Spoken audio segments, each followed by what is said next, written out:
KO, what's up? How you doing? Yeah, it's morning already.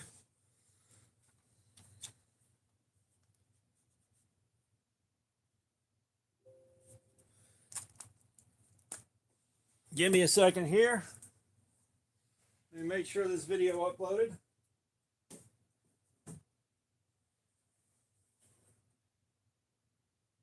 Yep. Okay, cool. So,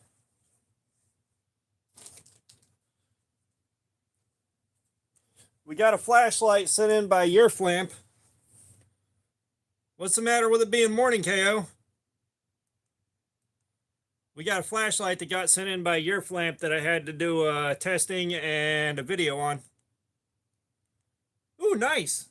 Yeah, I think I gained like, well, you saw, but yeah, that's how you grow, man. I told you, live streams, dude. You're doing good with the live streams.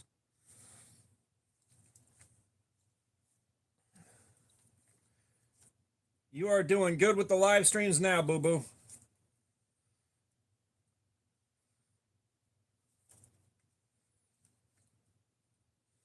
Oh damn, you are 2 hours behind me. Like I got to stay on my work schedule so that at the end of the week I'm not trying to go from staying up all night to getting up at 2 a.m. So I've been up for a while. I've been up long enough to do a video, get the laptop running again, edit it, everything.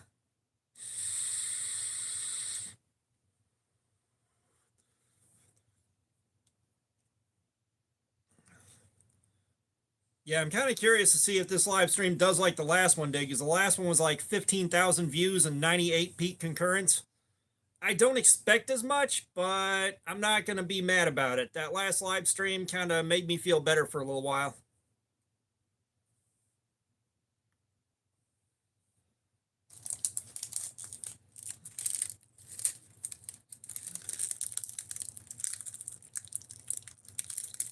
Travis, where you been, man?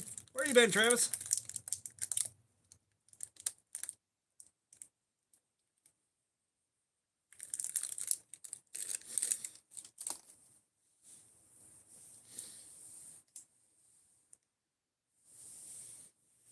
Well, hopefully it's a good kind of busy, Travis.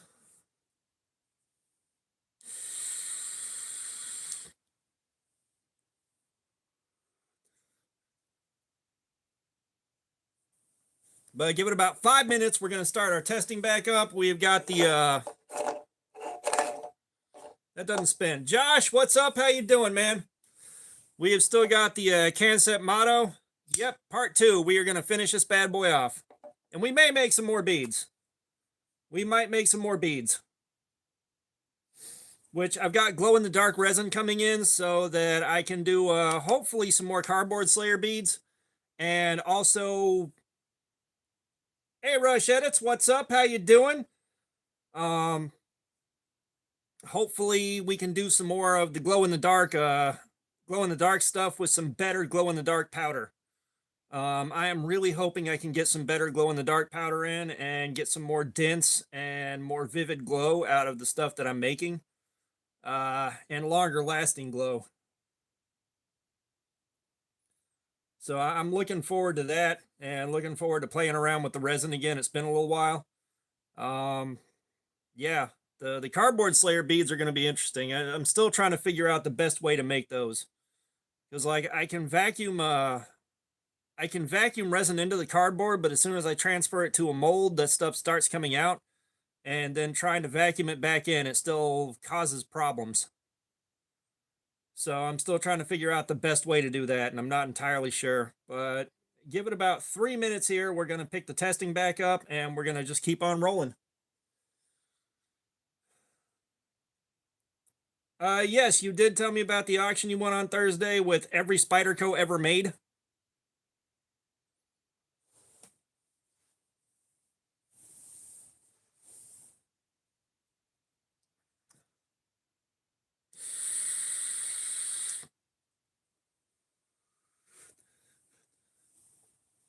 Yeah, I haven't, well, I take that back. Like, I've gotten something new in recently, but I haven't gotten anything new in since this Condor. Man, I wish I liked this Condor more. I really wish I liked this Condor more than I do.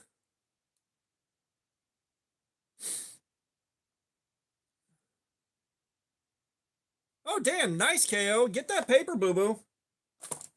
Get that paper.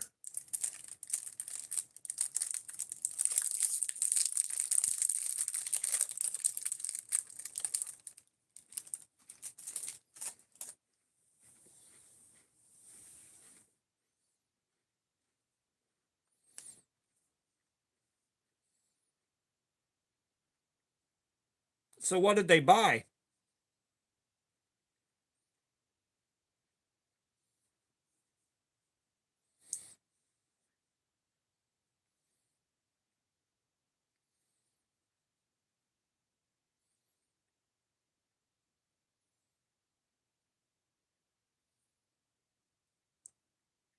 Oh, nice.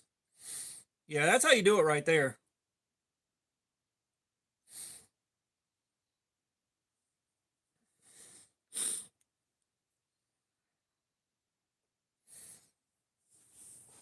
All right, T-minus 1 minute. Holy shit, KO. Damn, that's a nice come up, man. You back to saving up for the Sabinza? You back to saving up for the Sabinza now?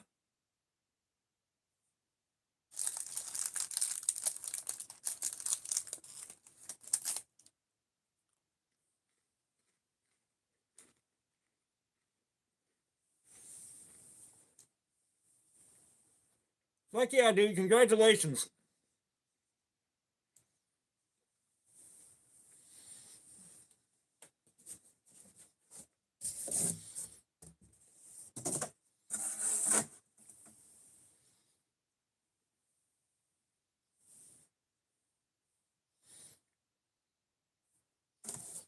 All right.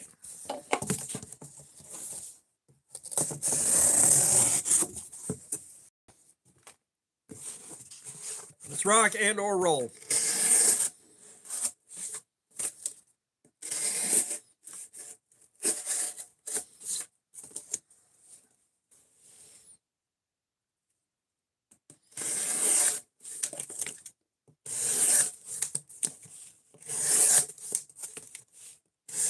Well, I'm assuming you're going to sell off the Spydercos and pick up some more money off of them. I have to assume.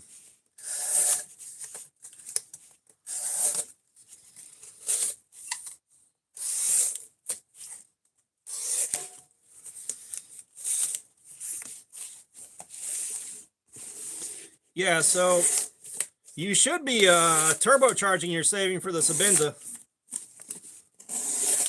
Like I said, I still don't get the Sabinza hype unless it's just that they're that hard to get.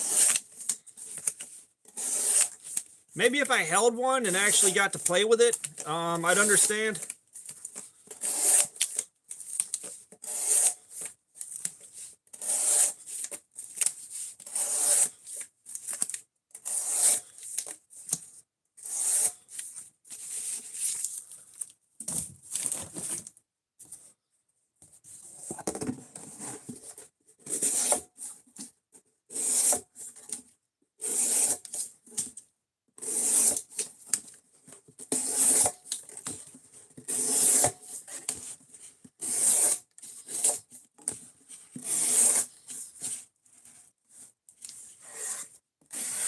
Arctic Monkey 160, what's up? How you doing, man?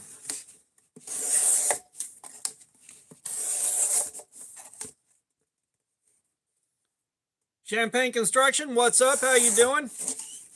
What'd you get from AliExpress?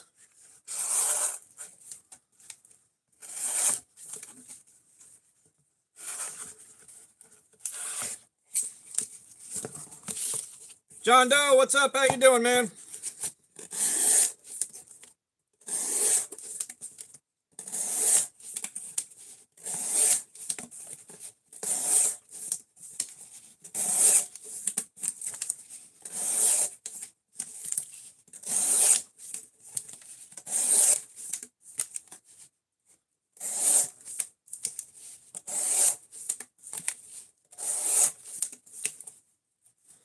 Happiness of Gaming, what's up with you, man? What's going on?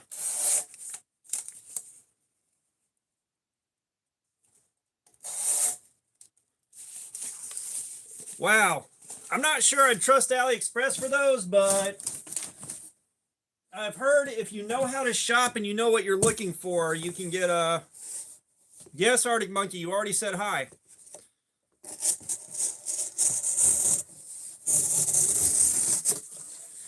Yeah, Champagne, I don't know if I would trust those to be legit.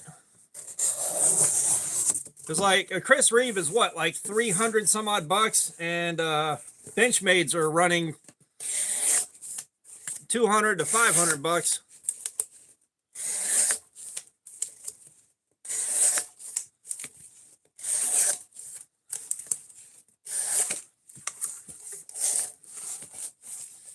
Yeah, I've heard...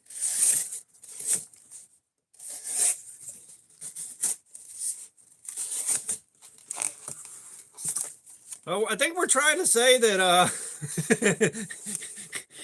you got some counterfeits on AliExpress, because that's what AliExpress sells. Now, I've heard if you know how to shop on AliExpress and you know which vendors to hit, you can get some legit knives there at a pretty good price.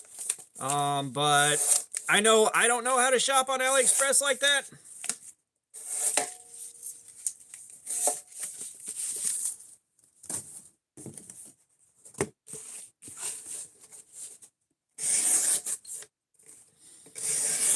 Yeah, I mean, if you're happy with them, that's fine. If you're happy with them, that's all that really matters.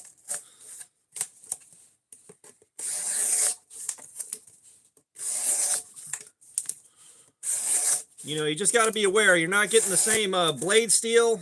You know, you're not getting the same blade steel, and you're not getting the same build quality. But other than that, like, you know, I don't screw around with counterfeits, but I'm not going to bash somebody else for their choice.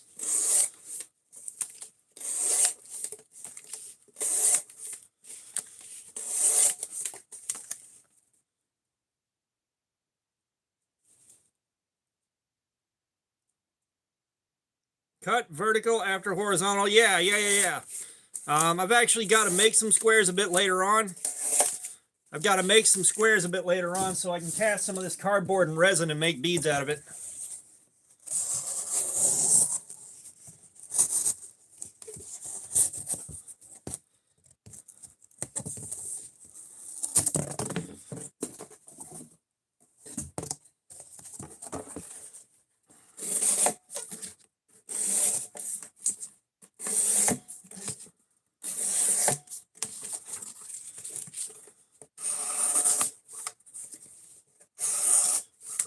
I gotta tell you, this chunk of cardboard is fighting me right now.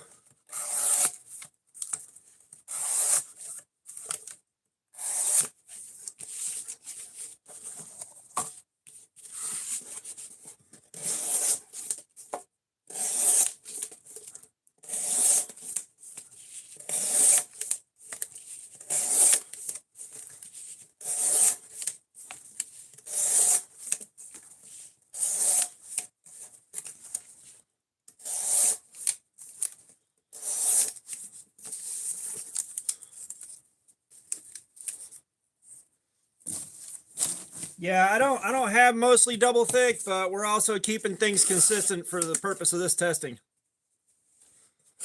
Brother, I work at a store, man. I work at a store doing retail things.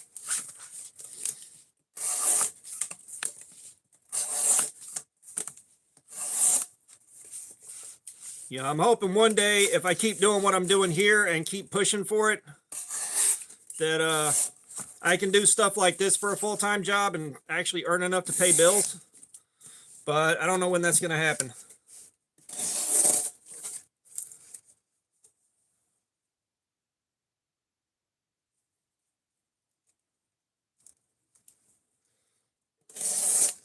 Oh, gotcha, Champagne. Yeah, there are some guys out there that have done the tests on the fake ones.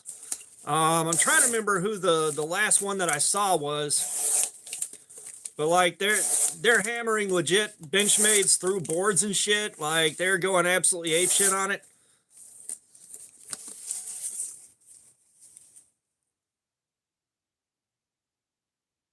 Pactataic 1231. What are we doing? We're doing edge retention testing. We're looking to see how much cardboard we can cut up with this knife before the edge is totally shot.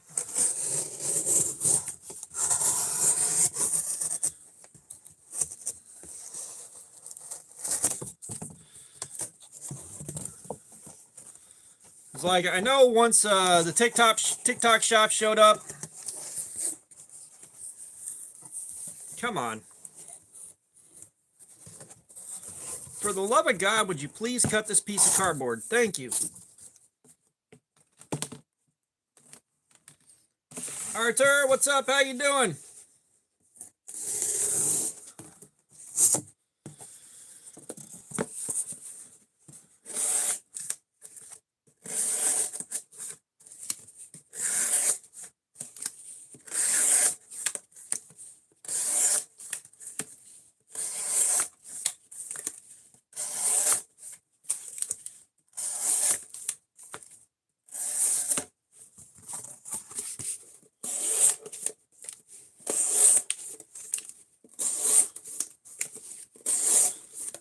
But yeah, I wish I could remember who it was. The last one I saw testing the fake bug outs.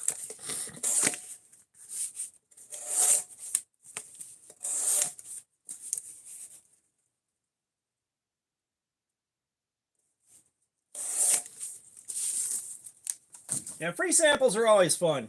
The last free sample I got, where'd I put it? Where'd I put the last free sample I got? I just had it in my hands. Oh yeah. Yeah, the last free sample I got was the year flamp right here.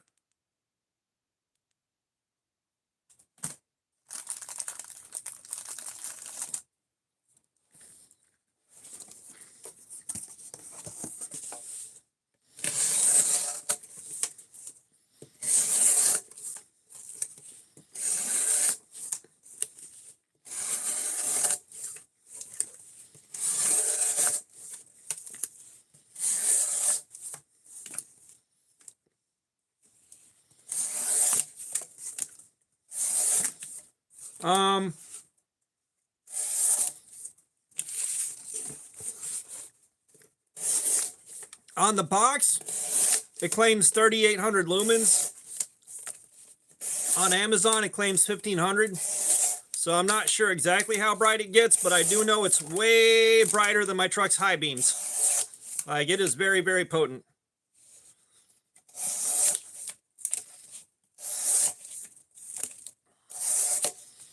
Yeah, if you're looking to buy some knives at some pretty reasonable prices, really fair prices, go hook up with KO Knives on Instagram and keep an eye out for his blade bench store.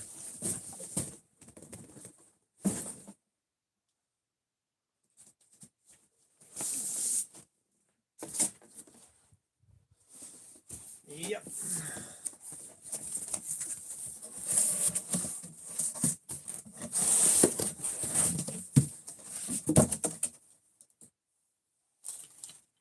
Where'd the marker go?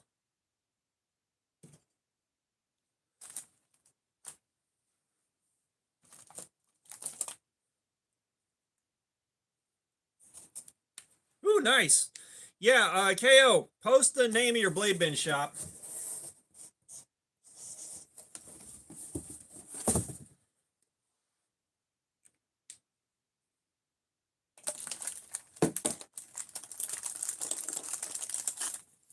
Because I've bought what, like 2, 3 knives from you now? I think 3.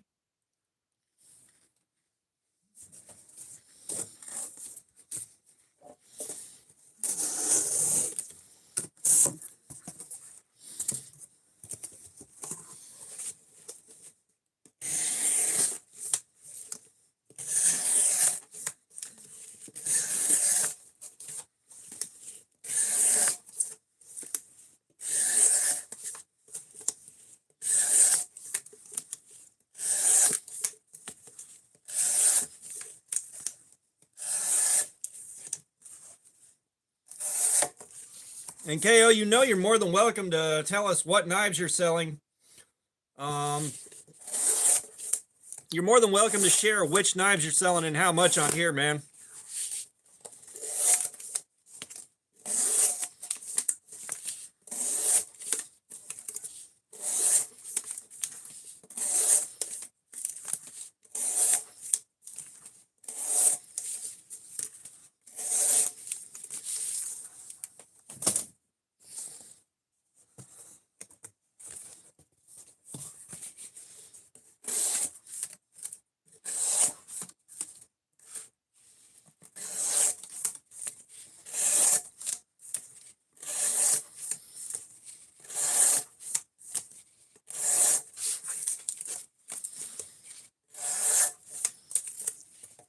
If you want to buy a Kershaw leek, KO's the guy to get one from. He's got like a vault full of Kershaw leeks that he dives into like Scrooge McDuck. Style Point Scott, what's up? How you doing? Yeah, it cuts cardboard okay right now.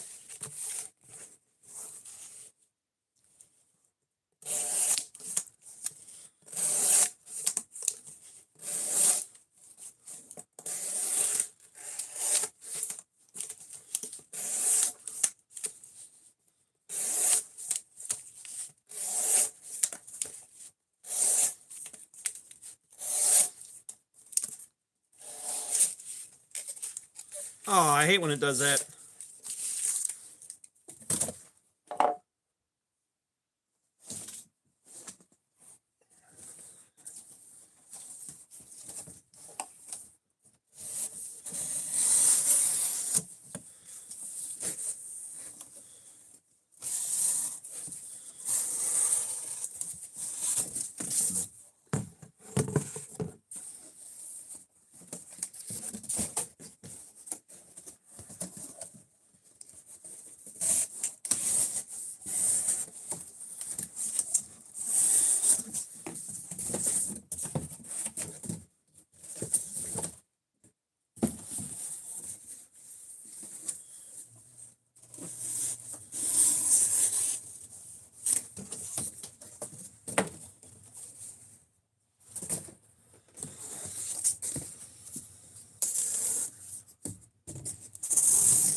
Come on.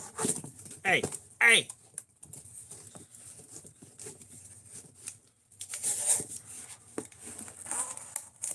Marcelo Orlano, what's up? Once we destroy the edge on this thing completely, we'll make some beads.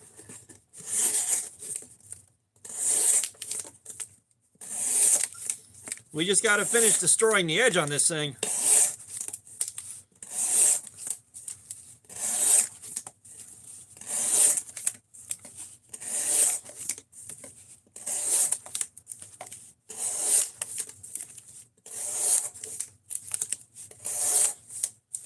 Which, for those of y'all that don't know, KO Knives has been working with me and a company called Gen Knives to get my design into production.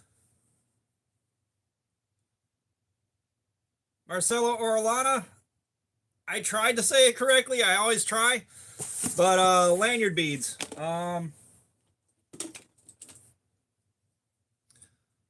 Stuff like this that a buddy of mine sells for me on Whatnot. Come on.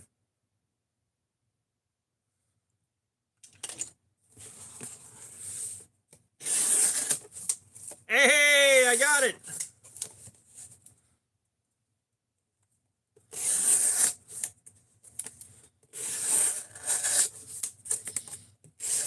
Like I said, KO, feel free to list what you got here and how much it is. because guys that want to buy something can hook up with you on Instagram and buy it before it goes on a blade bench.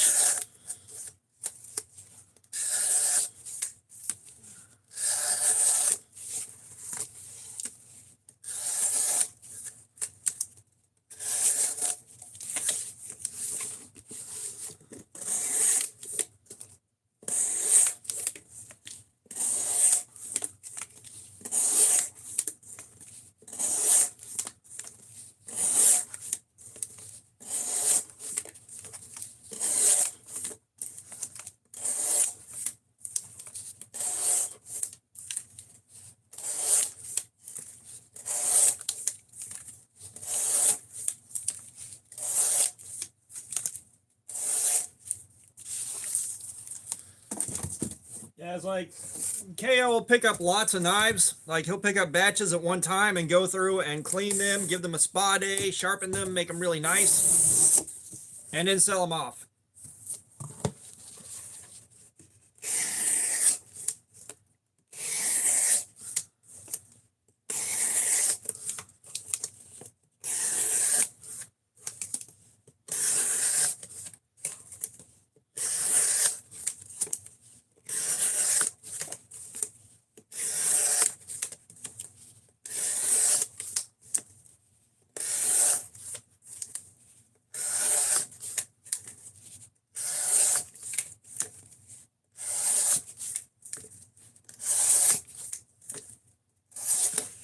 Ah, poo.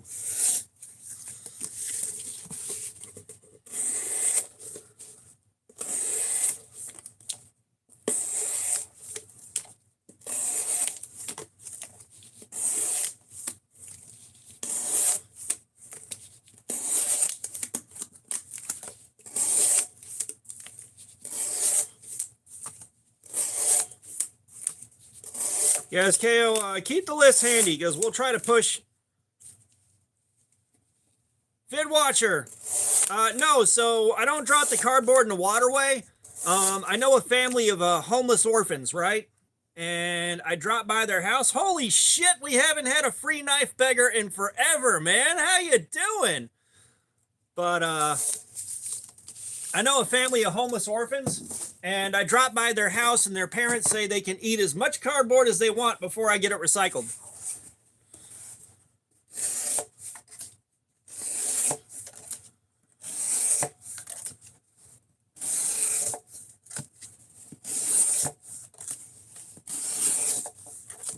El Duderino, what's up, man? We're doing some edge retention testing.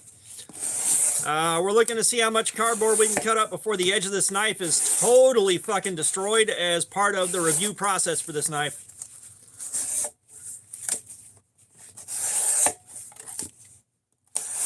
Yeah, well, I mean, I figure there's no reason I can't perform some community service with this stuff while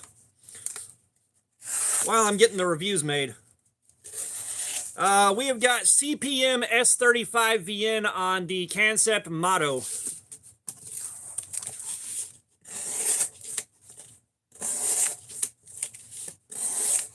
I mean, like, when you enjoy what you're doing, and like, I enjoy finding out about these things and learning what they can and can't do, and I enjoy hanging out with you guys while I'm doing it. Jay the Ukrainian, what's up? How you doing? But, you know, when you enjoy what you're doing, it's not as bad as sitting here, you know, like when I was doing this, sitting here by myself, without live streaming it, I can't tell you how much it sucked. Oh my God, it was so bad, man.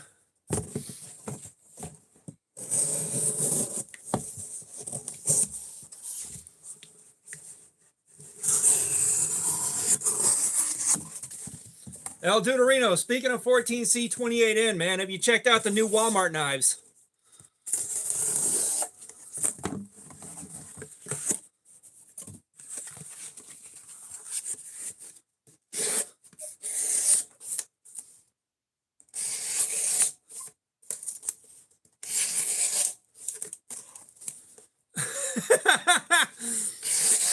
Someone go get me a sand dollar.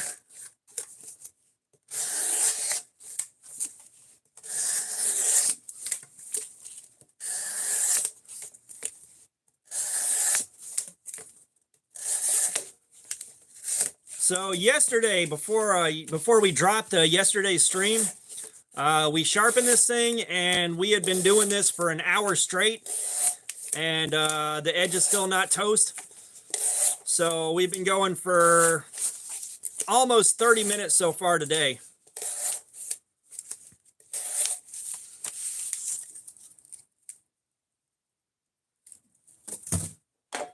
Walmart has the new Axis lock in 14C28N right here. Now, I don't know how good the heat treatment is on it yet, but they do have it. Okay, so if you guys check out the list of stuff KO Knives just posted, these are knives that he has for sale. You can either link up with him on Instagram, and that Walmart knife is like 20 bucks if you can find one. But if you're interested in any of the knives that KO Knives just listed, hook up with him on Instagram or check out his Blade Bin shop. He sells the stuff off at pretty damn good prices.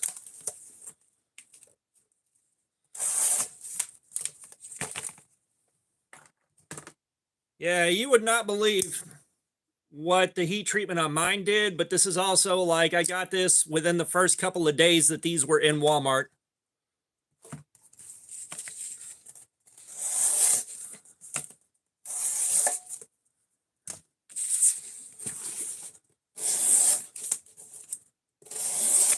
Yeah, we call that thing the dropout.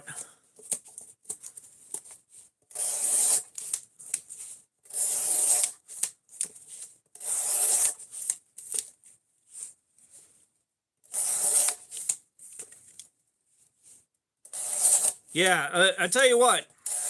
Also, while I'm not a big fan of budget Gerbers, if it's taking care of you, that's awesome. I'm not going to bash somebody for their gear, but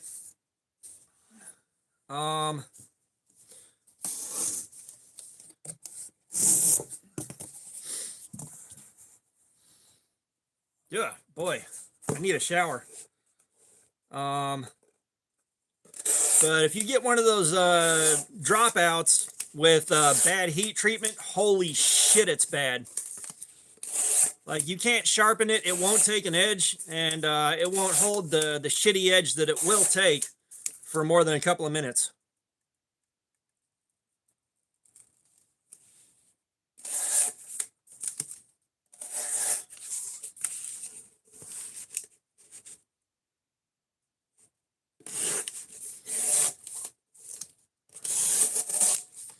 Jay, I've got some really nice leather strops with some really nice diamond compound for stropping with. But yeah, the coffee cup trick works apparently. I haven't ever done it. I probably need to at some point, just to see what it does.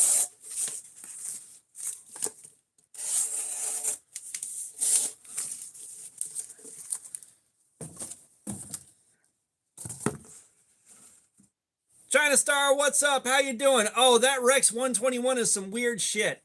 My current favorite EDC knife is the Devo Growler right here. If I could only carry one knife for a couple of months, this is what I'd reach for.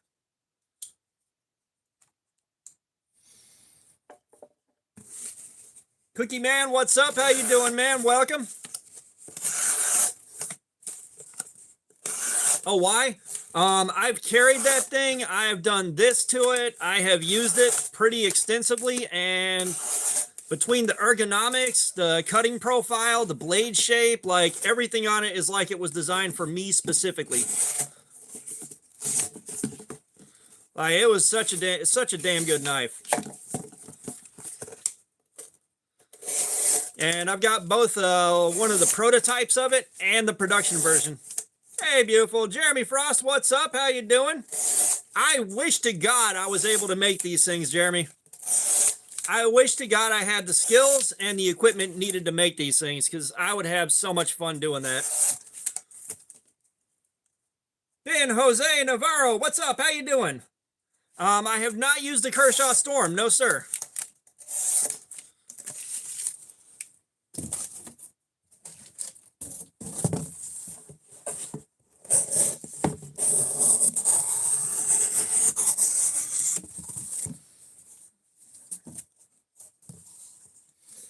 Oh yeah, the Swiss Tech.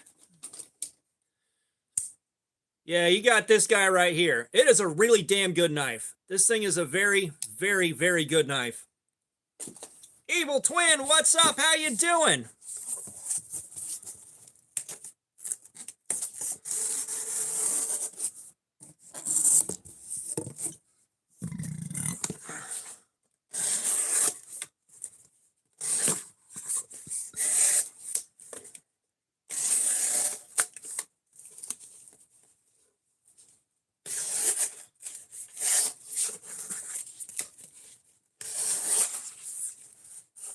Yep, part 2 on the concept. Yes, sir.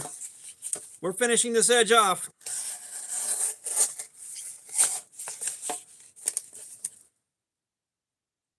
Thomas Coffee, what's up? How you doing? We have got the concept motto, M-A-T-O, right here.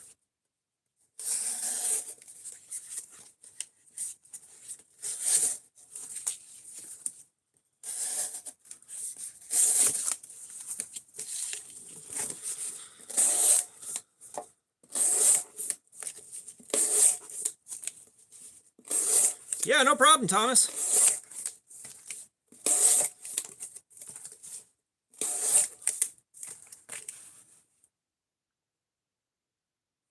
Oh man, I love 80s camo carbon.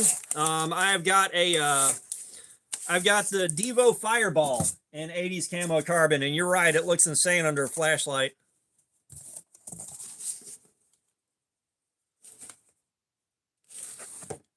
We have got a flat grind onto the flat up here where a swedge would be. And then we have got a 17 degree per side edge bevel, and we laid it back nice and far. And of course, I bit the plunge line just a little bit while I was sharpening it.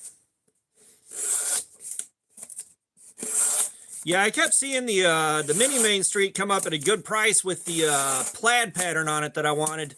And I kept stalling on it, and now it's gone. Because I think it was like 40 bucks.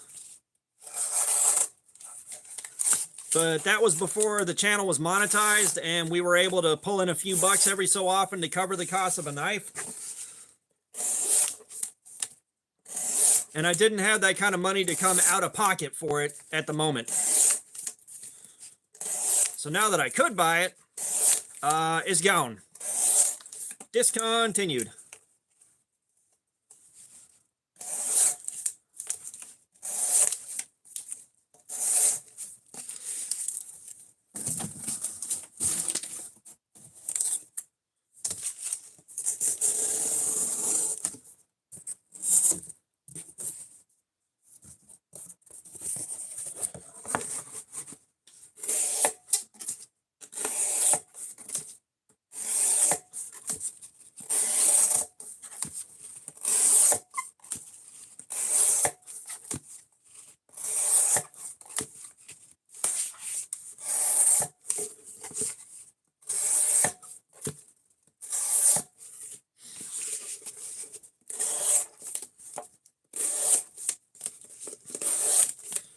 Yeah, I mean, that's kind of one of those things too, where if it's the right knife at the right price, the time to jump on it's when you see it, because it'll probably either be gone or not stay the right price forever.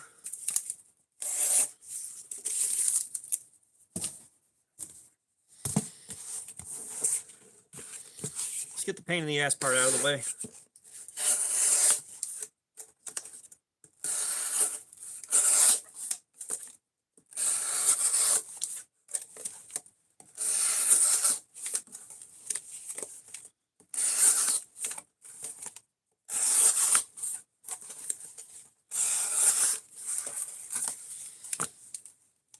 Kelly Sadler, what's up? How are you and Jerry doing?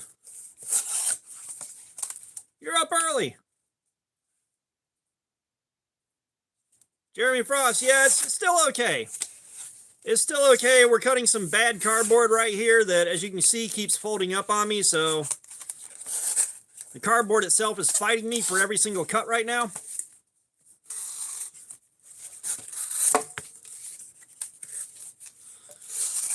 Yeah, we're making that cut, damn it.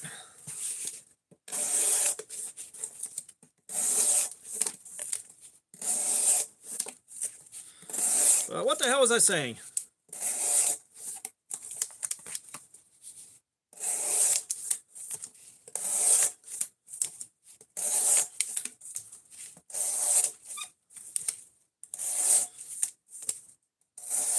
Yeah, I still wish I would have held up to the I still wish I would have held on to the Civivi Mastodon. It's a shame that went away. But I gave it to my brother and he immediately I know we played with an open L briefly. If I remember right, it didn't hold on to an edge for very long, but that steel's not designed for this.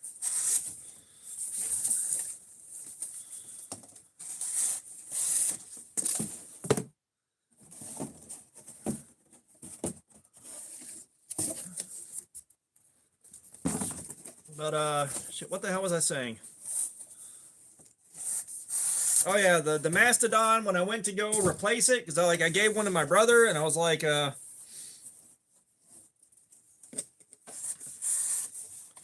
it to my brother and I was like, you know what, I'll buy another one, no worries. I'll just pick up another one in a couple of weeks.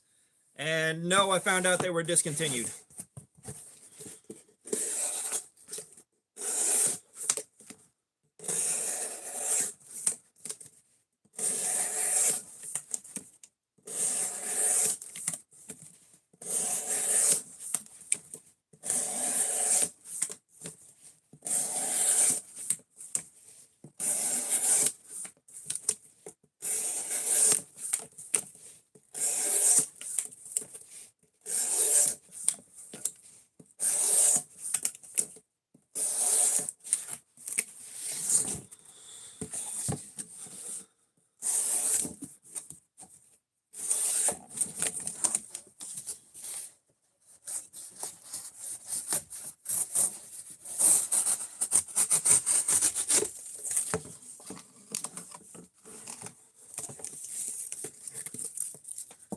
Champagne Construction, you're a champion of the people.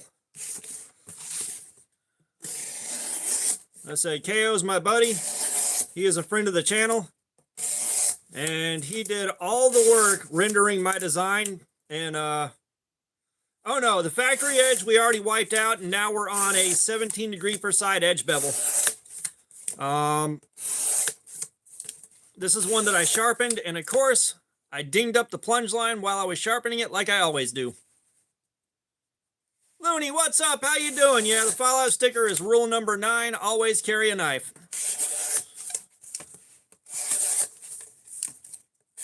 Damn it.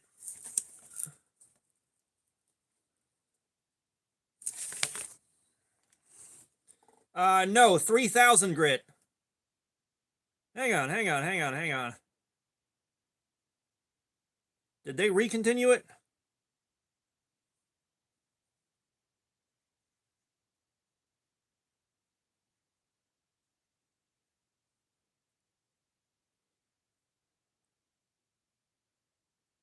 Huh. All right. They brought it back. I don't have 70 bucks right now.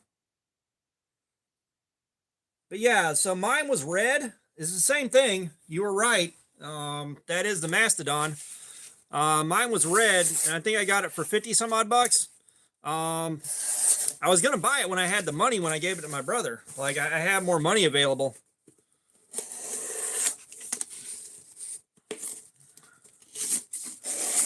But after Blade Show, the income for the channel dropped down through the bottom of the trash can. Well, no, they brought it back. More are available now. Like I said, they were discontinued. Because believe me, I looked. I checked everywhere. Like the OD green wasn't available.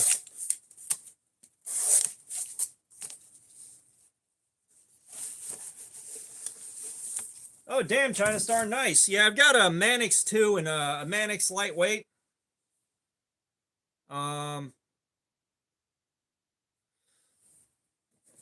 I got a Manix lightweight or a Manix 2 lightweight and 15V coming in at some point here. A gift from a friend. That's just how I sharpen everything.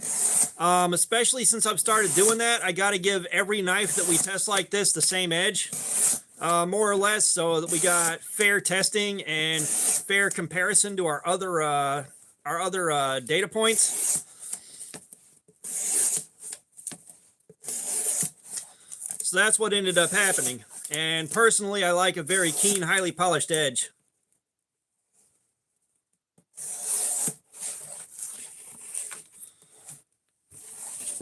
Like I said, 3000 started off as preference. And now to create a level playing field so that when I'm comparing this to other knives in S35VN that I've tested, it's got to be the same edge and the same level of polish.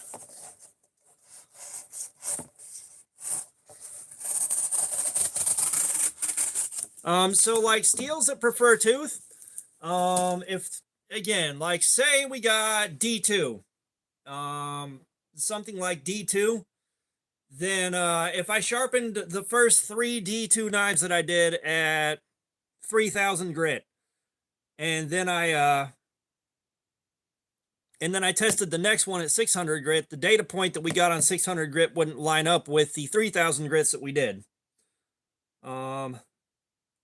Yeah, Rex 121 did not like the 3K finish when we did 600 grit on the Rex 121 after we did our testing on it. That did good. It did better on 600 grit. I believe the 600 grit just kind of let the carbides settle in between the steel properly, because at 3000 grit, the carbides stuck out like teeth, and they really made the cuts ragged and kind of jacked up on it. But once we did 600 grit on that, it did way better.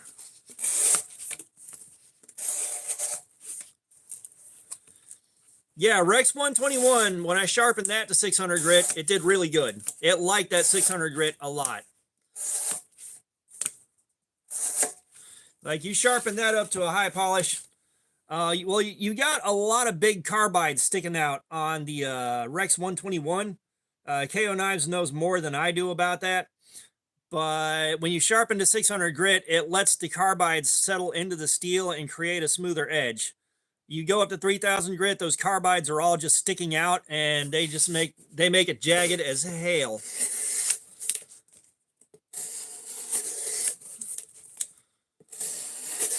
At least that's my understanding of how that worked.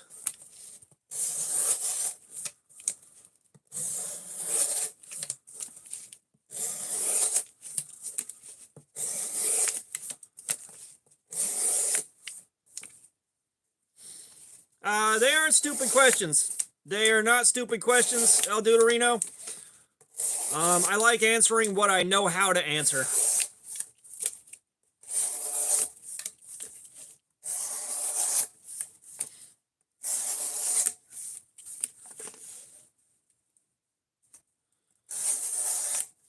Archer, I like my lanyard beads. I don't do TS Prof because they're too expensive, but I've got the Work Sharp Precision Adjust Professional.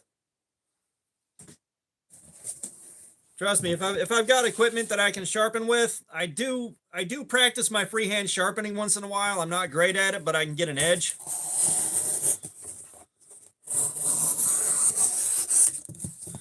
But you know, if I can buy equipment to get the skill ceiling down so that I know I can get a crazy sharp edge, I'll just do it myself.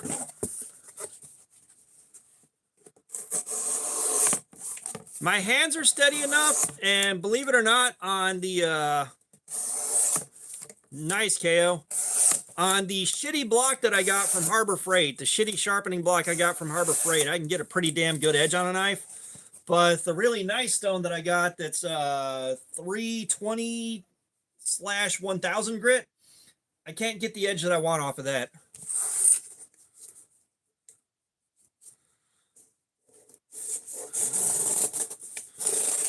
How much is the knockoff TS Prof?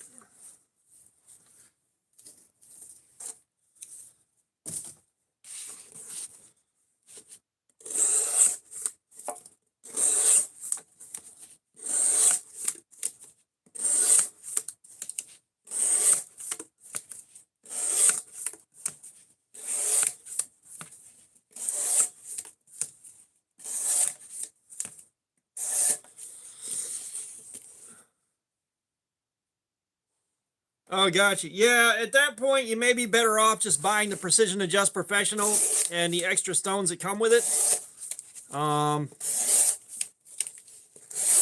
Just get the right kind of bang for your buck. Because I'm pretty sure once you start buying those parts, it may not be as expensive as a full-on legit, like proper TS Prof, but it's still expensive enough that you can justify buying something something else instead.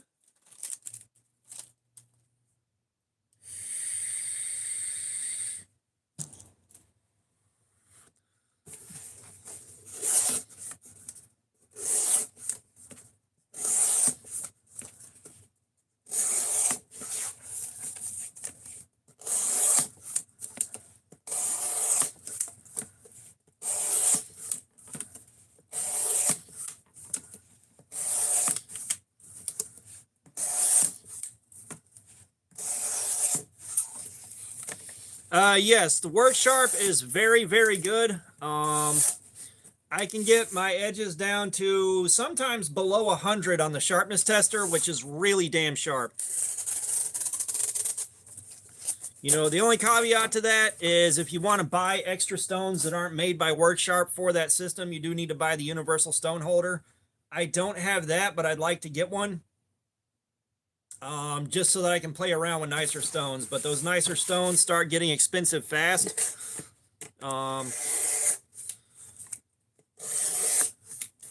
But the Work Sharp, the Precision Adjust Professional, looking at going in for the base unit, 250 bucks. The extra stones to take it up to 3,000 grits, about 130 bucks, but you definitely do not need those stones.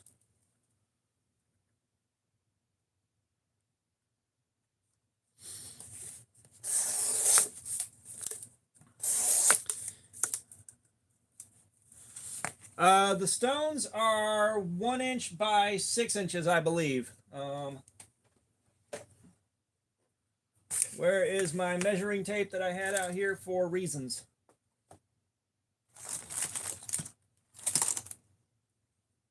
I had a measuring tape sitting here in the mess that I have made.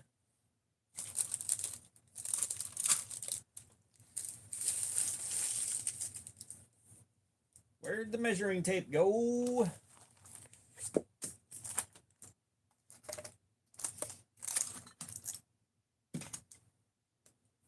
I don't know, but like there's your stone for the Work Sharp Professional. If you get the Precision Adjust Elite, I believe those are 1/2 inch by 4 inch.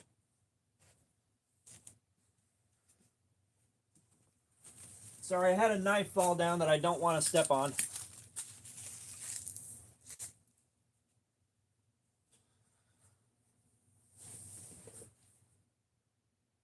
Damn. Well, I had a measuring tape.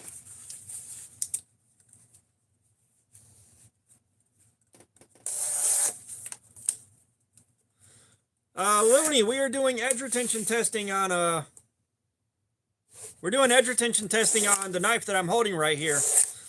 Part of the review process, we're looking to see how much cardboard this can cut up before the edge is completely wrecked.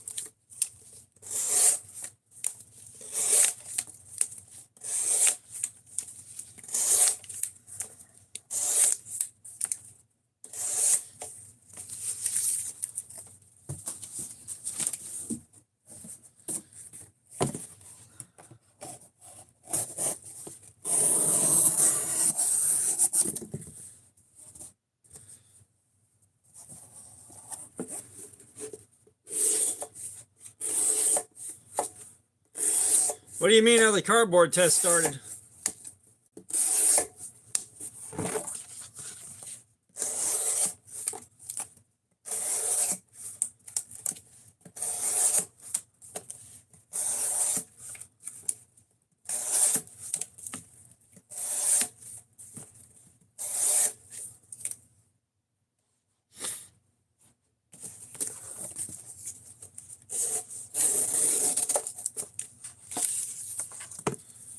China Star, I can't count each individual cut.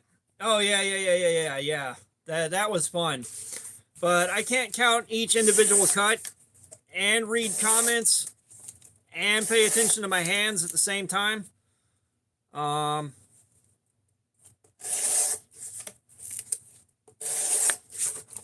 Yeah, KO's right. So what I do is whenever I do the follow-up video on this, I'll show the pile of cardboard the factory edge made, and then I'll show the pile of cardboard the new edge made. Again, like, we're probably up to over 2,000 cuts right now. We're probably up over 3,000.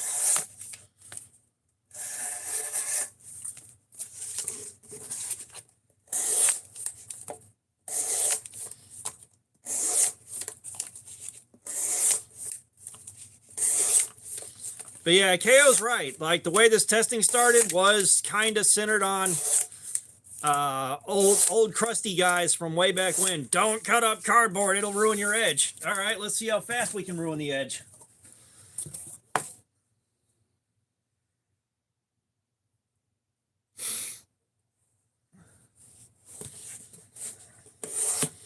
Yeah, I'm not looking forward to doing this with 15V.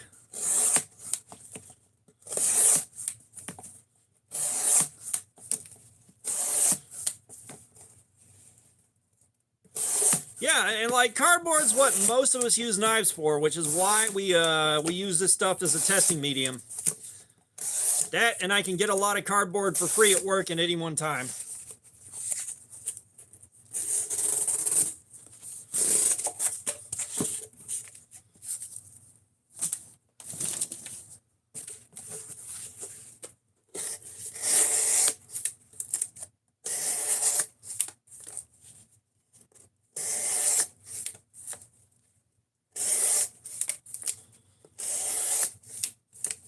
Evil Twin, you know we don't wear gloves unless it gets extremely painful, and even then the gloves don't help a whole lot.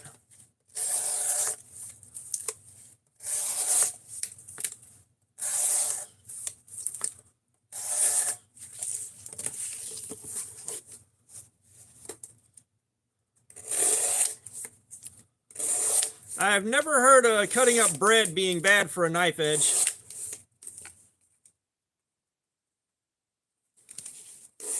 Oh no, they get the cardboard straight up. They want seasoning, they better provide their own seasoning.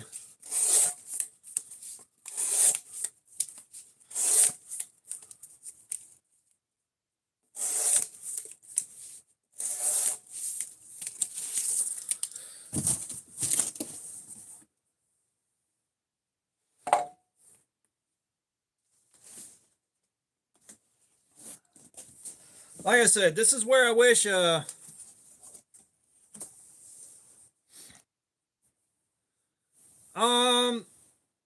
so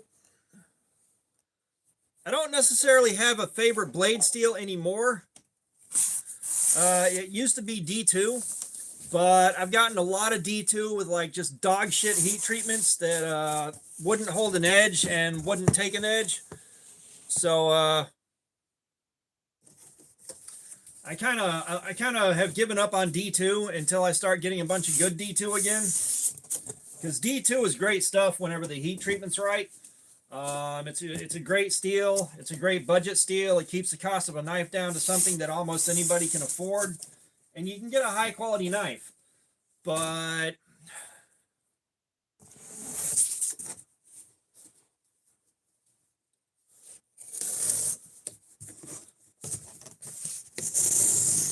I've gotten so much bad D2 lately that I don't trust it anymore. So, like, my next favorite was MagnaCut, just because MagnaCut was absolutely ridiculous on this testing.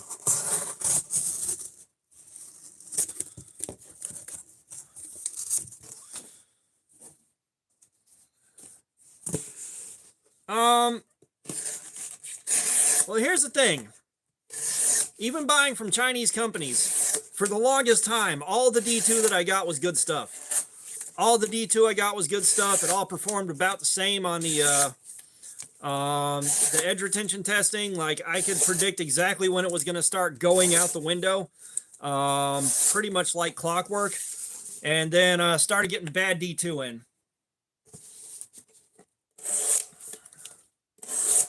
But yeah, that 15V, whenever that comes in, it's going to make me wish Like, it already makes me wish that the channel was bigger and I could do something for charity that actually mattered. Because the marathon that 15V is going to be would make for a good charity stream.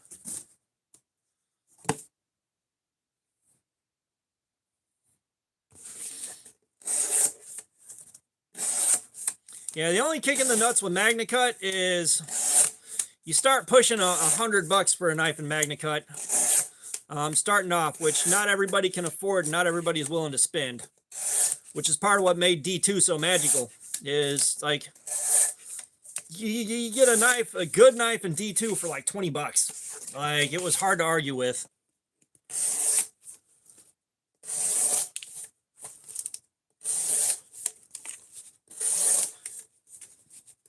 You know, and getting bad D2 from QSP, not once but twice, buying it from 2 different places, really, really soured me.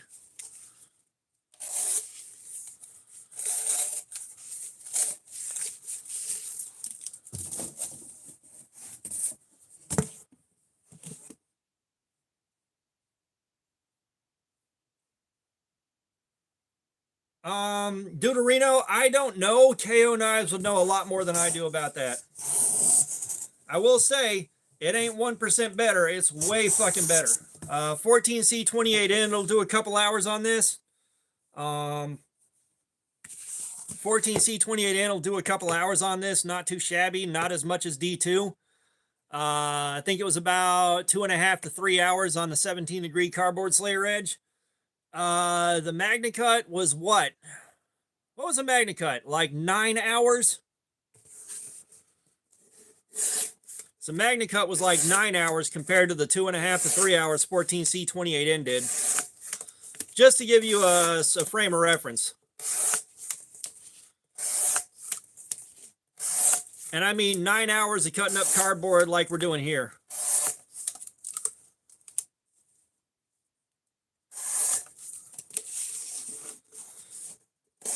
Yeah, it's a huge difference.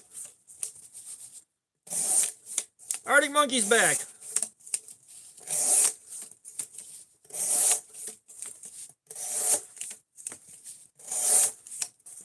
So yeah, that MagnaCut, huge difference. That's why I'm saying, like, MagnaCut's kind of a favorite steel, because it did so damn good. I mean, it did so damn good.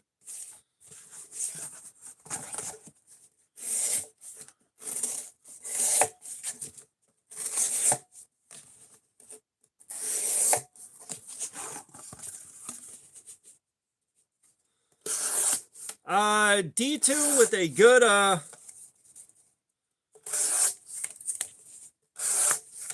yeah, if I get K390, I know M390 did really good. M390 did really good, but D2 with a good heat treatment is better than 14C28N. As far as HRC and edge retention, it is better. At least in my experience doing this. There's some magical chart out there that everybody swears by as far as edge retention and all that. Edge retention, HRC, toughness. Which doesn't always line up with what we're doing here, but this is more of a real-world application and not tested with the same medium in the same way as those tests were done.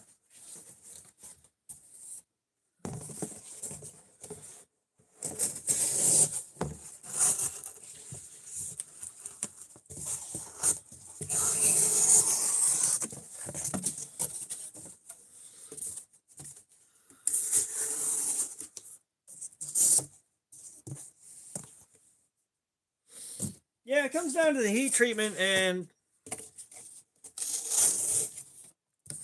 you know, I've had guys go off on me because my results, like, I don't go by that chart. Yeah, Deuterino, I totally get it. Like, I'm still gathering information myself. Like, we've done S35VN a couple of times, but this is the first time we've done CPM S35VN.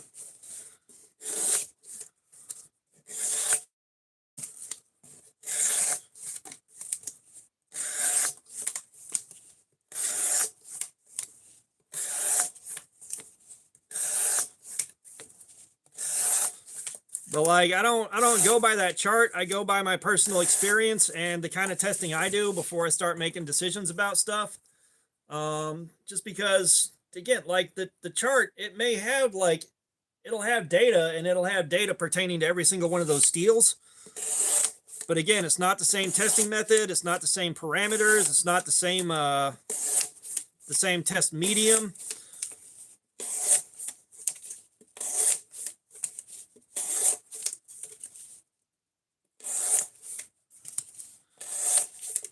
I'm not sure. I'm not sure, Evil Twin. All I know is there is a different designations. There's S35VN and then there's CPM S35VN.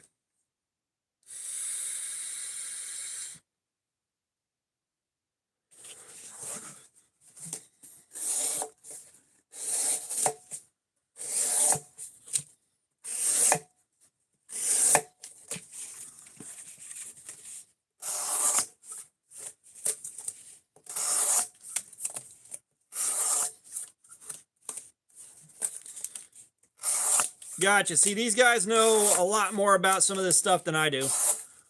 Like, I'm not an expert. I've never claimed to be an expert. I'm just a guy dicking around with knives in his basement.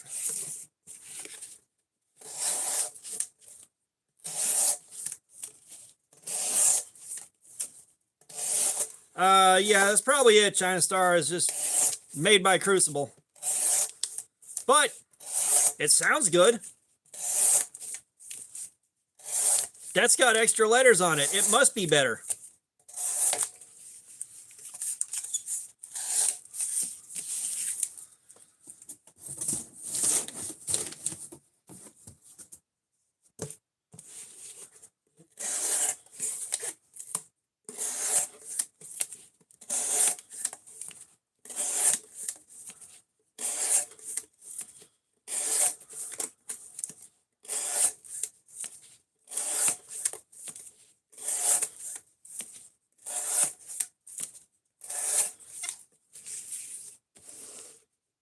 GXXC, you don't got to come in asking for a shout out. I say hey to everybody.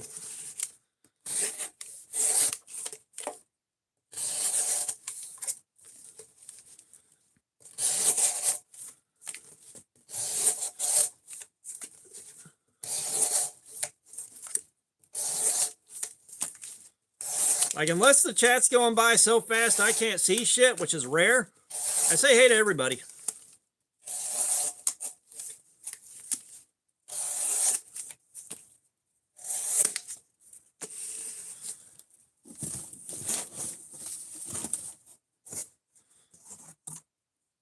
But yeah, like I know there are some steels where the CPM is different.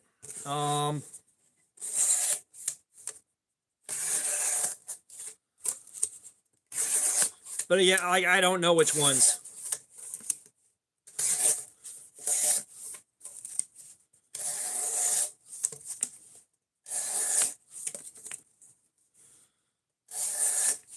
You know, I haven't even thought about asking how his mom's doing in forever now. I hope she's doing all right.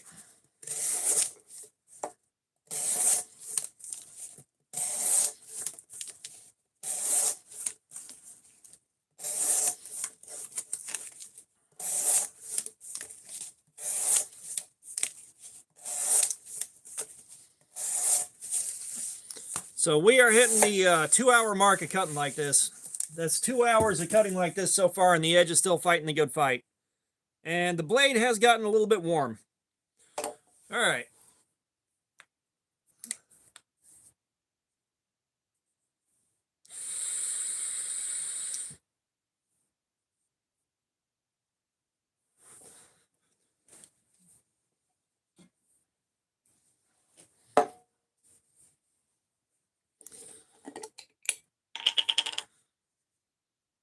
Like, between me and KO, that is the sterling standard example of the difference between geeking out on this shit and nerding out on it.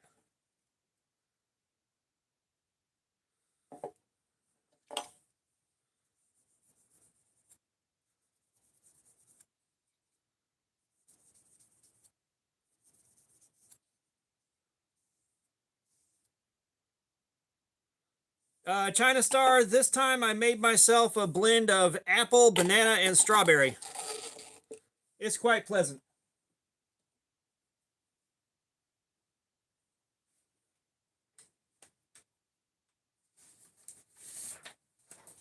All right, let's see where the snag is.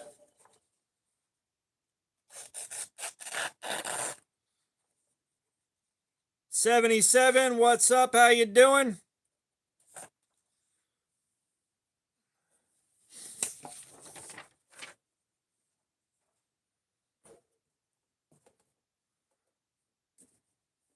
Oh, nice. Yeah, the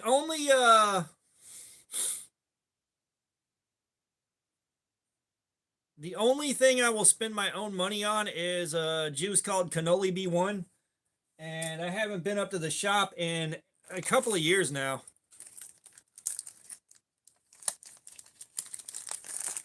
No, we don't need the newest, greatest technology to cut shit by any stretch of the imagination. Like 8CR13 will get you where you want to go, so will 440C. It's just a matter of how far between sharpenings do you want to go and how much do you want to flex. You know, MagnaCut, MagnaCut's not the flex it used to be, but it's still a little bit of a flex.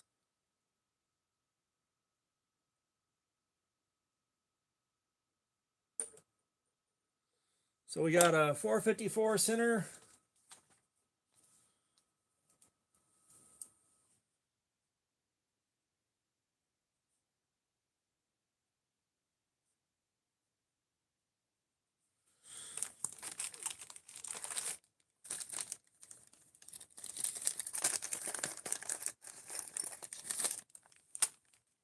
But like, you know, getting a knife in Rex 121, that's definitely a flex, and that's some weird shit. You know, Rex 121, you can cut glass with and still have an edge.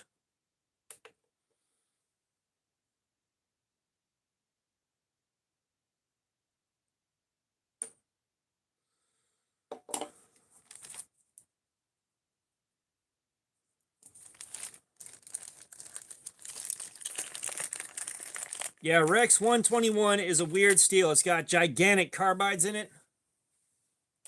So those carbides stick out kind of like teeth. And those carbides will cut glass.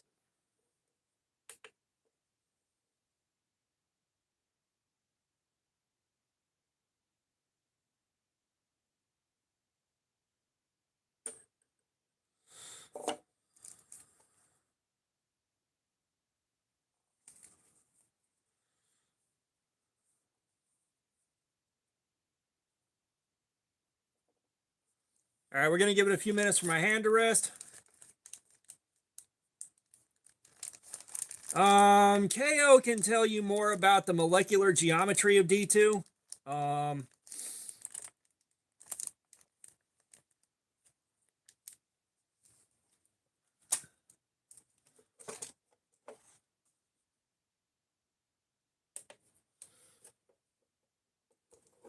Like, KO can tell you more about the molecular geometry than I can.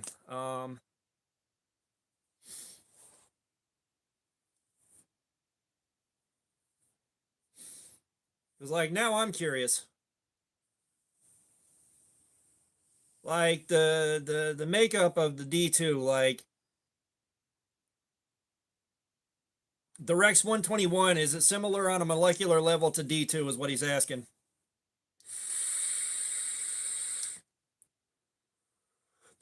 Sorry, I kind of feel like I understood that question and went with it.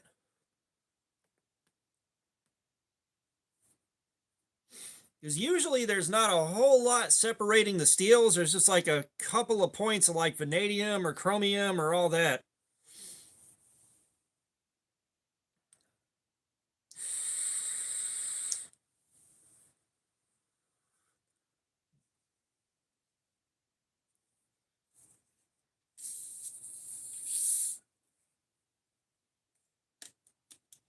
Yeah, Rex 121 has a lot more carbides than almost anything else.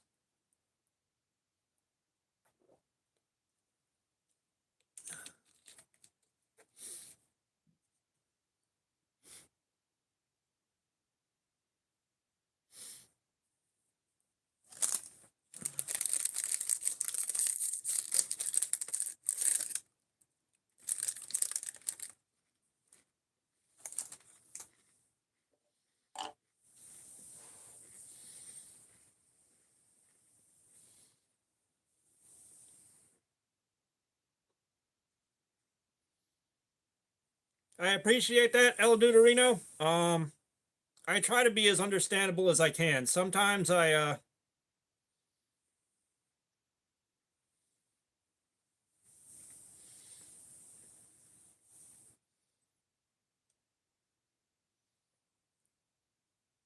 oh yeah, KO will get very, very technical on you.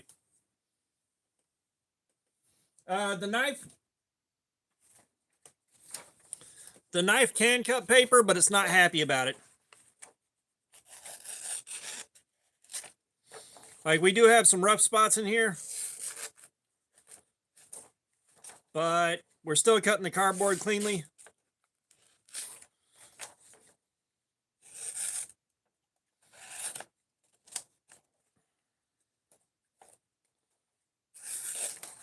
So what we're looking for, China Star, is for the knife to no longer cut the cardboard and to hit a 600 on the sharpness tester.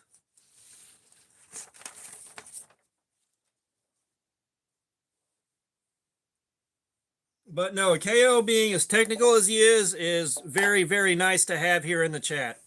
Like, it is very nice having KO be that technical here in the chat. So we'll pick the testing back up in about 5 minutes. I'm letting my hand rest, and where I'm cutting, my fingernail keeps hitting the edge of this table a little bit harder than I like it to. So the fingernail, you might be able to see it. It's a little bit red there. It hurts. Yeah, like I said, China Star, you'll see. You'll see how bad it gets. Because I think we should get another hour out of this. We're hitting 452 or 494 in the worst spot. That 494 is a lot of edge wear, but we're going till we hit 600, basically. Like, once we hit 600, it's no longer cutting cardboard. It is a devastated edge.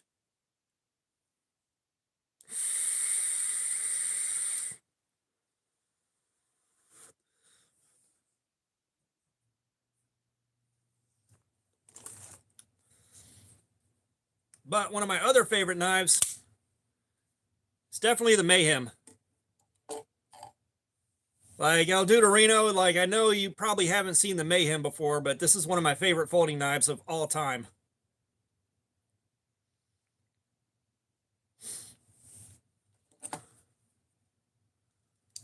The sharpness number when I started was 126.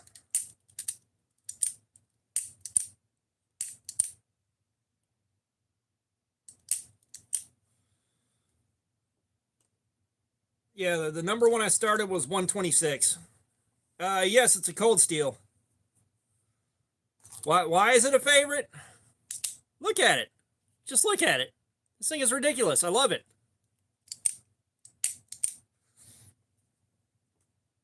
Yeah, like I said, that's pushing it out to a 3,000 grit finish and stropping it down to 0.1 microns. Like, when I say I go for a polished edge, I'm stropping down to 0.1 micron. Which is a little bit of a flex, but also kind of a pointless flex. You don't need to go down below 5. Yeah, I think cold steel is the one I have more of than anything else. Cold steel is the brand I have more of than any other brand in my collection right now. It's not a ton, because like I have whenever I buy knives from a company, I'll end up with a few knives. Yeah, it's a stupid flex. But like, I'll buy a few knives from one company, a few knives from another, a few knives from another.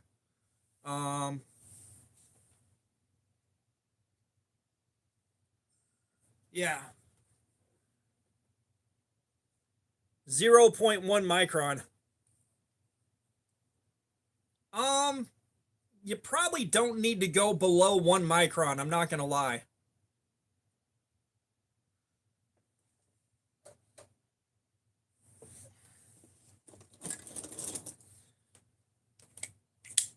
Like the 4MAX Scout, that is an ungodly amount of bang for your buck, especially being on a triad lock. Like, Mister, what's up? How you doing?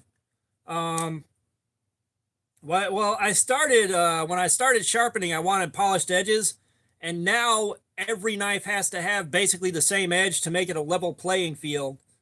A level playing field for all the knives that we're testing.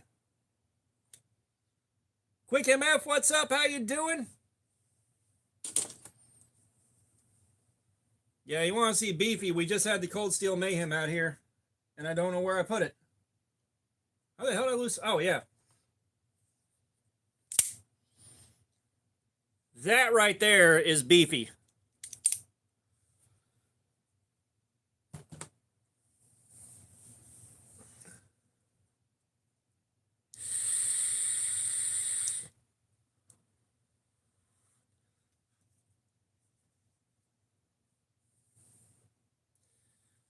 Yeah, you had mentioned the boar hunting spear. I'll get to that a little bit later.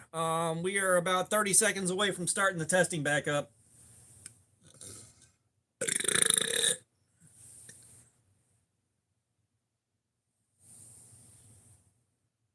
Oh God, yeah, in 3V too.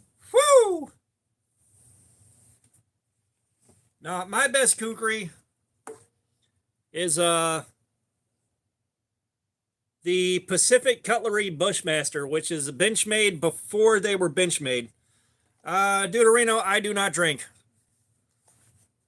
Trust me, I have shit to live for and no desire to destroy my entire fucking life.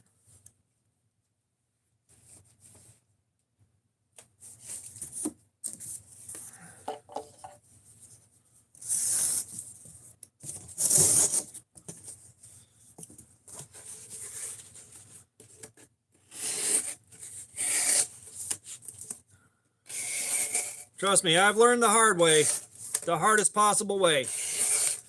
I can't handle anything mind-altering like an adult.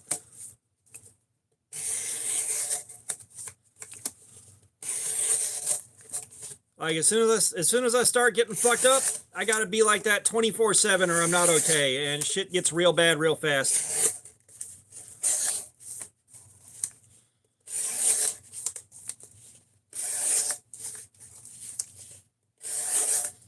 Yeah, that's one of my bigger flexes.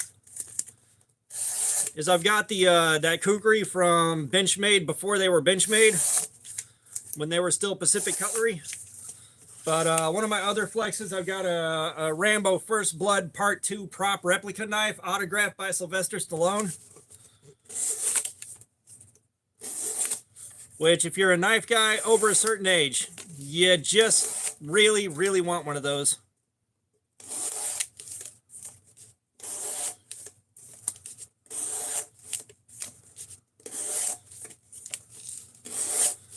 Yeah, that is something the wife got for me while we were still dating.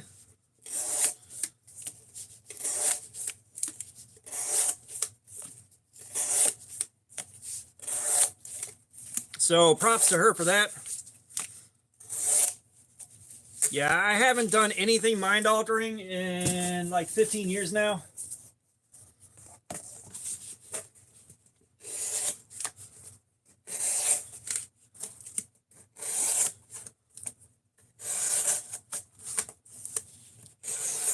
But yeah, 8 years is a long damn time.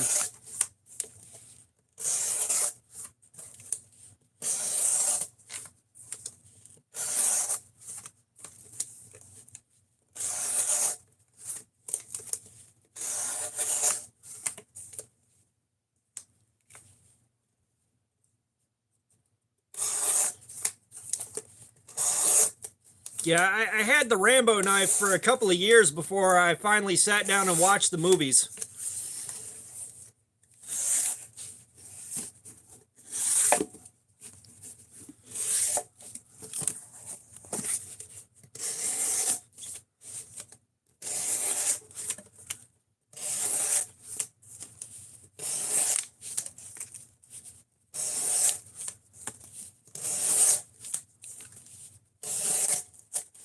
Yeah, that new Rambo knife, the Heartstopper, is not super impressive. I'm not gonna lie.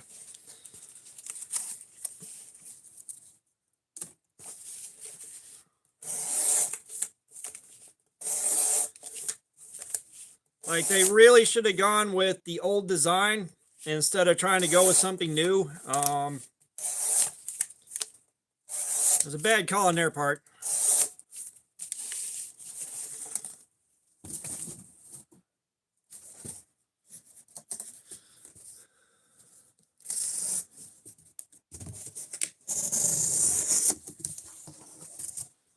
I'm pretty sure he's 8 years sober.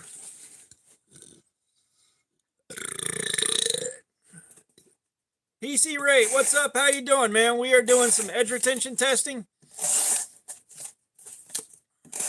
Looking to see how much cardboard we can cut up before the edge is completely fucked.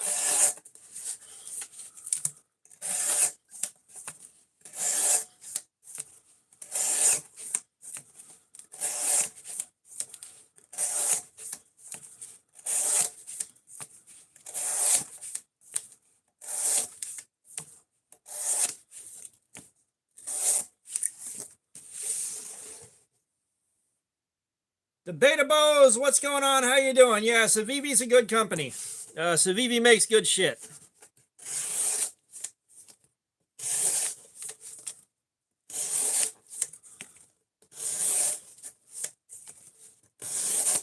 That's part of why it's such a big deal that Civivi's being sold at Walmart now.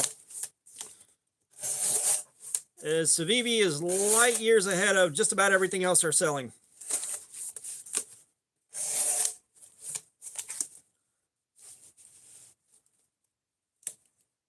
Shauna Antonio, what's up? How you doing? Welcome.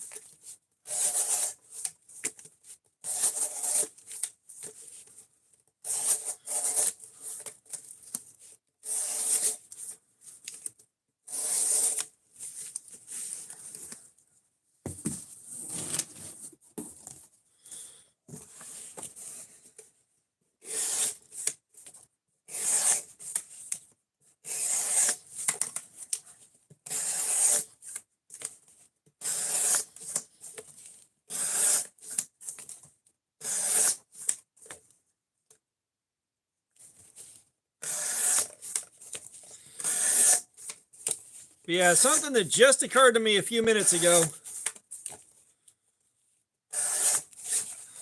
Something that occurred to me a few minutes ago is I got this time off of work and I've gotten very bored and wanted to do something on the PlayStation, and I totally forgot that I haven't played Fallout yet. So that may be part of my day later today. It's just getting real comfortable and getting Fallout going.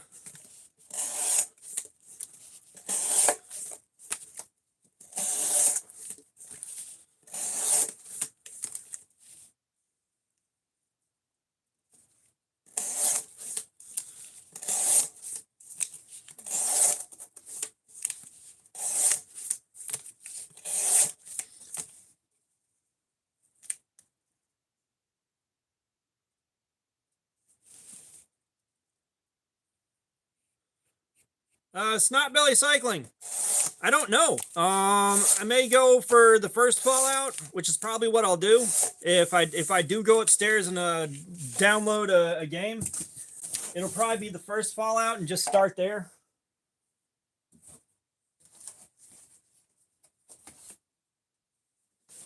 Yeah, you'll do.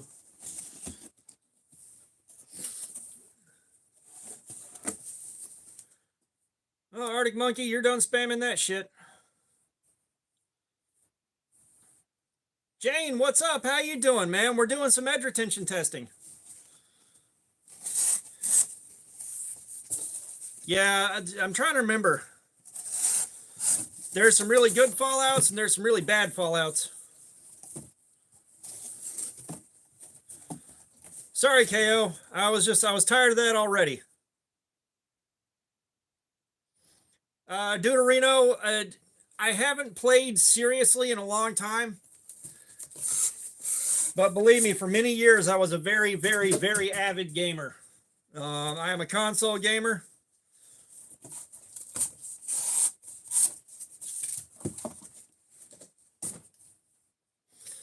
The last thing that I played with any real sincerity, like, I enjoy playing Fortnite, don't get me wrong, but Destiny 2 was my home game. Destiny 2 was my home game. That was my game. And Destiny 2 royally fucked everybody that paid for the game over. So I'm done with that. And I don't really have a game that I sit down and play relentlessly.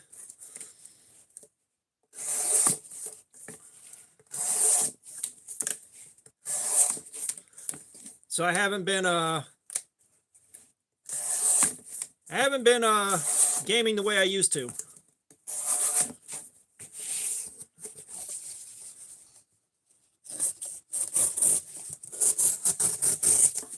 And the last series I played through was Borderlands.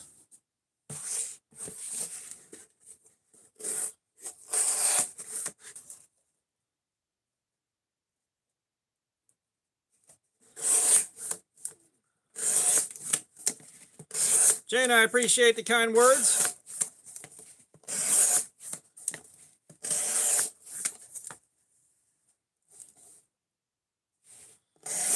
Yeah, right now, like, the only thing I'm really playing is Diablo 3 on the Switch. And even that is just, I'll pick it up, I'll run some bounties, and then put it back down.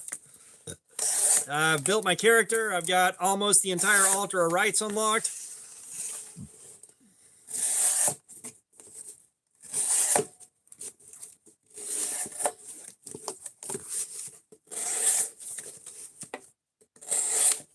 But that being said, like, no, Diablo 3. I had never played Diablo before my brother got me started on Diablo 3.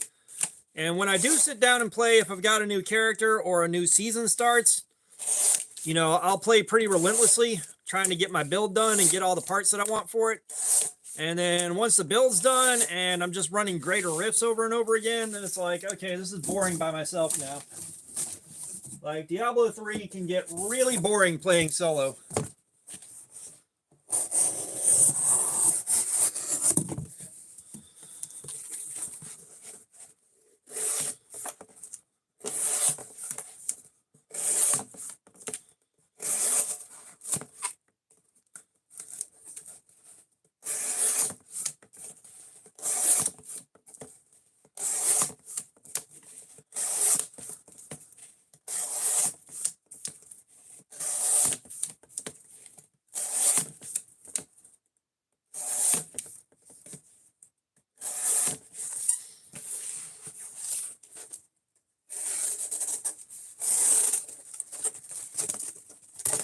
Well, I think part of it too is like I'm treating this like a part-time job.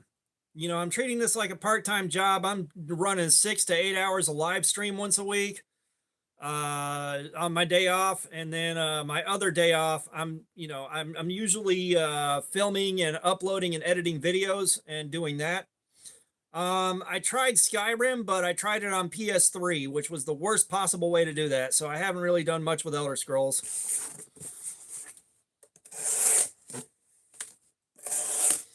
But yeah, so like part of the gaming issue is I don't have a lot of free time to work with right now. And unfortunately, treating YouTube like a part-time job right now is basically an unpaid internship while I'm building the channel and getting everything set up. Because at some point, you know, I mentioned it before, but I'd like the income from the channel to help pay some bills.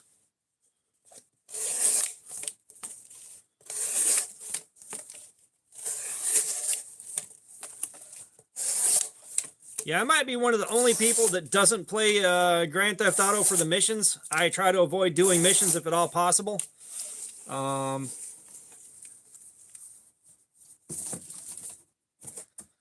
I do is just steal cars and drive around.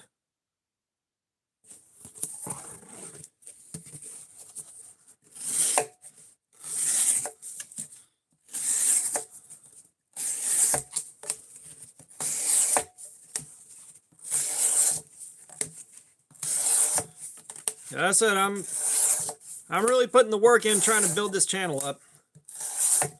You know, I don't expect it to become a full-time job.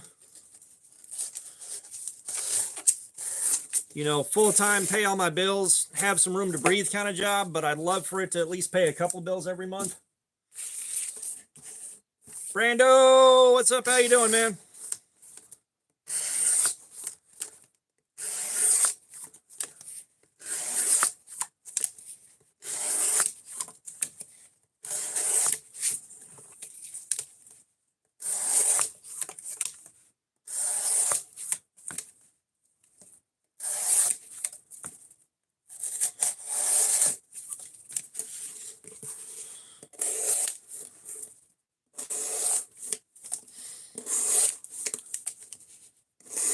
Yeah, KO's got my back. Like I said, KO did all the work doing a 3D rendering and getting everything lined up for my knife design to go into production with Jin knives. So we're just kind of waiting on Jin right now to get caught up with what they're doing on their end. Oh, damn, Brando, that's nice. That is nice, Brando. But, yeah, so I'm waiting on them to get caught up with their own stuff and their own projects. And then hopefully at some point we'll have prototypes in hand.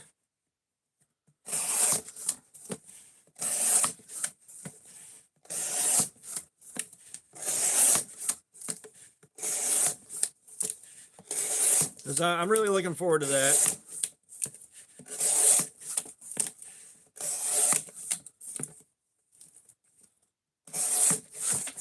Yeah, it seems like Jin had some stuff going on their end with their own projects, which I understand.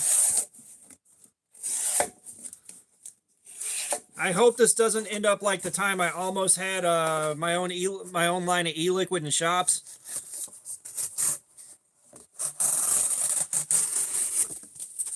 Because that was kind of the same thing. I had a company interested. We were talking about getting some recipes licensed out, and they'd produce it and put it in shops. Dave James, what's up? Which Spyderco did you get? Just out of curiosity. But while we were in talks, like we were in the middle of talking, I was talking to the guy, everything else, the company went belly up.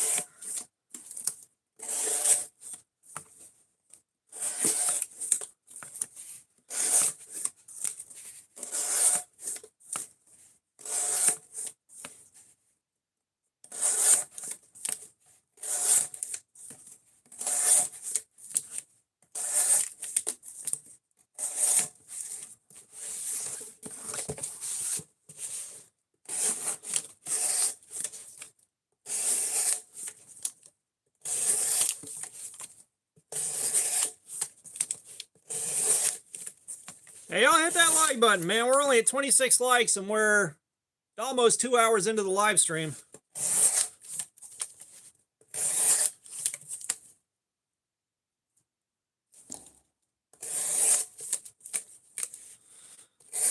I would love to design knives. That would be amazing. You know, at some point I need to sit down and learn some good rendering software and start working on stuff. Because if Jin Knives comes through and we have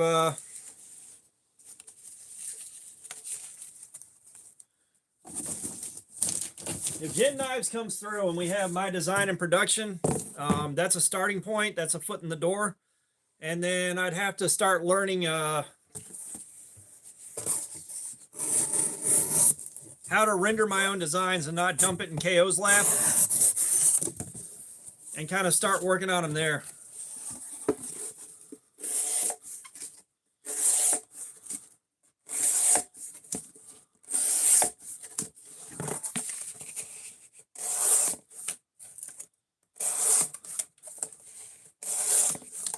And of course, you know, Jin Knives isn't that, yeah. So what's so, because like the Spydercos I've got like in hand.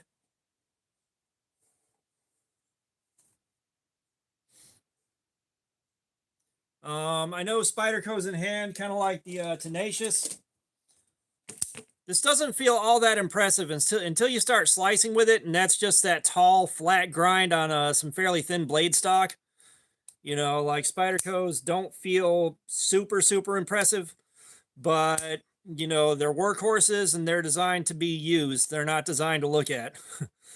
Spyderco's are usually pretty visually unattractive knives.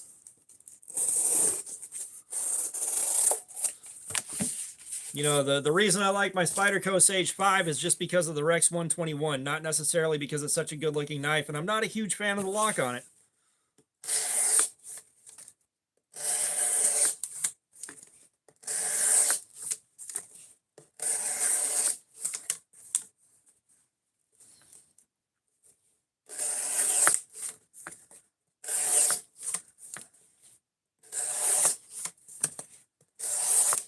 Yeah, Moras are incredibly visually unimpressive.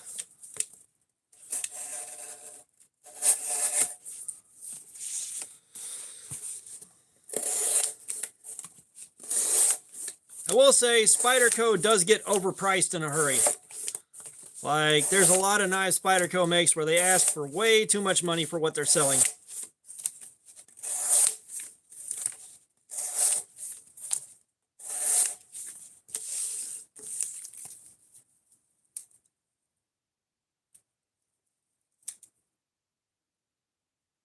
No, the knife's not finally giving up. We're still doing okay with it. We are still doing okay with it.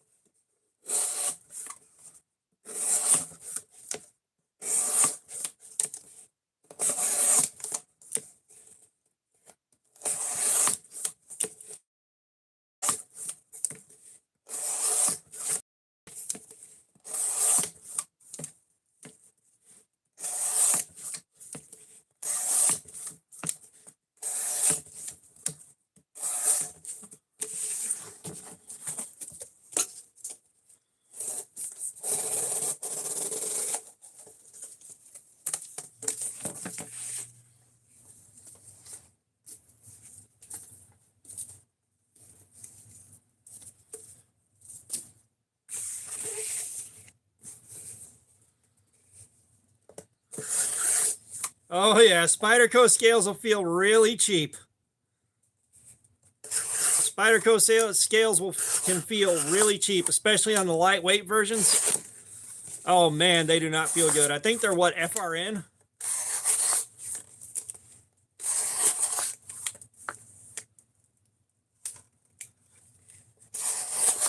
So cutting up the cardboard and doing the testing on it is part of the review process. This is a review channel. And I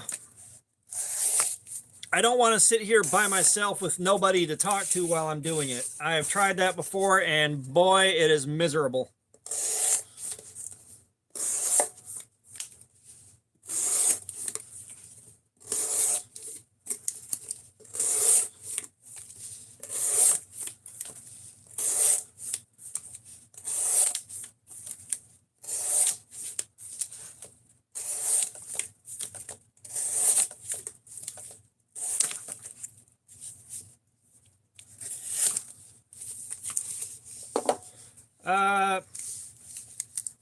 Mason McMillan, what's up? How you doing? We are doing some edge retention testing, and the knife we are using is the Concept Mato, M-A-T-O, in CPM S35VN steel.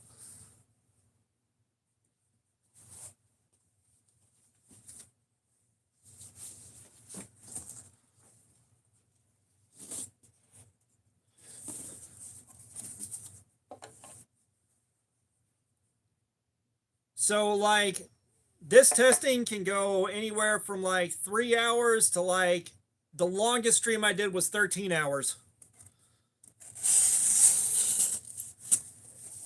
Which, let me tell you right now, I am not doing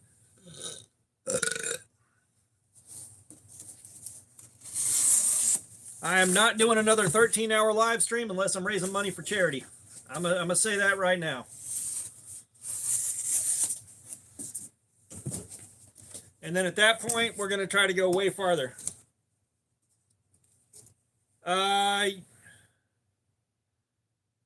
I'm not sure, like,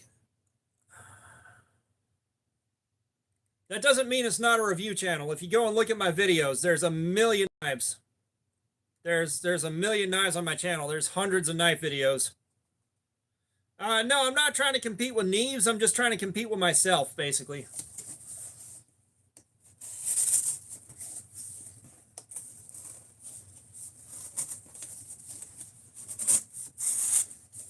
You know, I'm trying to carve out my own little corner and do my own thing.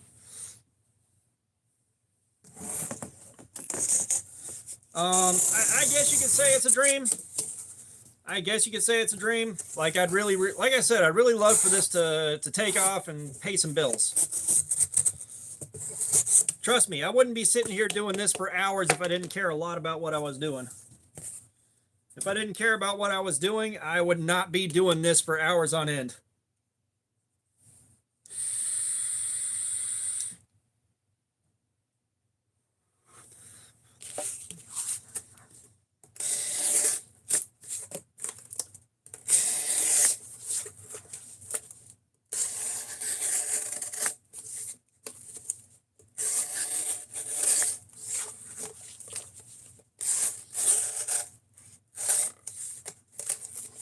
Oh, this one's gonna fight me. Yeah, if you're interested in knives, man, this is a good place to hang out. Yeah, if you look up a knife that I've reviewed, then I'll show up.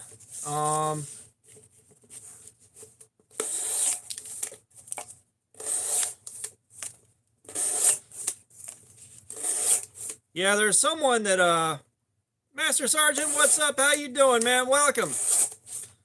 But,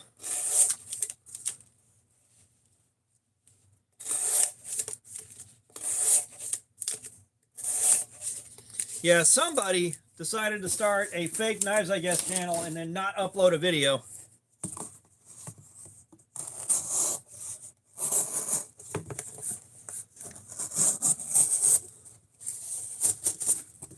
Because they had it listed as a butterfly knife channel for a minute there, and then they took that down.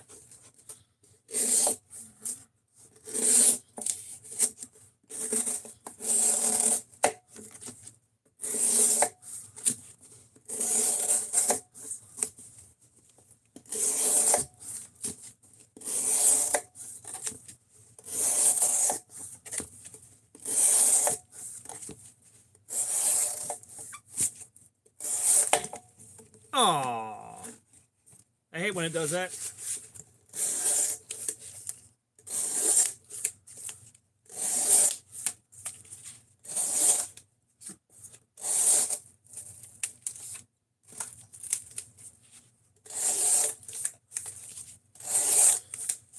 But yeah, I've burned up a lot of time doing stuff that I thought was going to be taking me somewhere bigger and better. Don't worry, KO Knives. One day somebody will make a fake KO Knives.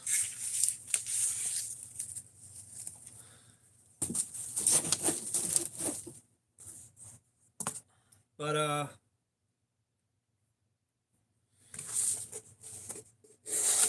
yeah, this is also part of how I try to set myself apart. Hey, KO, I'm happy to help you out, brother. I am happy to help you out wherever I can. But, you know, this is also part of how I'm working on setting myself apart.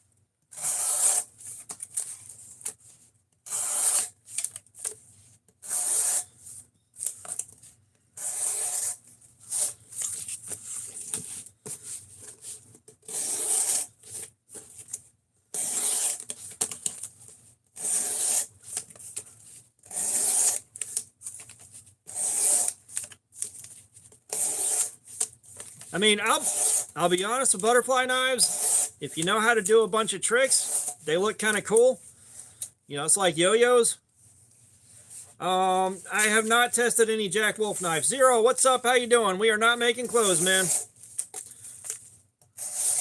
However, if you would like some vegan bacon, I have plenty.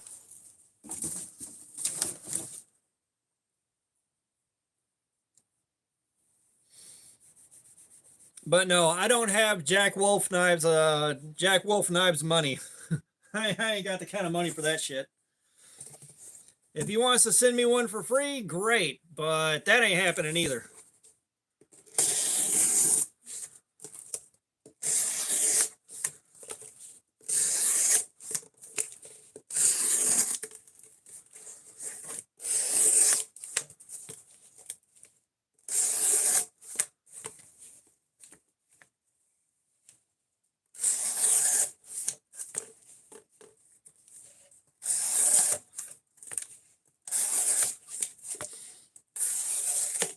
Well, I said no. If you can do a bunch of tricks with butterfly knives, they look kind of cool. No, they are Jeremy Frost. They are not practical at all. They look kind of cool. It's kind of like a yo-yo. If you know a bunch of tricks, I'm pretty sure it's gluten free, but I could be wrong. It's like a yo-yo. If you know a bunch of really fancy tricks with a yo-yo, it can look kind of cool. But if you don't know any tricks, you look like a dork.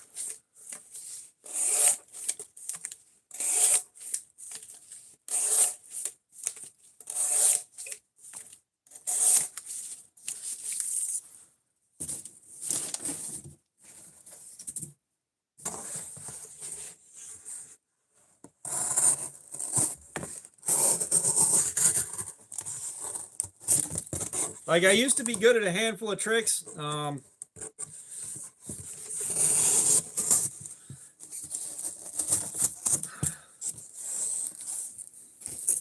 This box does not like getting cut up. But, like, I used to know a handful of yo-yo tricks that looked way more impressive than they actually were in all reality, which was fun to show off.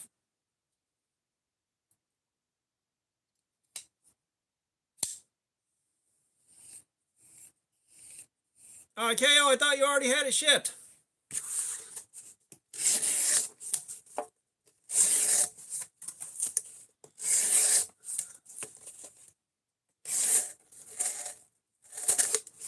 Anonymous Knives, what's up? How you doing? That's like I got I know a couple of basic fly knife that look kind of impressive. But they're not really all that great. And at my current level of attention span and desire to learn on a butterfly knife, I'm not going to go back to that. That was when I was like 12, 13 years old, and I was running a real cheap butterfly knife that broke after a couple of months of just flipping it open and closed and doing the couple of easy tricks that I knew.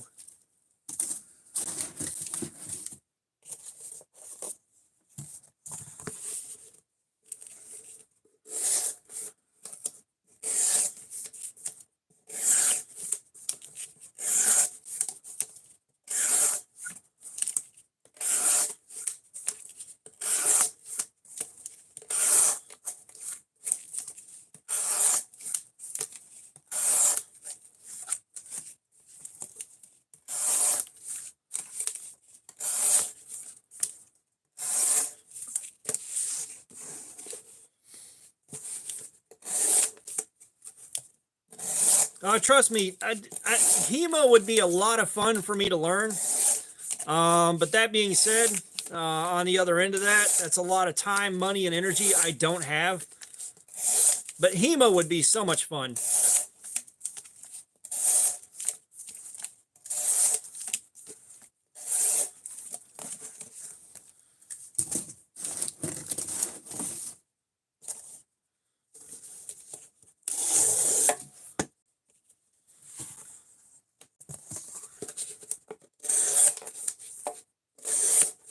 That's like, at some point, I do want to build a target for learning how to throw knives, or not learning how to throw knives. I learned how to throw knives a long time. China Star, we'll see you later, man. Appreciate you dropping by.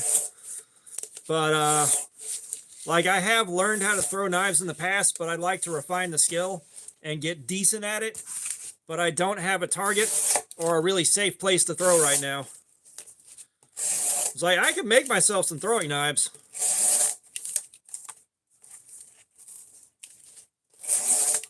Right now I'm investing them in not starving to death. And apparently a lot of time and energy is going into this.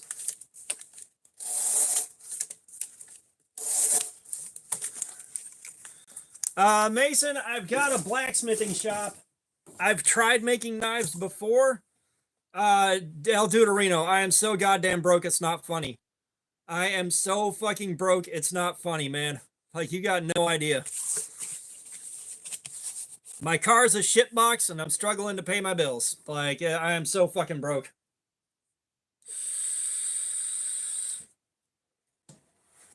But I've got a blacksmithing shop. I've tried making knives before. But, the materials to learn how to make knives are, Adam, what's up? How you doing, man? But, you know, like the materials, your consumables get real expensive real fast. And I didn't have the patience. I didn't have the patience to really sit there and learn how to do it right. Yeah, this channel is mostly focused on $30 knives. The reason we have this one, it's like a $150 knife, but I got it for 15 bucks because I was at the right place at the right time. But we're normally looking at stuff that is significantly less than 50 bucks.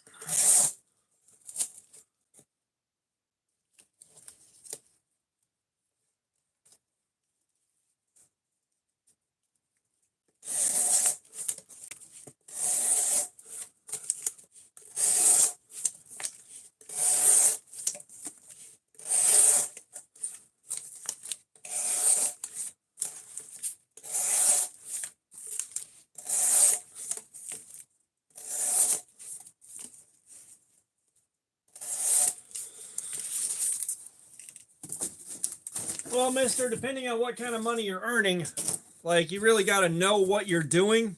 And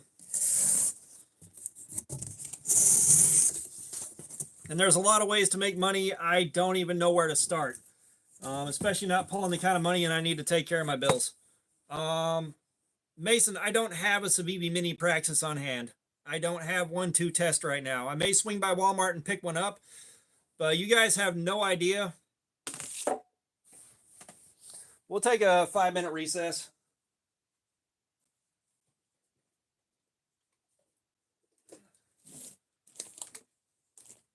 Waiting to get carried, reviewed, and tested. Waiting to get carried, reviewed, and tested. I've got this. I've got this. I've got this. I've got this. I've got this. I've got this. I've got this. I've got this. I've got this. I've got that right there. I've got this. This. This. This. This. Maybe this. This. This. This. This. This. This. This. This. This. This. This. This. This. This. This. There's another one over here.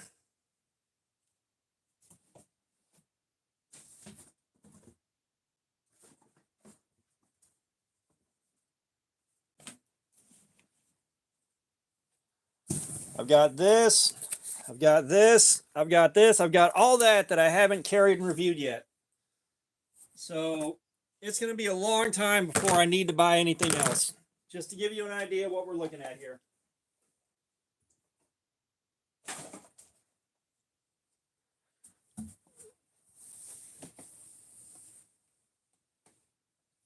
I don't think I'm at 400 knives. Yeah, so these will happen one knife a week. I'll take a knife, I'll carry it for a week, I'll work with it, I'll do my review on it for the week.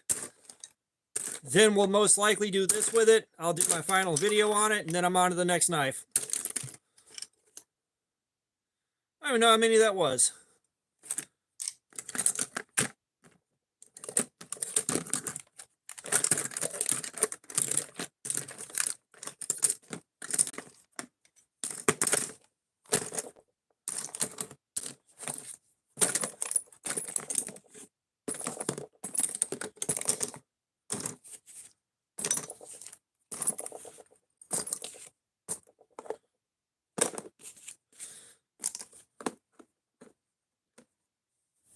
That is 30. No, KO does not run this channel. I run this channel. It's my channel. Why would he be running my channel?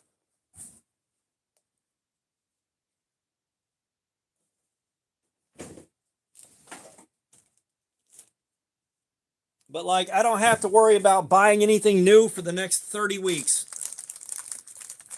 No, I don't do fakes, man. We don't do fakes. That wasn't a fake bug out. I don't even know which one you're asking about.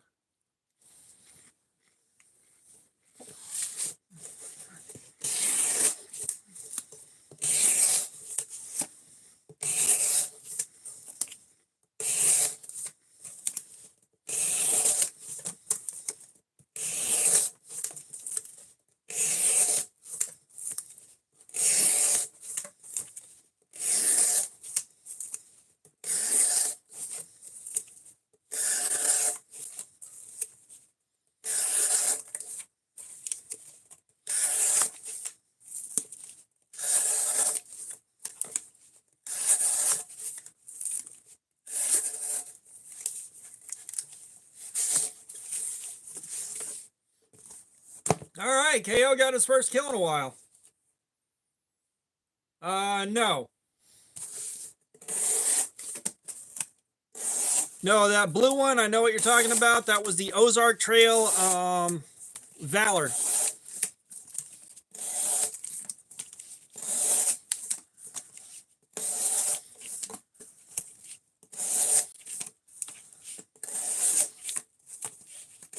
Yeah, that was the Ozark Trail Valor. That wasn't a fake bug out.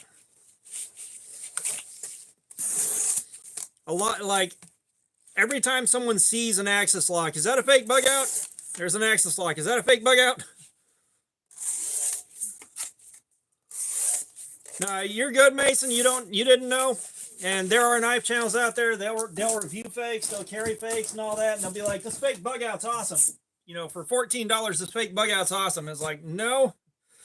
No, I don't sell knives. I am not a natural born sales guy.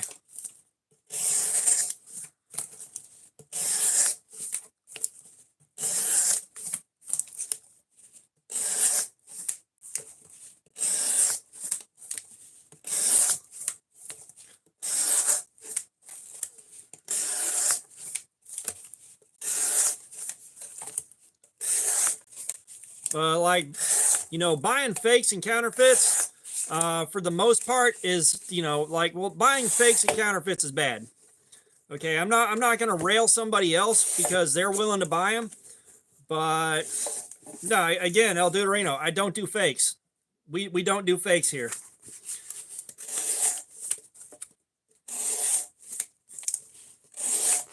But a lot of these companies that are making these knives, you know, they're not pulling in tons and tons and tons of profit. You know, you're not robbing a faceless corporation. You know, you're taking money out of the pocket of probably a handful of people that are making a living, but that's about it.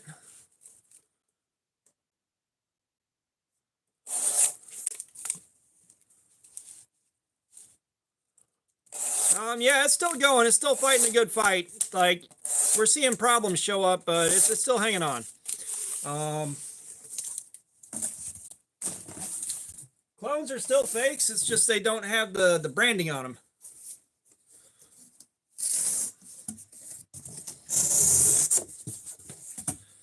But you know, you're just kind of taking money out of the pockets of guys that are just barely getting by. Like, they got their bills paid, and there's not much else.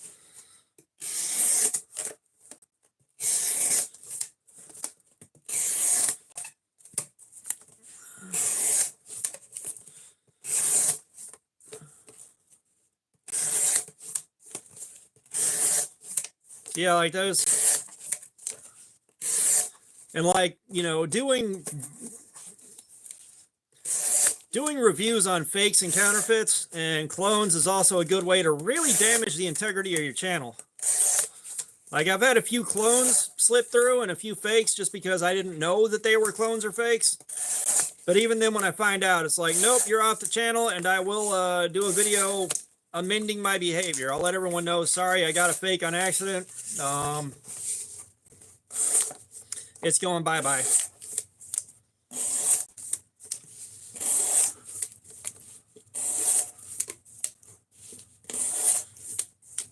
Well, no, like, where is it? This isn't a fake bug out. It's not a bug out clone. It's its own knife that happens to have an axis lock. It's not a fake bug out.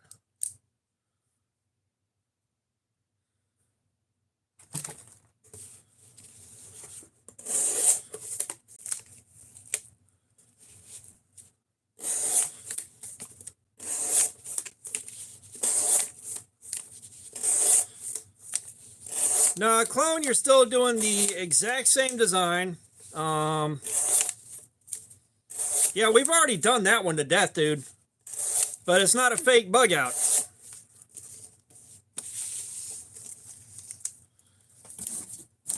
Yeah, and I'm gonna be honest, 20 bucks an hour ain't no great shakes now. It used to be a good pay rate, but 20 bucks an hour now ain't a whole lot.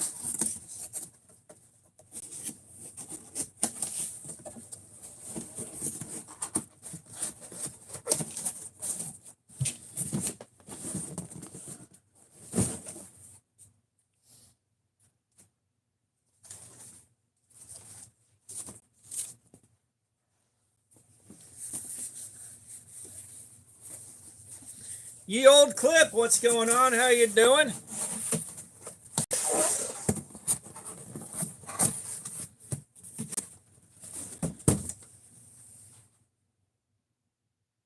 Zetter Kintes, what's up? How you doing?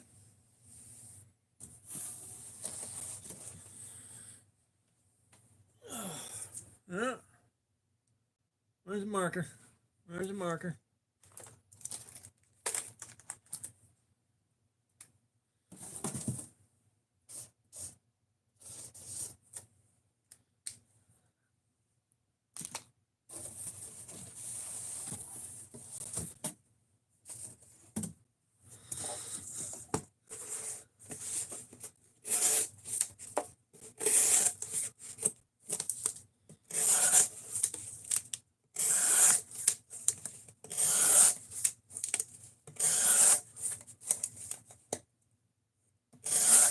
Oh, El Duderino. I got the first video on YouTube up on that Ozark Trail knife. Yes, I've done the Ozark Trail.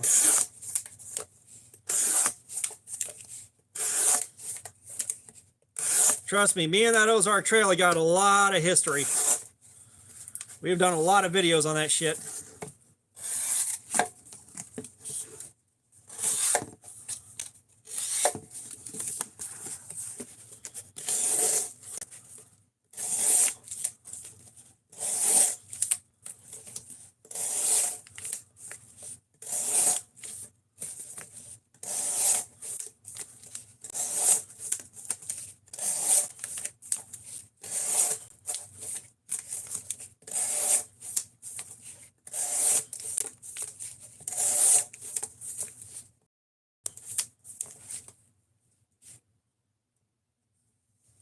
No, I got to the orange one before you did. If you remember right, I got to that orange one before you did by a couple of days.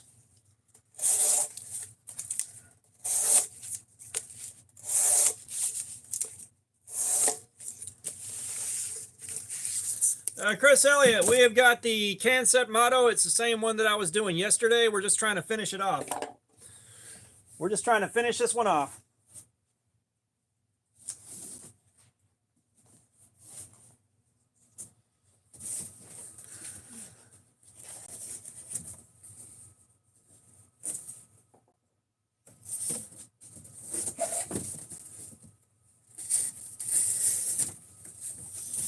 It's like I got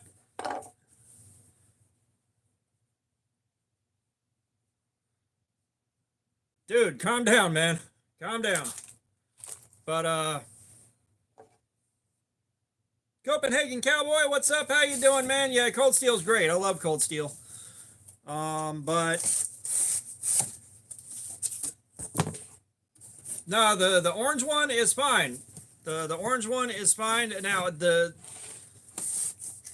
newest version of that orange one, the heat treatment's real hit or miss. I got two of the new ones.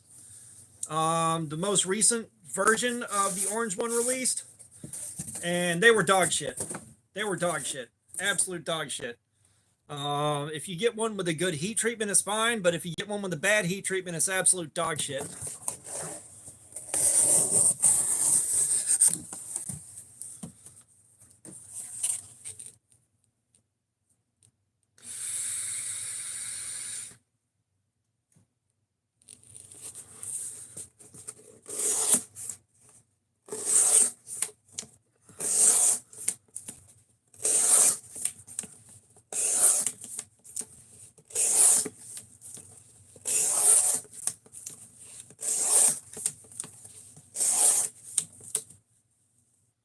So the sock game is for $2. I'll put some socks on. For the next $2, I'll take them back off. Yeah, see, I told you I got it out before you did.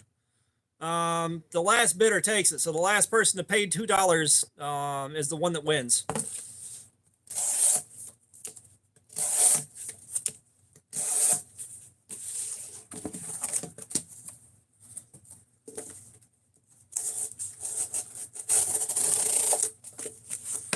Because if I remember right, I got my video uploaded.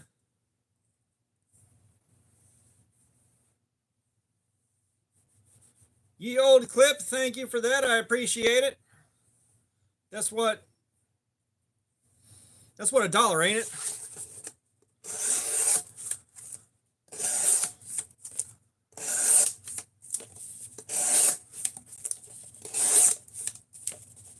Ah, 4 cents. Gotcha. Still, 4 cents I didn't have.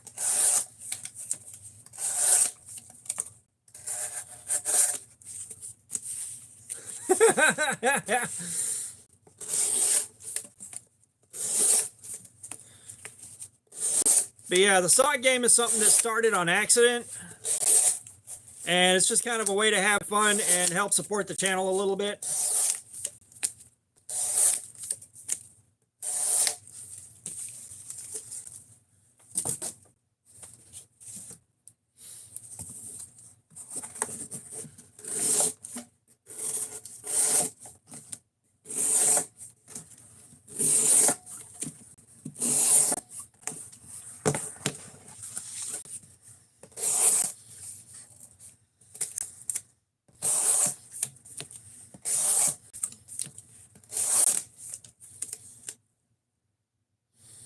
Oh no, it's the entire chat.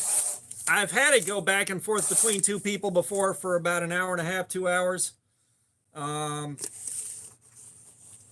Yeah, Evil Twin, I gotta carry it. I gotta carry it and do some work with it first.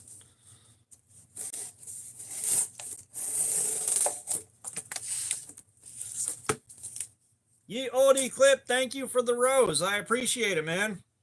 Flower Floating Heart, thank you so much, dude. I appreciate it.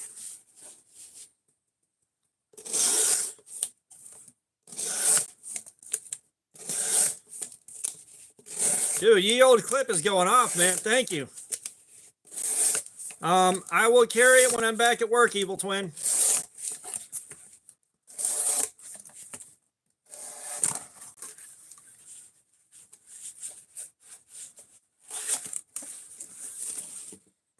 Yeah, ye old clip, thank you for that. So I tell you what, because you did all that, ye oldie clip, you can pick a figure out. All right, you can pick between the robot, the Grim Reaper, the Frankenstein, the Knight, the Mummy, the Scuba Guy, or the Ninja.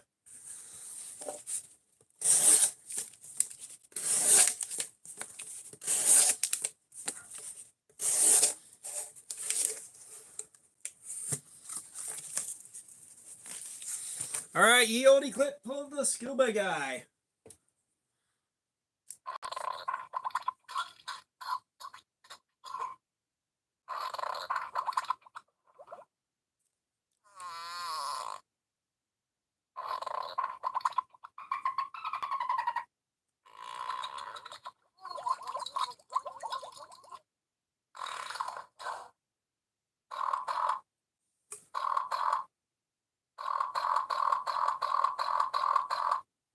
Thank you, Yieldy Clip. I appreciate it, man.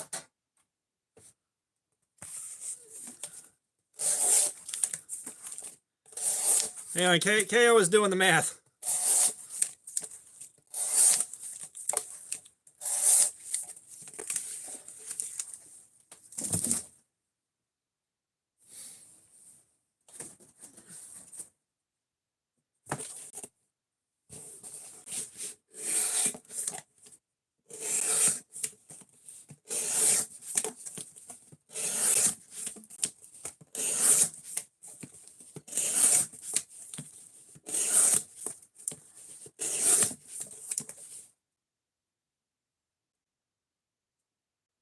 Coon Ghost Cosplay, what's up? How you doing, man? Welcome.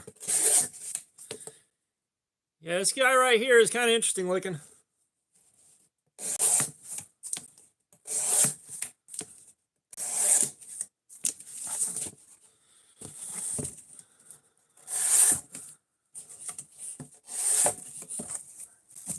Keegan Forney, what's up? How you doing, man? Welcome.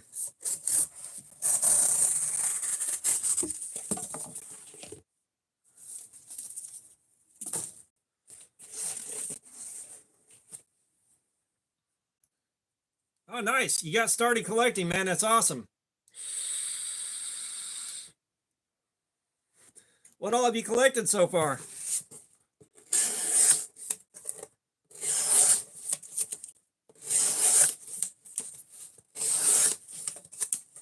Keegan, I'm doing good, man. I'm doing good.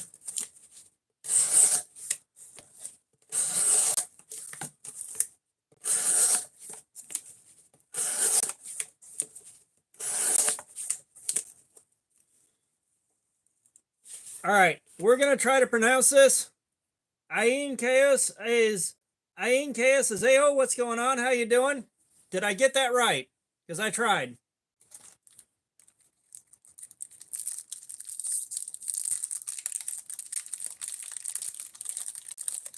So hopefully that Smith & Wesson's taking good care of you, man.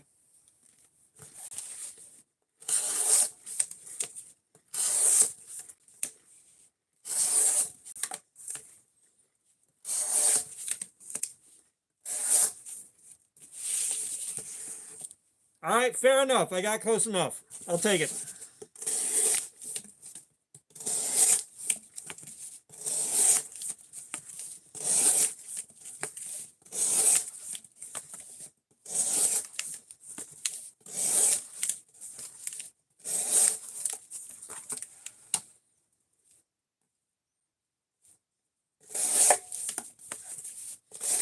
Ain, we are doing edge retention testing.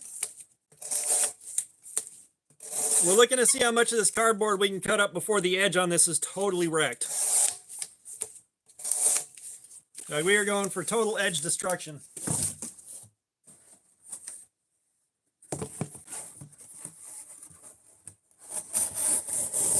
The Balisong Traveler, what's up? How you doing? So Amazon sells a lot of good brands of regular pocket knife. You know, you can get Kaiser, you can get Cold Steel, Civivi, Concept, like a lot of good knives. No, like I did a few hours yesterday, and we're doing a few hours today. But I know the Balisongs, because Amazon doesn't like selling Balisongs and out the front automatics. When you do find them, they are some cheap Temu shit that are toes are a little cold. This basement stays really cold. The basement stays really cold. But like, because they have to list the Balisongs as something else and sell them until Amazon takes it down, yeah, the Balisongs are going to be some cheap shit. The Balisongs are going to be some Temu shit on Amazon. Like, don't get me wrong, you can get some cheap piece of shit knives on folding knives on Amazon too, but the Balisongs are pretty much guaranteed to be bad.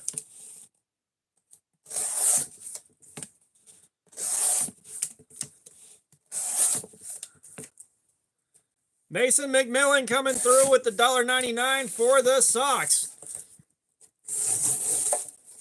Let's get the official channel socks put on. Thank you for that, sir.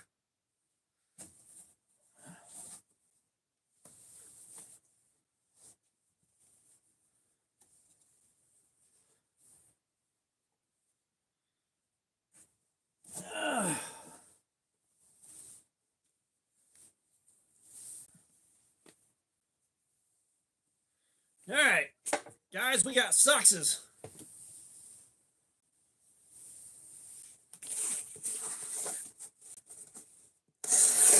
Yeah, those are the official sock game socks. I've had these down here for like probably getting close to a year now. Con Ghost, have a good night, man. Appreciate you dropping by.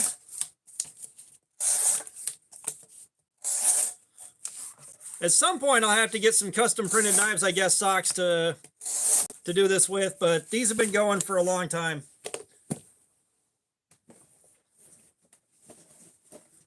For a while there, and we haven't done it in a long time, but for a while there, for another $2, we got some Bobby's World shoes.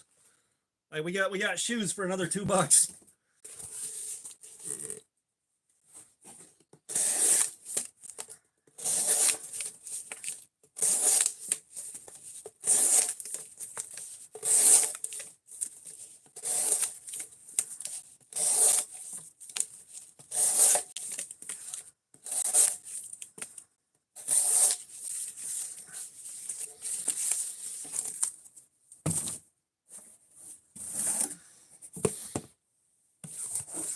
Okay, so we are closing out 3 hours of cutting like this on this edge.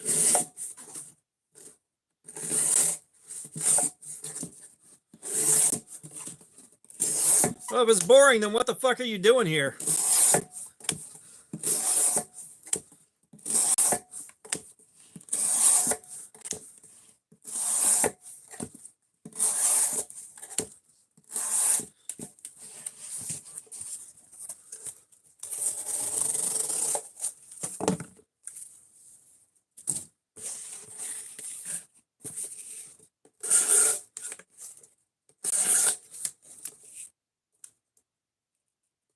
Ah, chicken biscuits sound nice, dude.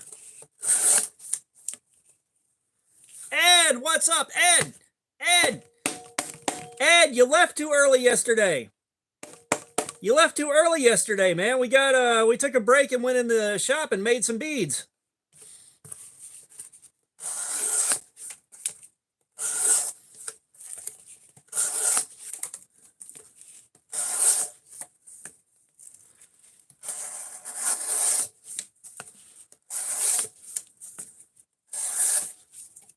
Yeah, we went in the shop and made some beads yesterday.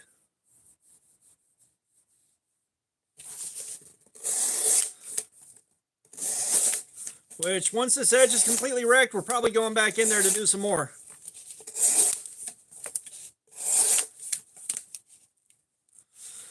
Let me go get them.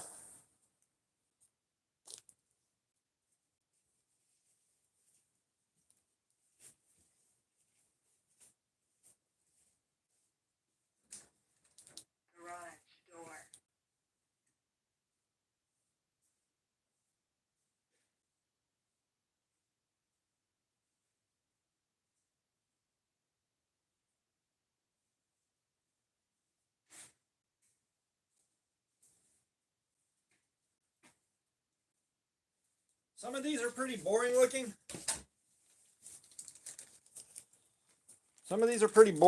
Like that right there is just green and orange glow in the dark resin. Some of these we're still going to be opening for the time being. But we got glow in the dark resin with white sage in it.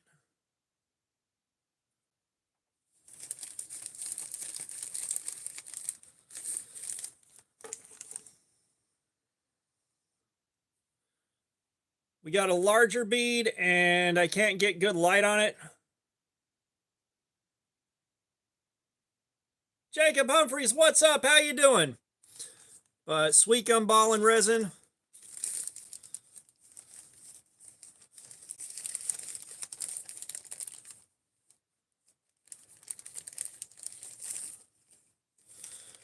Yeah, so we only made a few yesterday. We only made about 4 or 5 yesterday. So these are hand turned on a lathe. These are hand turned on a lathe with a carbide tool. That's about as intricate as they get, unless I cast something in the resin, but I don't have a 3D printer.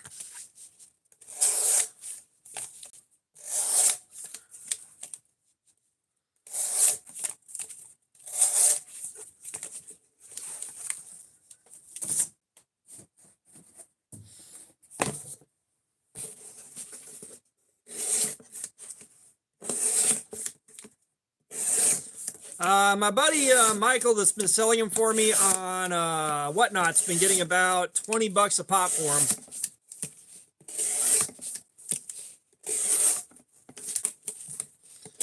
And I've got some more glow-in-the-dark resin or more glow-in-the-dark pigment coming in today, so I should be able to do some more glow-in-the-dark resin. Those are the ones that sell the best.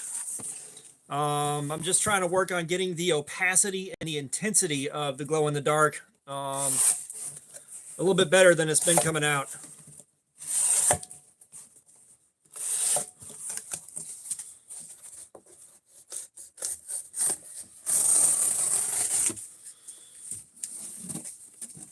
All right, so we are at the end of our third hour on this edge.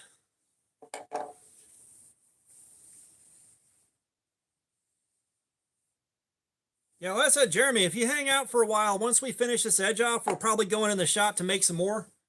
Because I need to get some made. I gave everything that I had. I gave everything that I had to my buddy Michael to sell for me on Whatnot. I believe it's Michael C0101.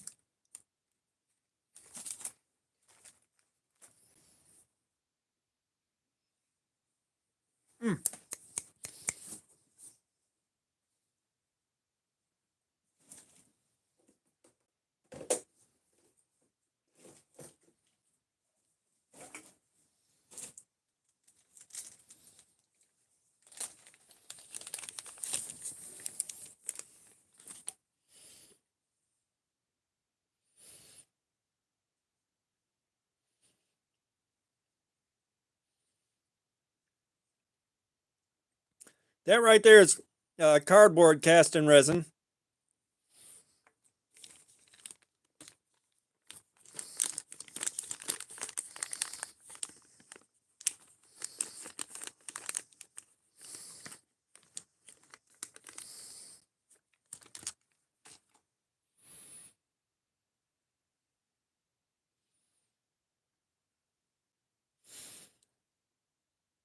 That right there is just a really cool purple and clear. Like the lighting's not the best here. The lighting's not the best here, so it's hard to really capture what's going on. But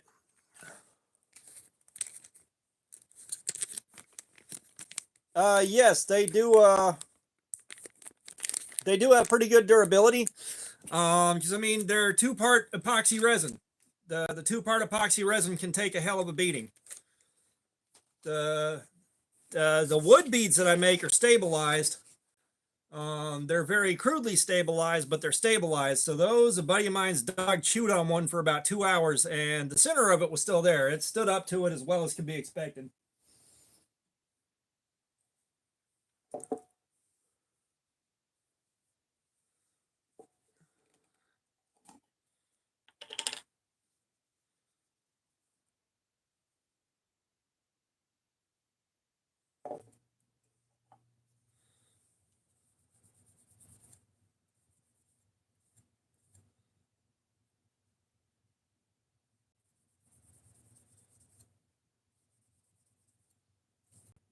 I believe Madame Curie just discovered radiation in general. Curie. Okay, I'll definitely hit that like button for me. I greatly appreciate it.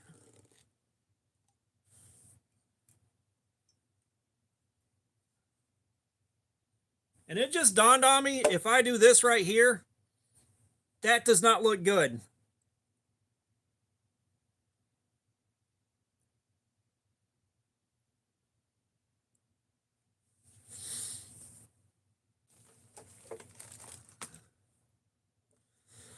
All right.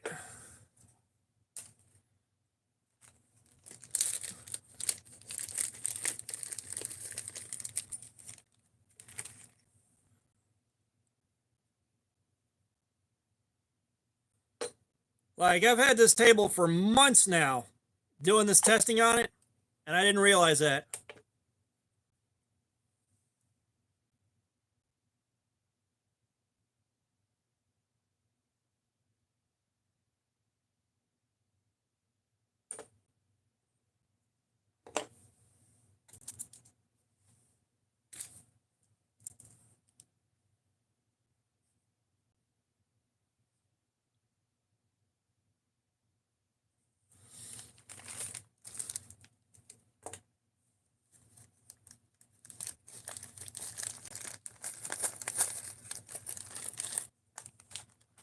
Yeah, Gwyneth has done worse products. I actually have seen where someone cast dog hair in resin for an ugly pin contest. It was rough. Now, that being said, I do not currently have a dog. We had to put our guy to sleep a couple years ago, and I'm still pretty tore up about it. So I'm not ready to get a new one right now.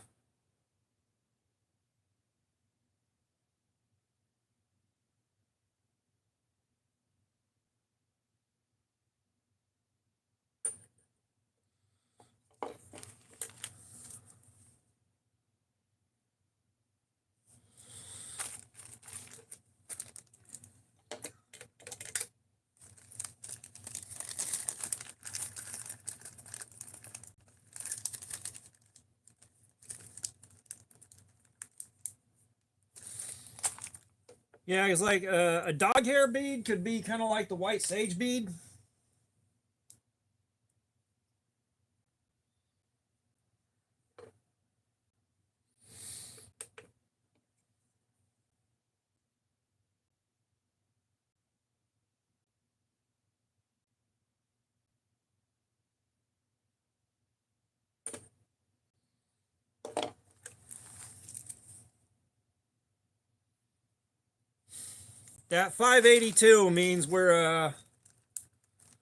That 582 means we're getting there. We're getting real close to finishing this off.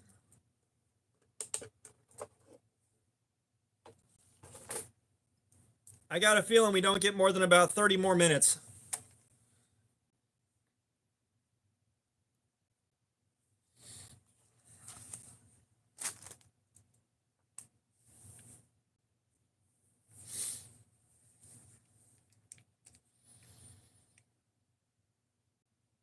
You know what I mean? Casting dog hair wouldn't be too hard as long as you got a vacuum chamber and a pressure pot at your disposal.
Uh,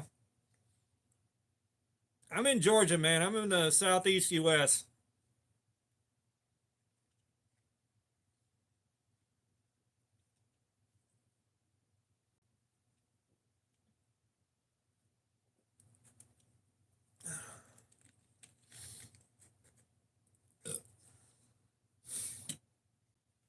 Radium and a dose that small won't kill you. The amount of radium you need to kill you is quite a bit, and you're looking at a lot of exposure to it.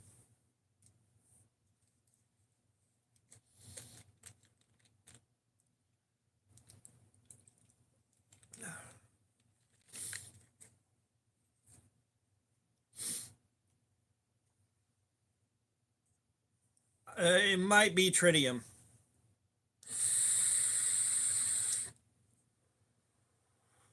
probably is tritium. I think.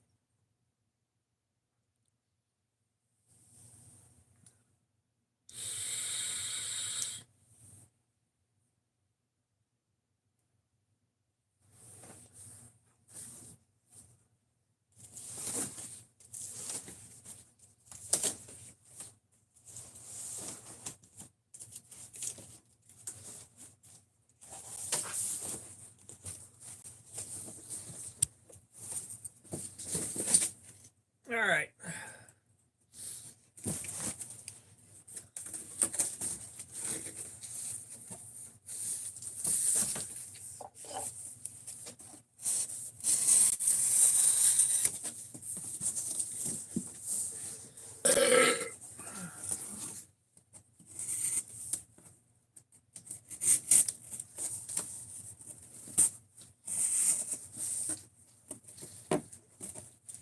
Come on.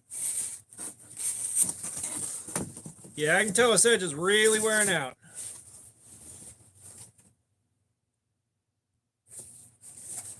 No, you want radium to get dangerous. Back in the day when radium was used for when radium first started getting used for watches and it was hand painted on. It's just Bigfoot, Arthur. But the radium girls, if you've ever seen that, the girls that were painting the watch dials with radium would lick the paintbrush to get it like really tight again, get that fine point on it, and they would their jaw would fall off. Like, no shit, their jaw would fall off. I believe they called it Fossey jaw. Masood, what's up? How you doing?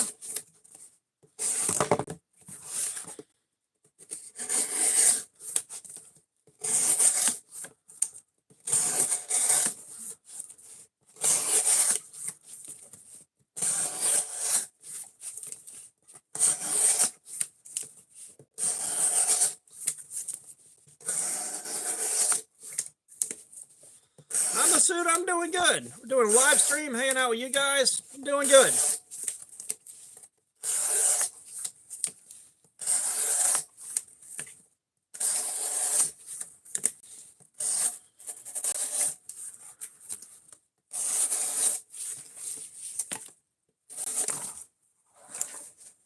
I hate it when it does this. It scares the hell out of me every time.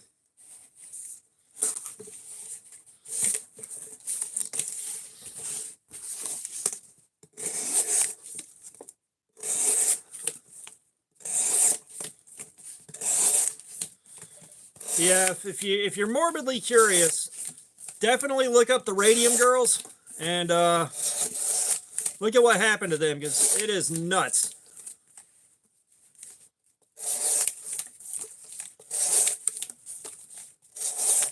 Come on, you've never been curious enough to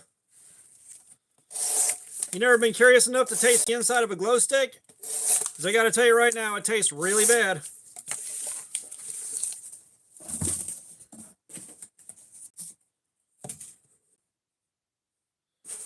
Yo, we're going to try to get this side knocked out.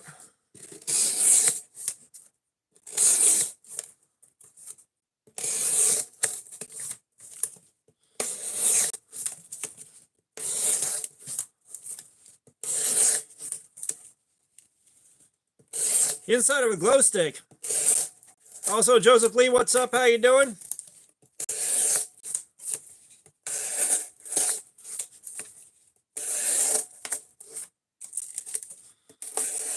Zint, you're late as fuck, dog.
Yeah, this edge is starting to let go.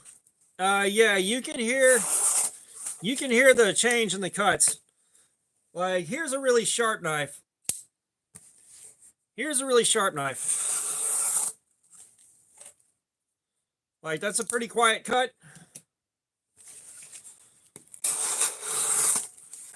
Now it's way louder.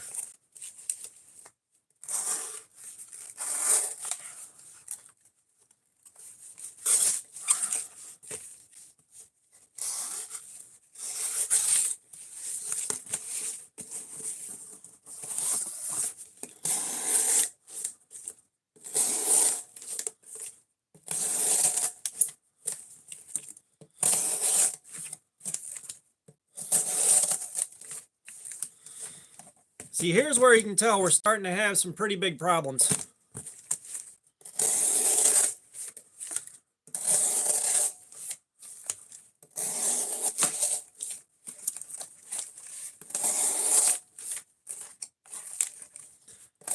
No, that was not the tack ray.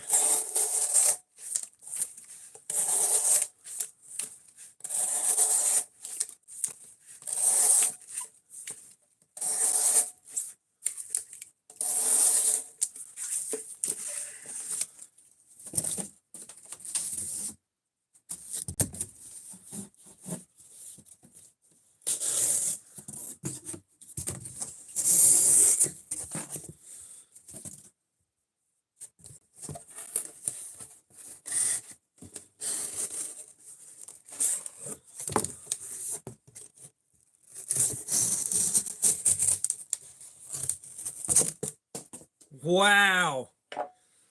That's how bad this edge is getting.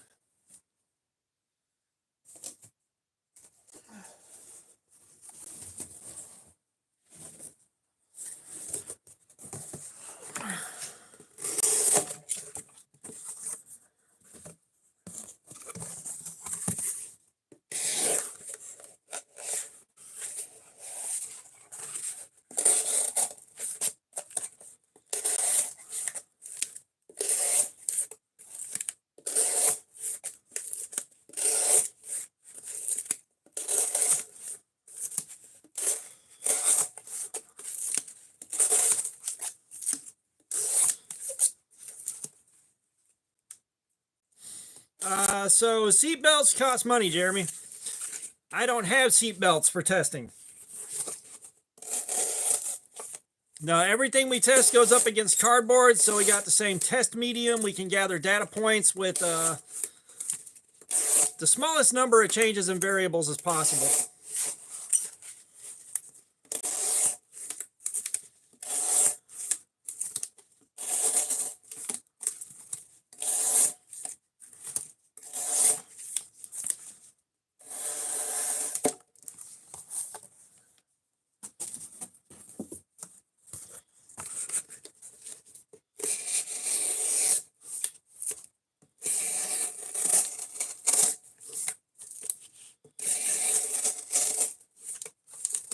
Toby Patrick, what's up? How you doing?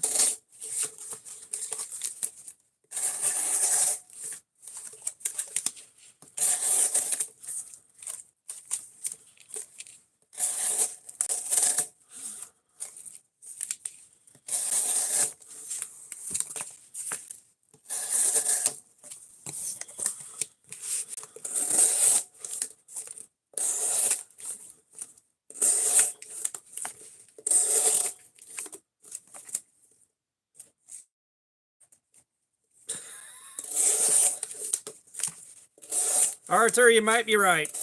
Depends on your level of commitment.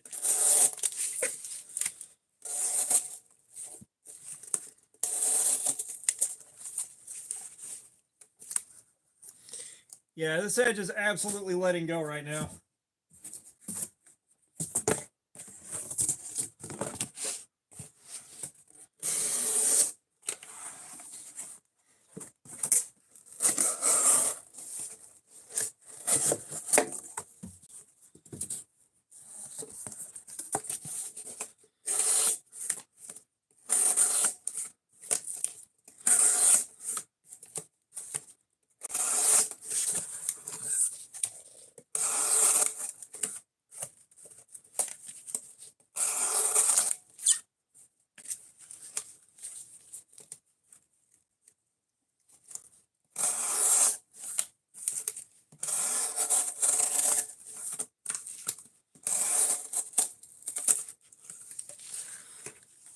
Yeah, I'd say she's toast.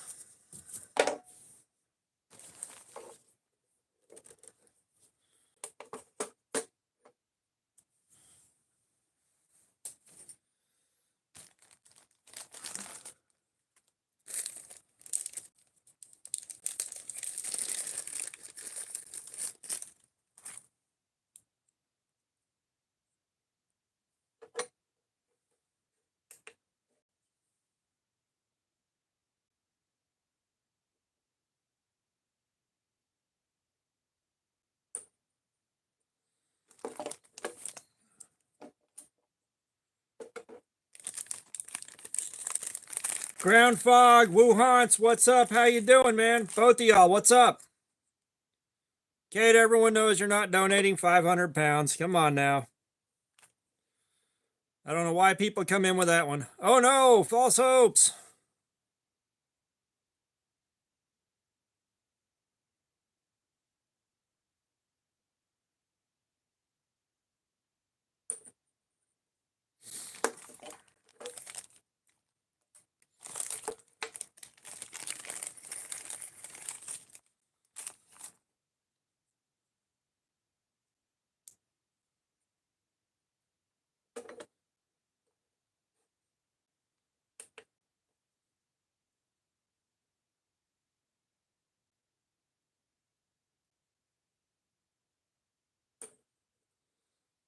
Somewhere we got a bad spot in here that I can't find.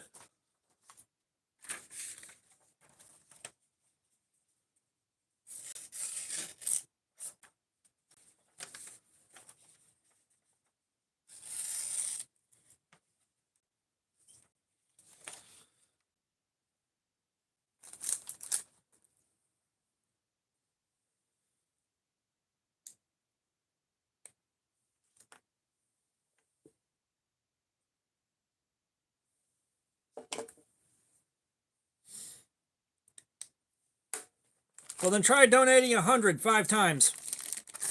Or donate 50 10 times.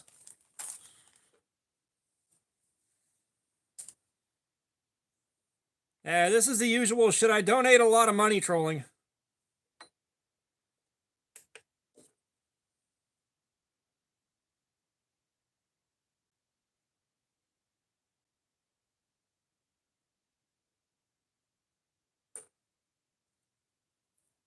Yeah, we got a bad spot in here. I just can't find it this time.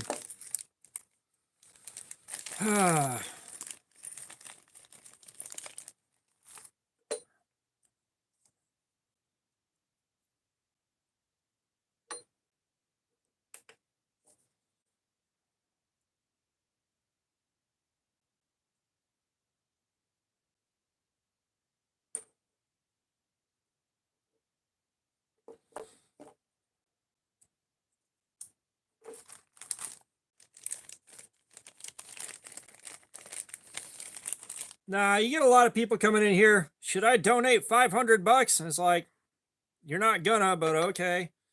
And then it's always, I don't know why, but it won't let me. Every single time.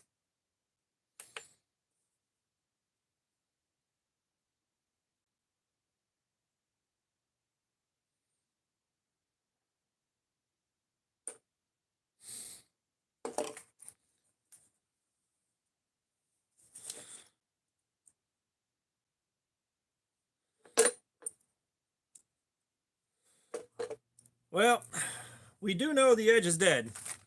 We do know that, but I cannot find the spot that's up over 600.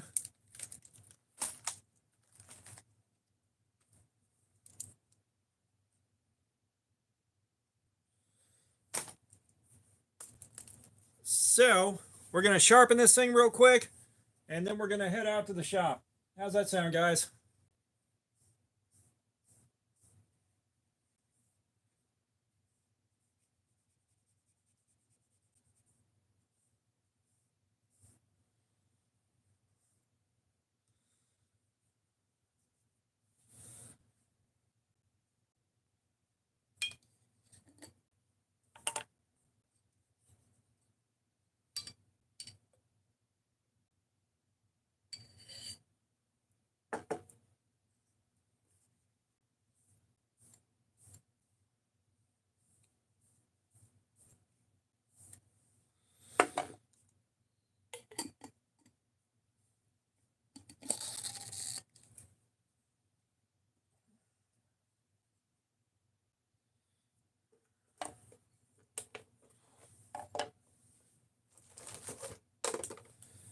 Mason, we're probably going to be streaming for a good while longer, man. We're probably going to be streaming for a good while longer, man. We're fixing to go in the garage and make some beads as soon as I get this thing sharp again.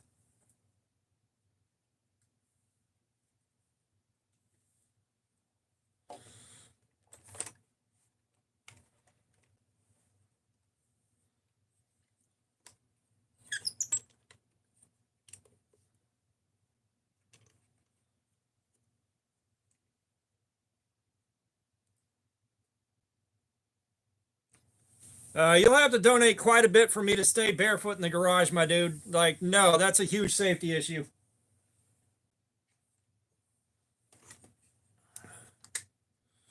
All right, we're set up the same from last time, so we should be good on that.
Yeah, it finally died. This thing is, I mean, the work sharp's really good. The work sharp is really, really good.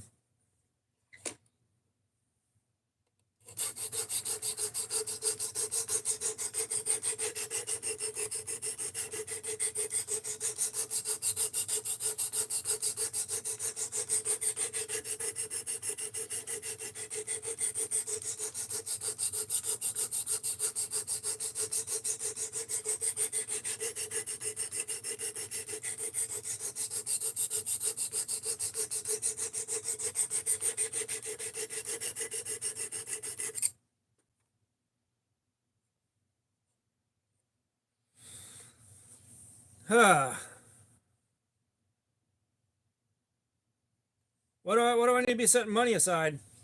What do I need to be setting money aside for? We got the Precision Adjust Professional. If you're on a budget, the Precision Adjust Elite will do the same thing this will, just a bit slower, but works just fine. I've got that one too.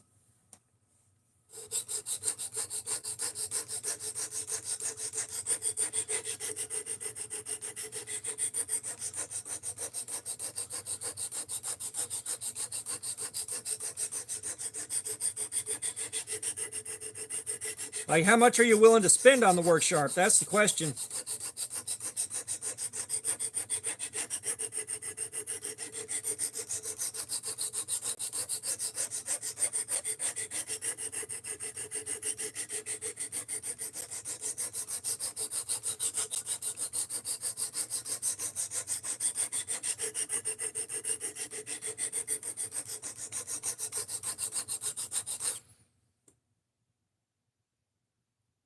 I mean, not to bust your bubble or anything, but getting 3 years out of these, I think that's plenty of time to set money aside for fresh stones.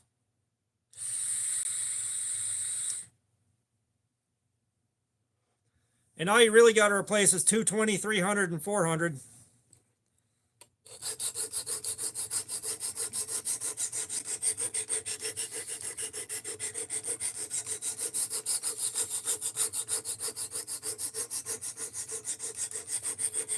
We're sharpening to 17 degrees per side, and it's the Concept Motto. Or Mato, or however they pronounce it.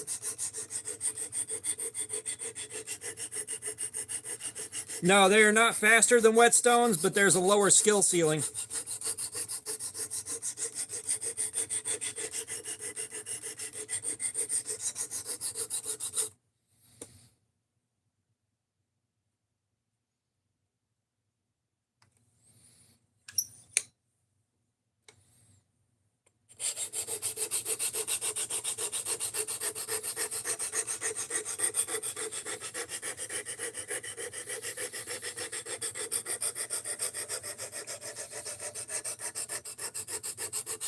I haven't quite gotten that stone to do what I want to yet.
Well, I'm going to tell you right now, this thing takes a lot longer than a whetstone.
Yeah, D2 is a bit more of a challenge to sharpen than cheap steel. Cheap steel, especially if you're trying to feel for a burr. However, with a more aggressive diamond plate, you probably will be able to raise a burr pretty quickly. But it's a good place to start, and you can get it absolutely screaming sharp.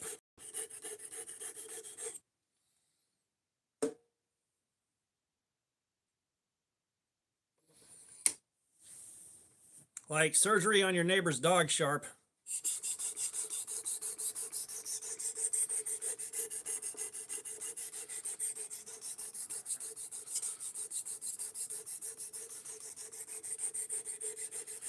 Chaos Theory, what's up? How you doing?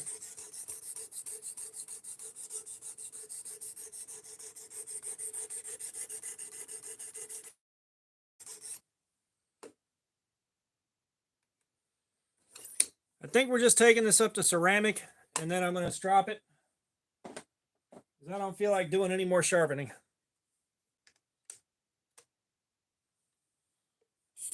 Yeah, I know nothing about carving blades.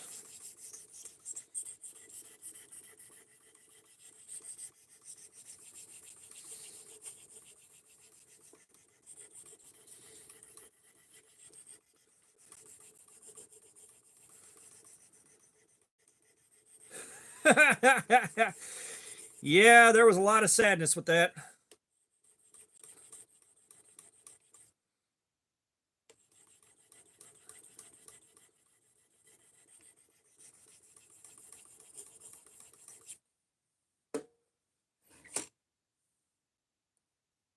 No, I still haven't found him. Just a guest. What's up? How you doing, man? Nope, never found the Weehaw bits.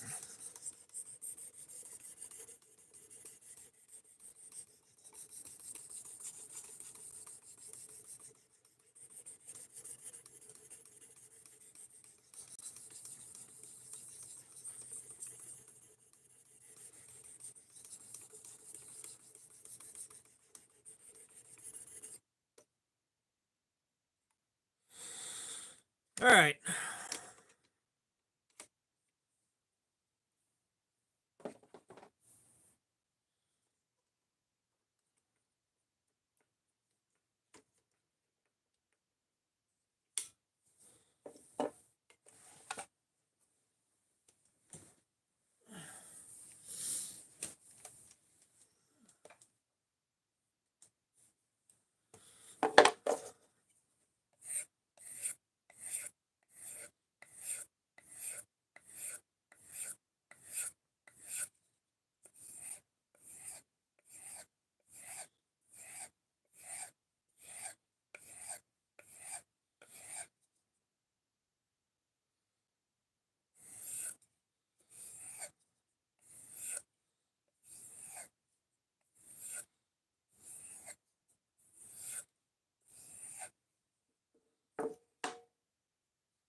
Not feeling any more burr to remove.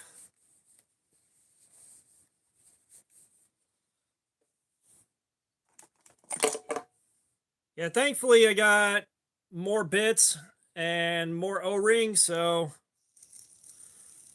I can actually do that now.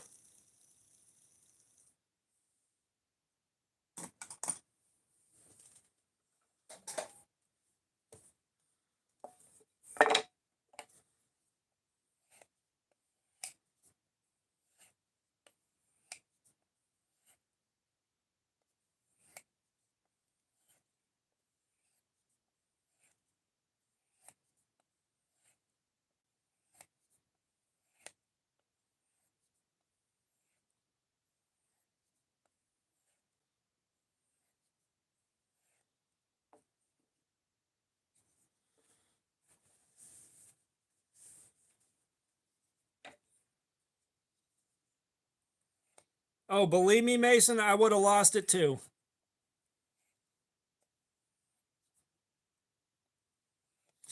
But thankfully, one of the O-rings is much stronger than the originals. Chaos Theory, we are sharpening the Concept Motto, or Matto, or Mato.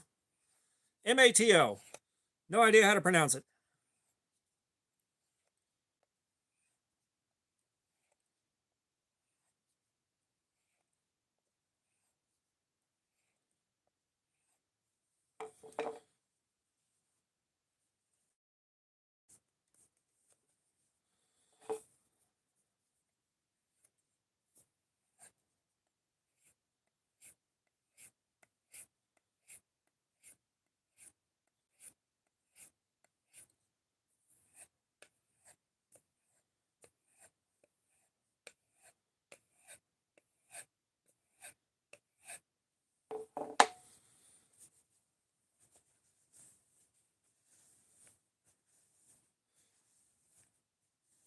Yeah, Ed, we're just finishing it off. We were on my edge when we got halfway done.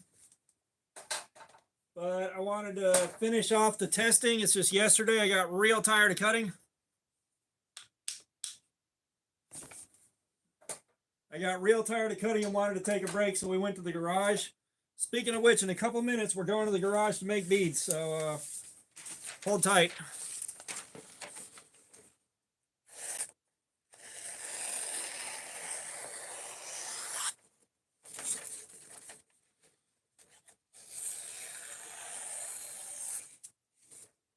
Yeah, I'd say she's sharp.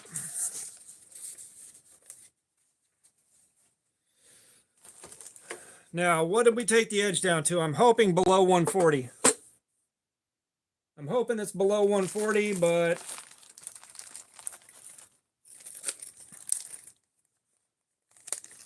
all right, KO, have a good one, man. We'll see you next time.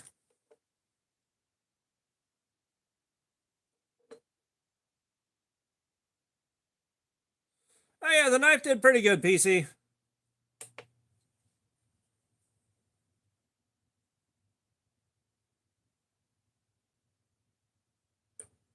$139. So we'll take it.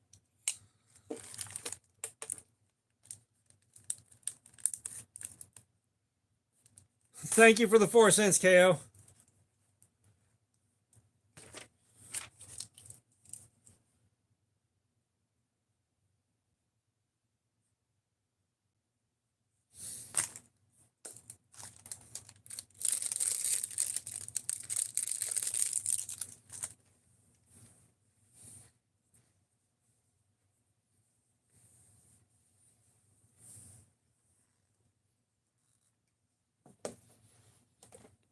All right.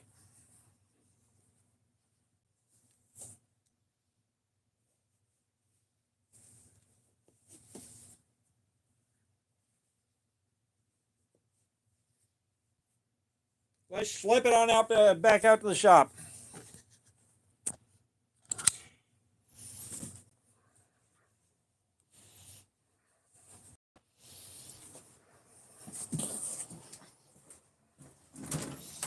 Garage door.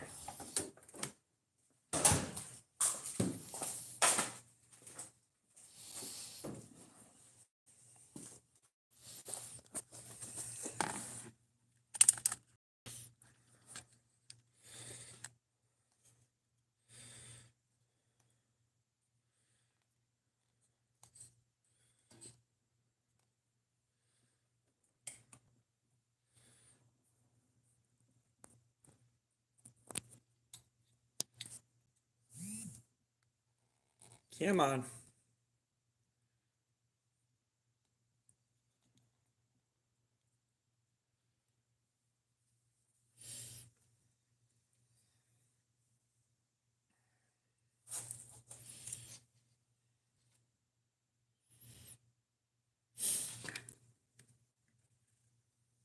Wade, what's up?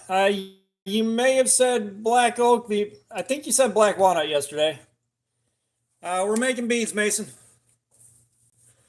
We're making some beads, man. Let me go cut something up. Or let me drill something out. I don't know yet.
All right, so what I'm doing right now is I'm drilling a hole in the blank.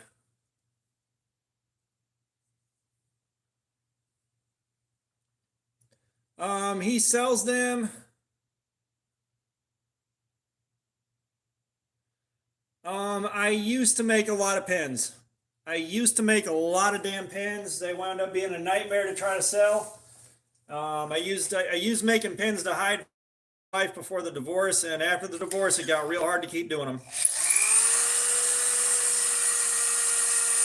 But Michael sells his stuff on Whatnot during live streams.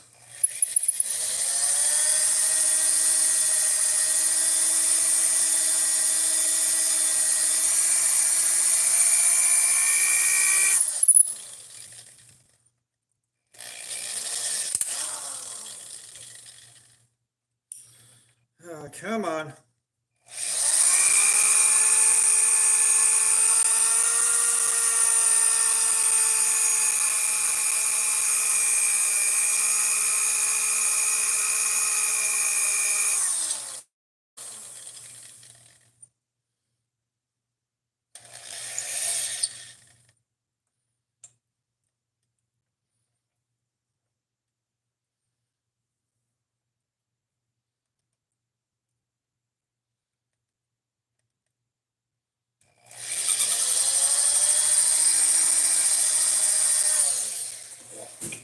Hang on.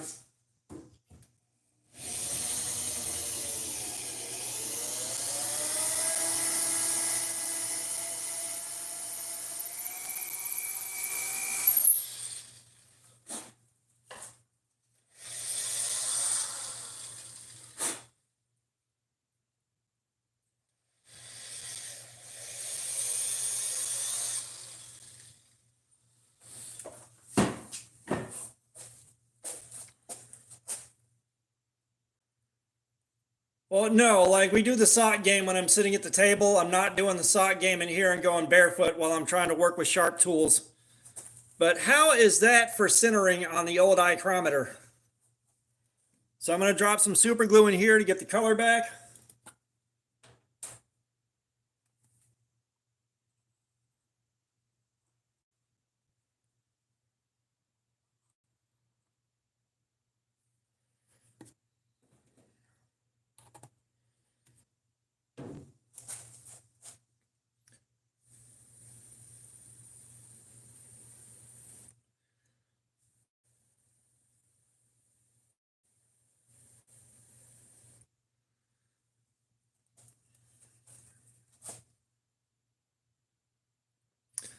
So now that I've got some super glue in here, the red looks red and the black looks black again.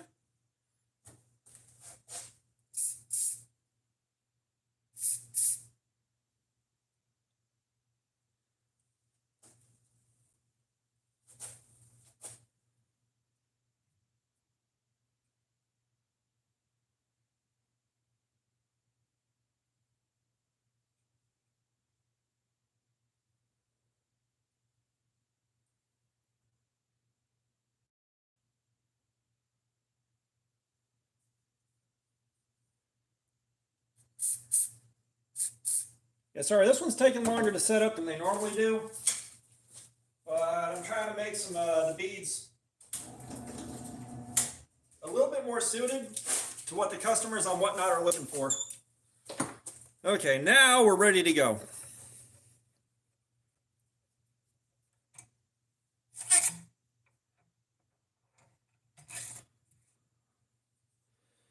And this should be a black, white, and red black, white, and red bead.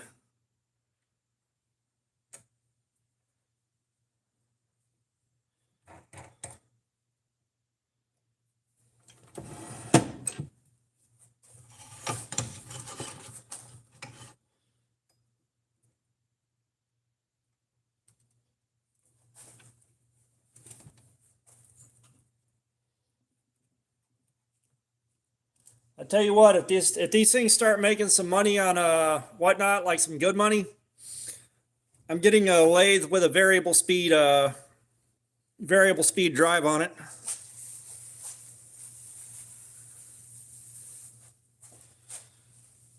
Just so I can turn a dial instead of having to reach back there and move the belt around manually.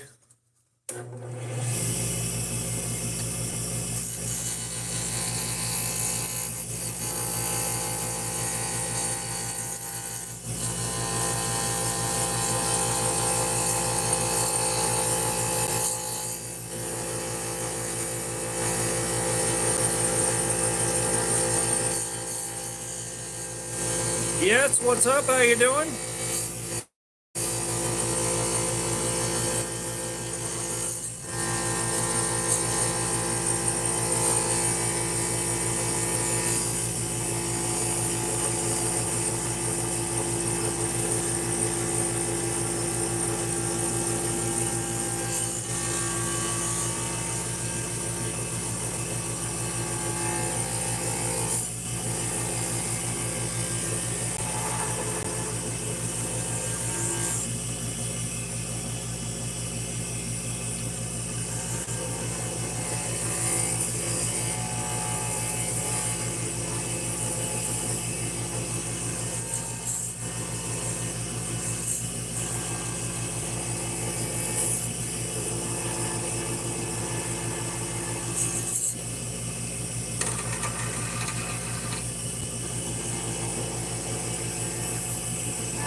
What's good, 77?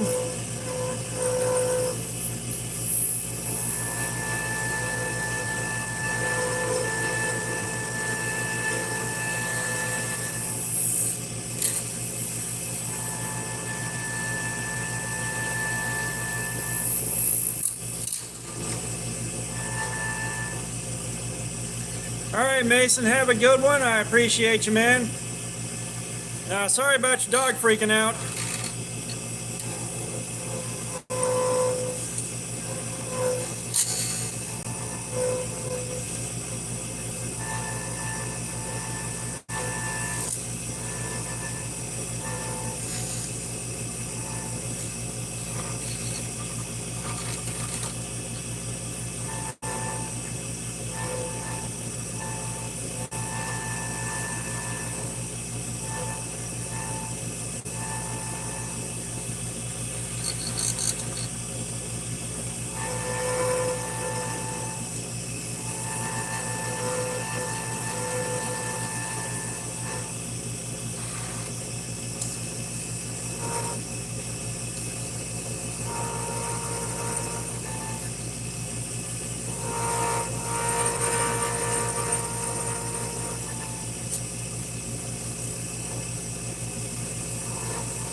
These might be Christmas dinner for orphans. I'm not sure yet.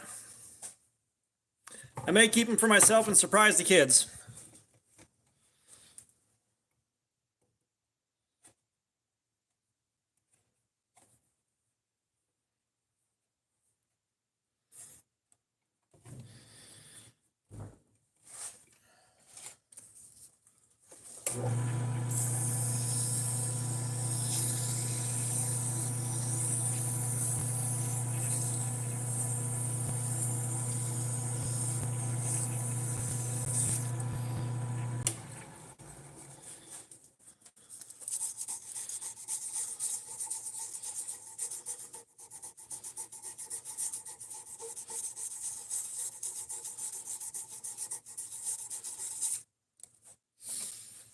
All right.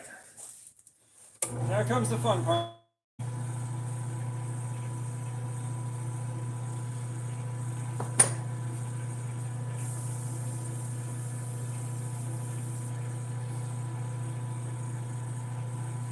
Oh, just wait till you see it polished up, man.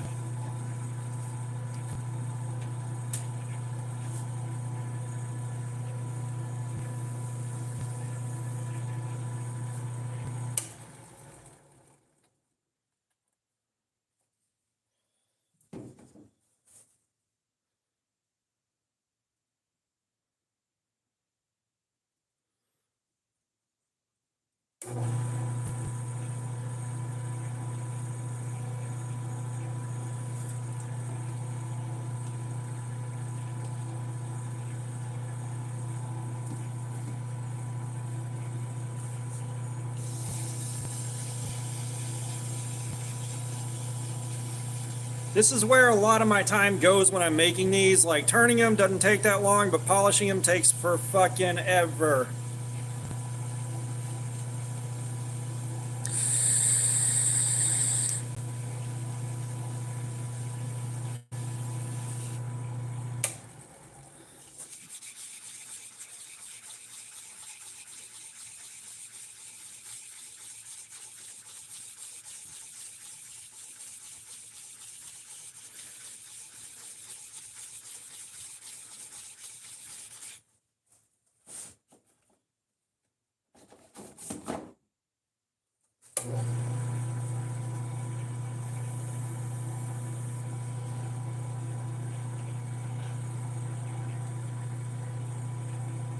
Oh, we haven't had a don't vape dork come in here in a while.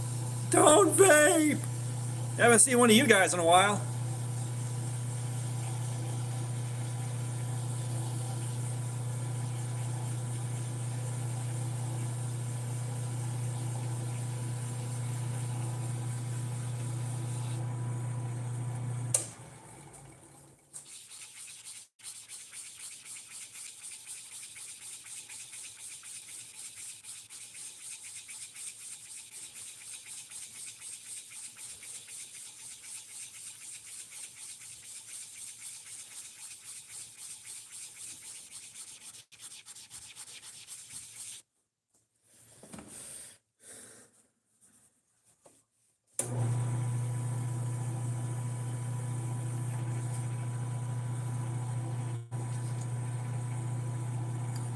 See, there's like 9 stages to this polish.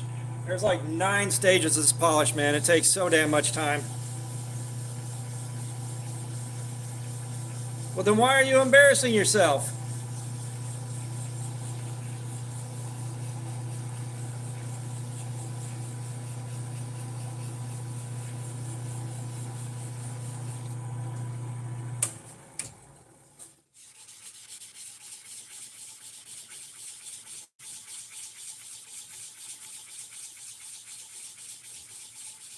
I know, he's in here embarrassing himself.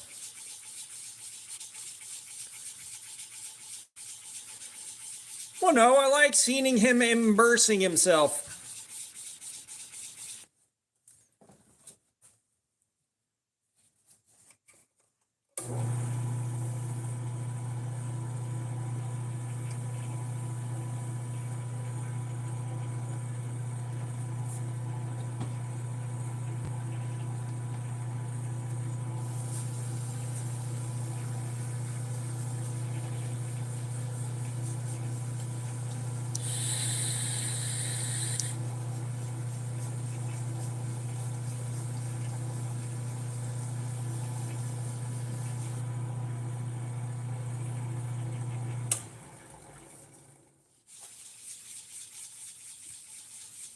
It's all good, Ed. He came in here asking for it. He's got no one to blame but himself.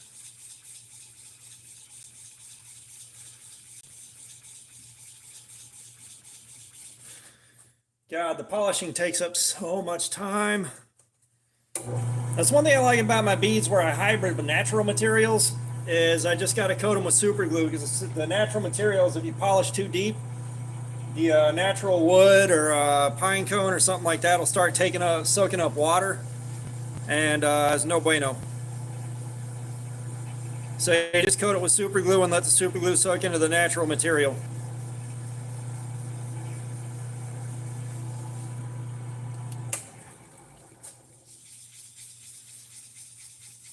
But we're getting somewhere.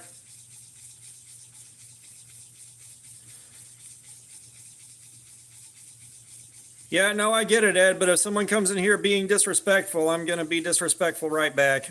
You know, it's just, or I'm just going to punt them, just depending on the circumstances. You know, the guys that come into streams, like they're looking for streams of people vaping just to come in and be like, don't vape. Basically just to be annoying.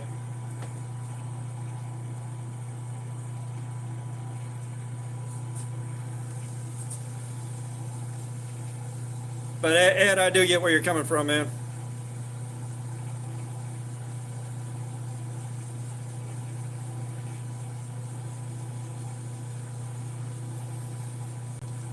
Oh, we're getting so close to being done, you guys. So close.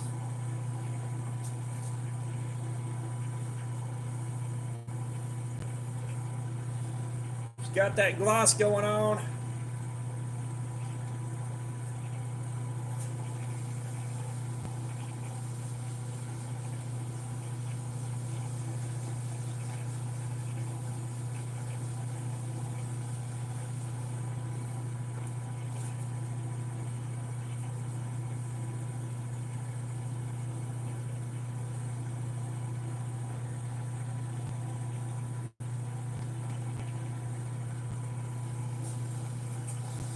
Well, I'll tell you what, if somebody makes a power tool that runs this micro mesh on here like this, speeds this process up, that'd be so nice.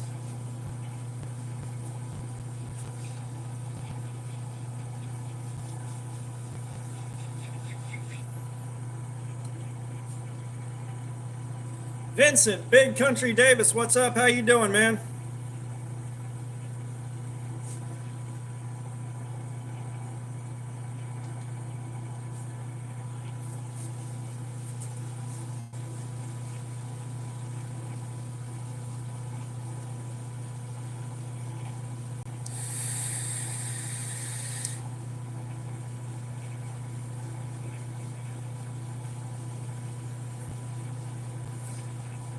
Vincent, I'm doing good, man. I'm doing good. Hanging out in the shop, making some stuff. I'm doing good.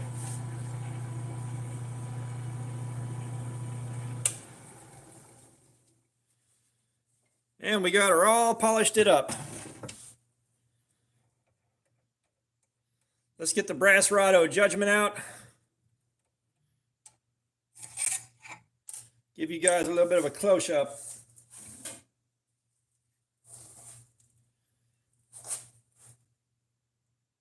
Check that guy out right there.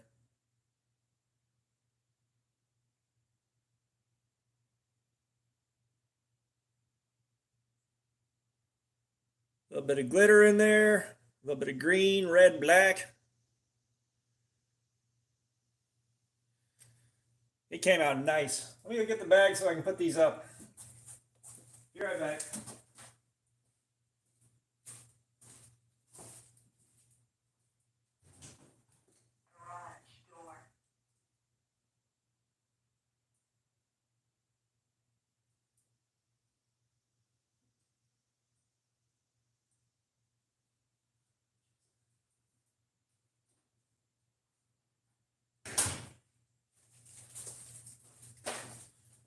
All right, let me see what's next.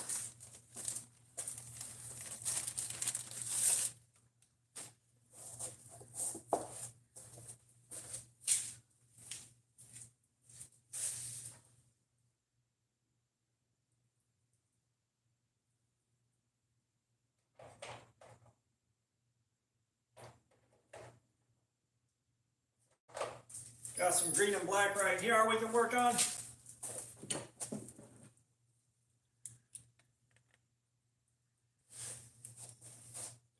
No, it doesn't take an ultra long time. It's just like that polishing part gets real tedious real fast.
Yeah, it's beads for lanyards or really anything you want to hang a bead off of, but the primary purpose is lanyard cords for knives.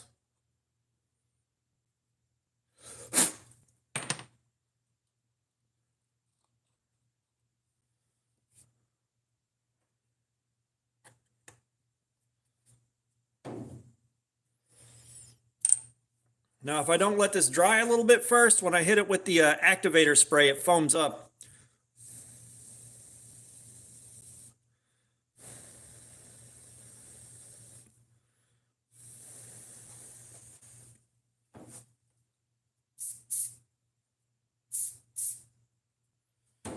All right, let's touch this up with the drill, make sure that it's clean. Yep. We're good to go.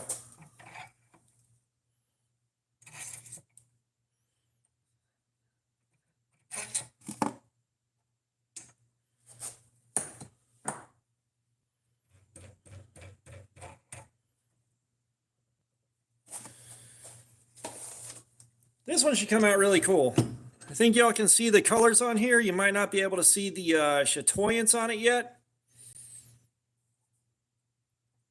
and the way it reflects the light, but this should be really good.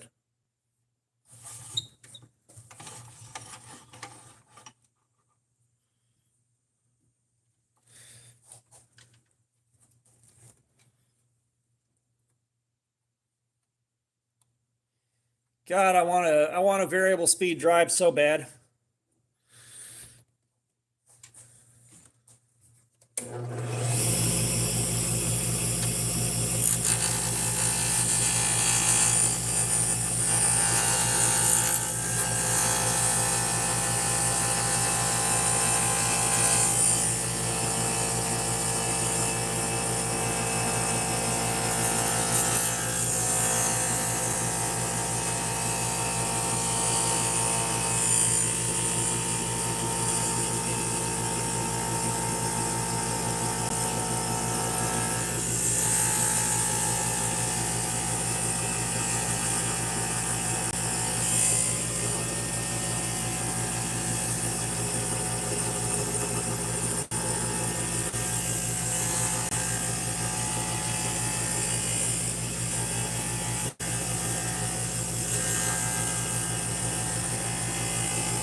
Three Green Charms, what's up? How are you doing? Welcome. Yeah, if you don't have this going as fast as you can, you're going to chip your surface up and chew it up, or your piece could explode.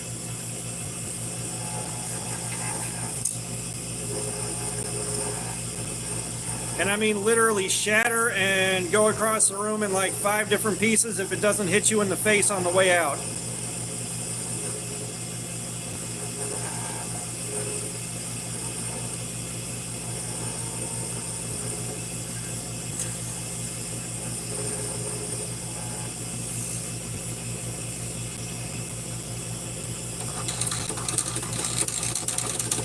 I've had a Harbor Freight lathe, but Harbor Freight doesn't sell a MIDI lathe like this with the mandrel for turning pins and beads and stuff like that. They don't have this kind of lathe. Trust me, I love Harbor Freight.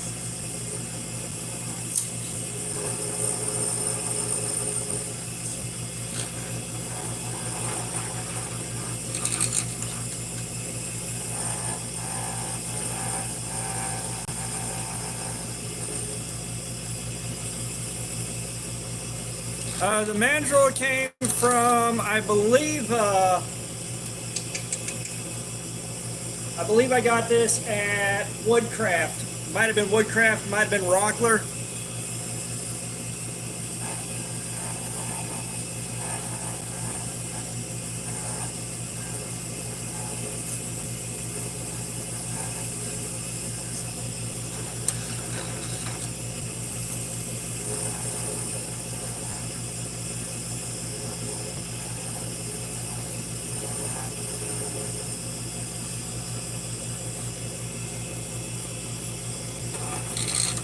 But like, I'm not gonna go to the trouble.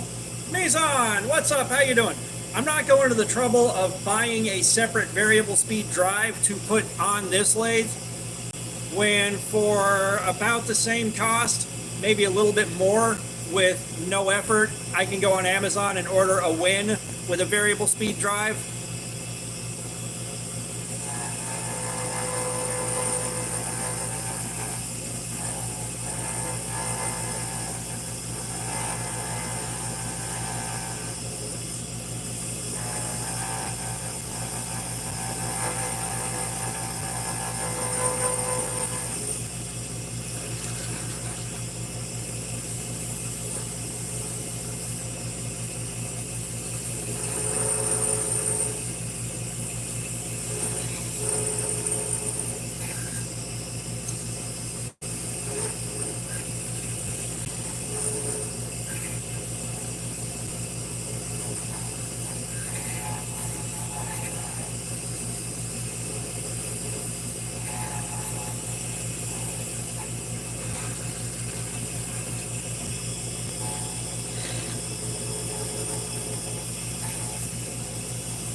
Like Harbor Freight just does not sell this kind of lathe. This is a specialty lathe for small wood turning projects, which is aimed at pin turning, bead making, stuff like that. Like that's what this thing is aimed at.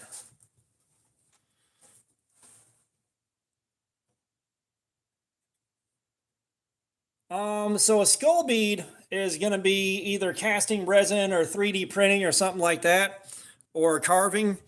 You're not going to make anything besides a round bead on this. Like you're going to make a round bead and that's what you're going to get. I have made some skull beads through resin casting, casting in a skull-shaped mold, but those are a nightmare to get drilled out and centered properly. And the resin doesn't like, when you put the resin in a mold and you let it cure out, it shrinks and it creates a weird spot on the skull that I don't like along the jawline.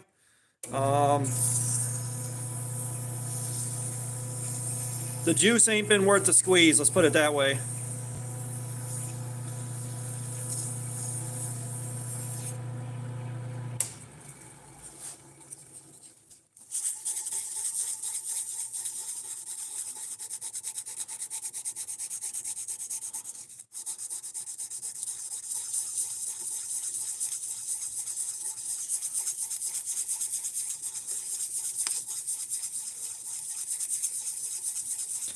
Now, if I had a 3D printer and I could 3D print something to cast into the resin, that would be a different story entirely.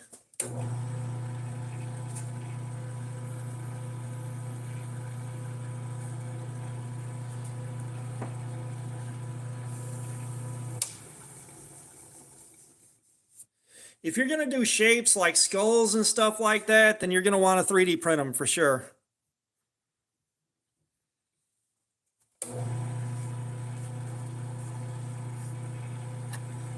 Let's get a little sneak peek of what this looks like, shiny and shiny.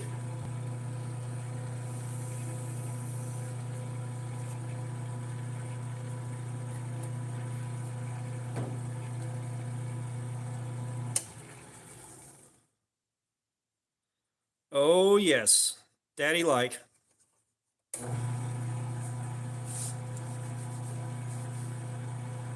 me get some more water in here.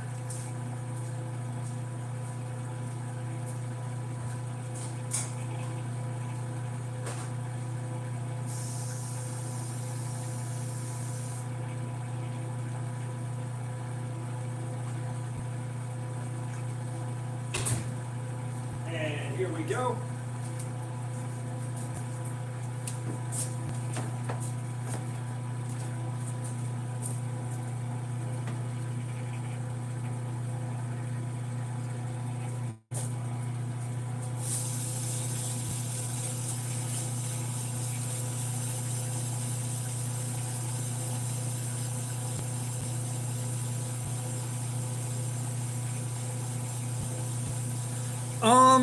I don't know enough about 3D printing. Like, I know what it is and I know how you arrive at something to print. That being said, I wouldn't know where to start learning how to use the software to create my own 3D prints, man. I'd be at that forever before I figured anything out.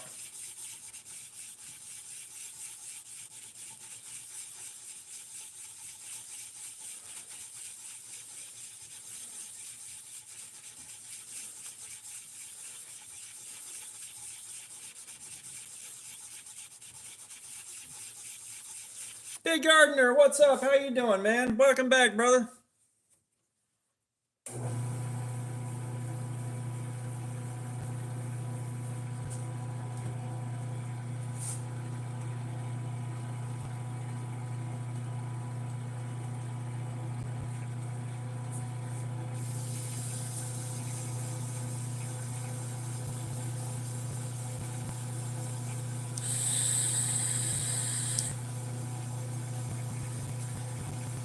Yeah, designing stuff for a 3D printer,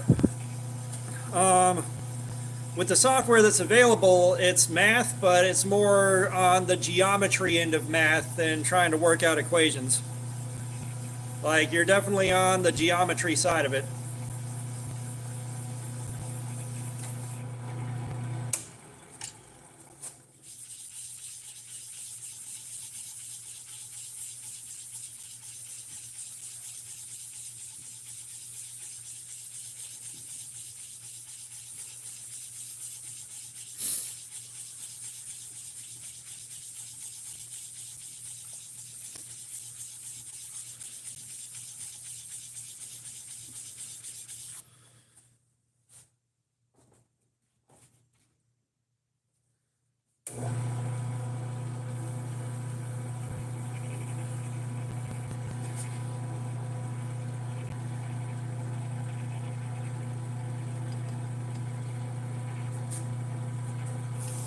Oh, come on, Zint. You already know the answer to that. You already know the answer. I don't know why you're asking again.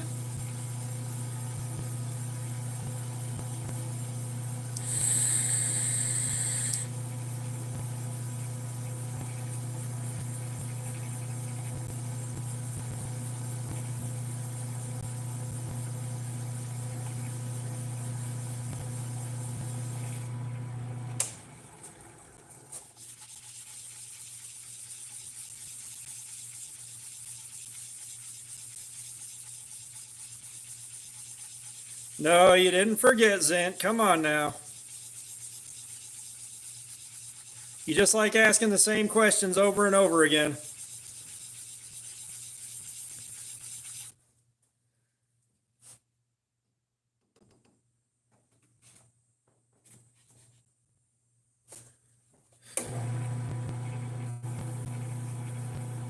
Come on, Zint. You'll get there. I know you will.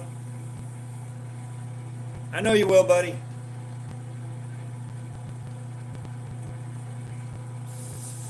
No, you know what you almost got banned for, man. You start tiptoeing into that racist shit. That's what damn near got you banned.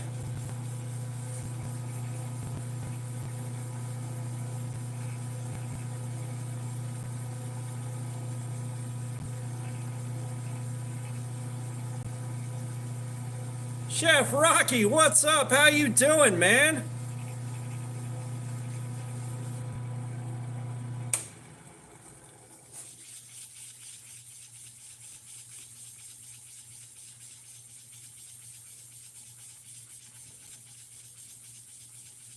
Oh man, the way this thing is playing with the light is so nice.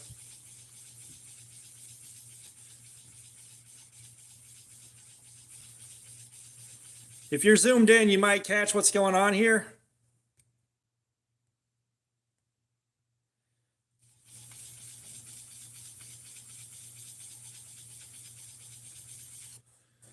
This thing's going to be badass.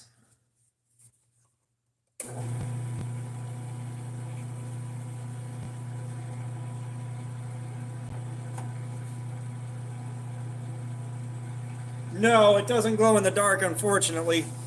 That's part of why I'm trying to get my opacity and my intensity on my glow in the dark better than it is, so that when I could cast something like this with glow in the dark, but it doesn't come out looking nearly as good.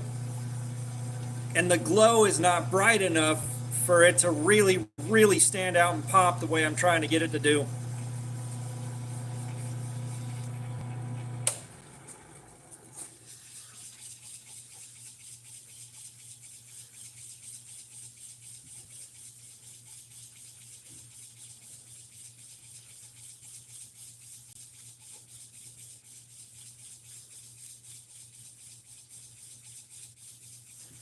Well, welcome back, Vincent.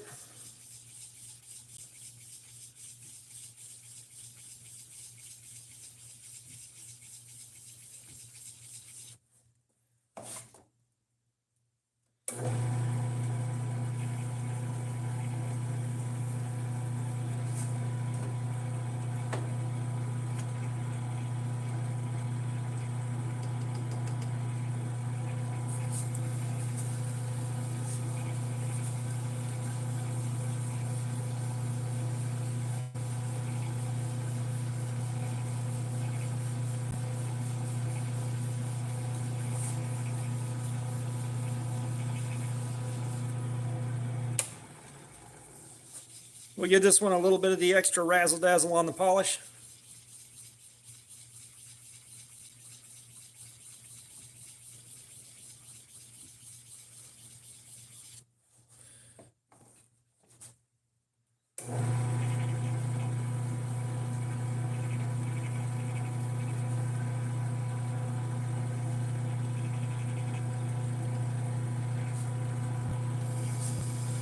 I tried to get into knife making, and between, like, if you're making knives, you know, when you're learning how to make knives, you basically got to treat your abrasive belts like they're free. I couldn't afford to do that, and I started doing it the wrong way. I went in there and I was trying to start off making big knives instead of making small ones, and like I never really got the hang of it. When I turned around and started making small knives, they started looking a whole lot better. But I also, like, mental health went squirrely on me.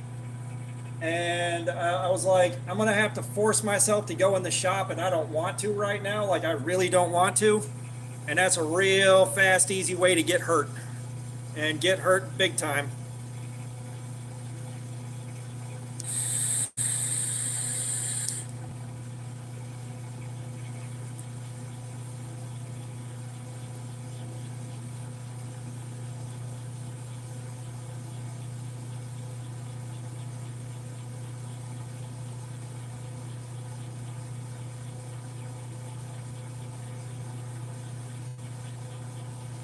Are you talking about a circular sander to do this?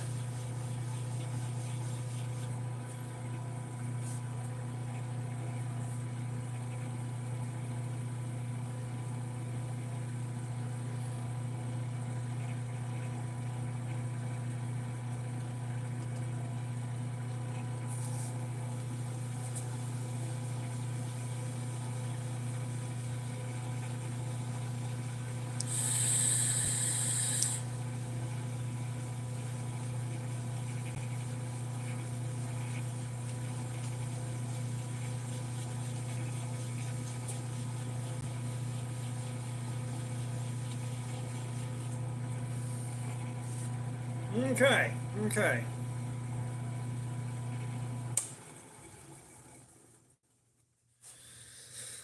Let's get the good old brass rod of judgment out.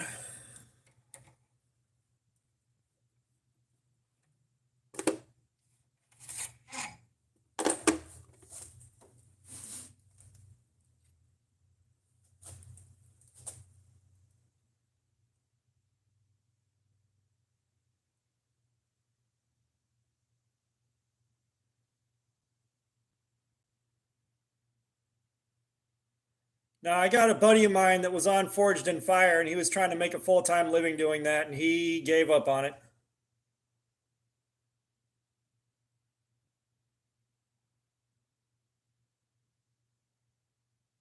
So yeah, that's that one right there.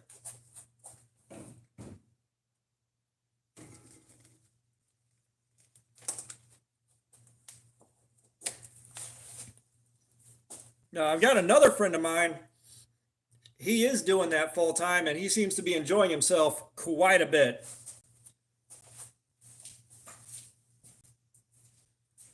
What's next on the old block?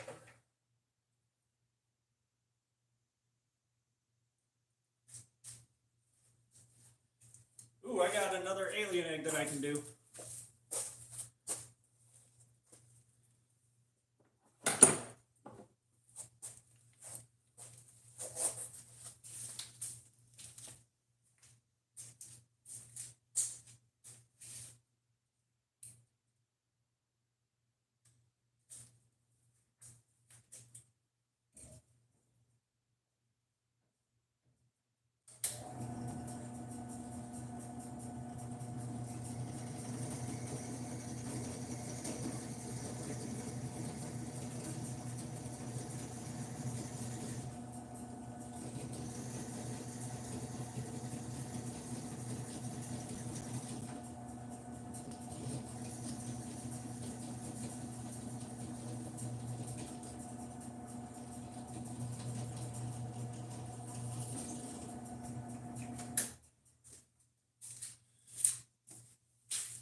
All right, let's zip this down the side a little bit.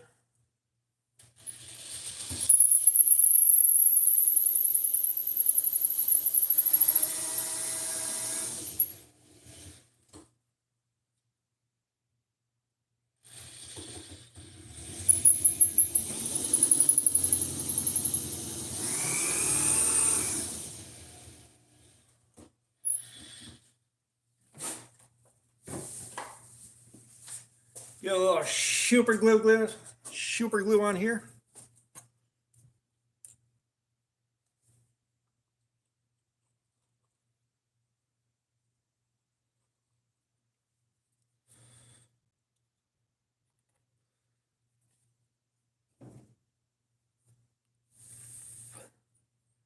Now this resin that I used here turns real easy.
Yeah, well, one thing that I like about the beads is they're small projects. I can start them, get in, get out pretty quickly without too much fuss.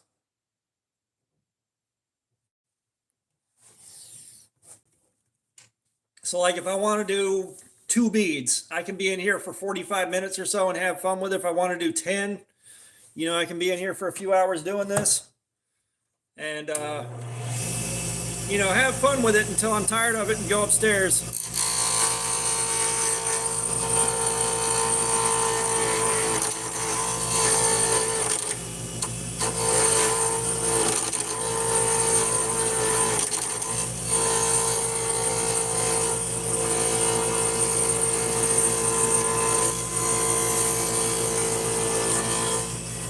You know, like making knives. Like making knives, I wanted the knife to be done the same day I started it. That don't work.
Well, I know it's real hard to get up on the ball and get up on top of it enough to where you can make a living doing it. You know, unless you're doing real high-end stuff and you're really well established.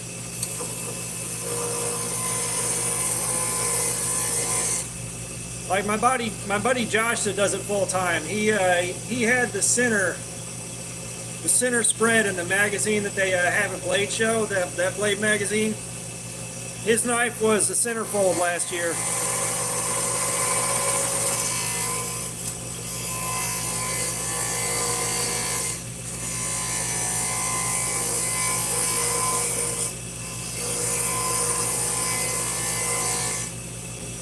All right, let's see what we got here. Oh boy. This one may be a dud, you guys.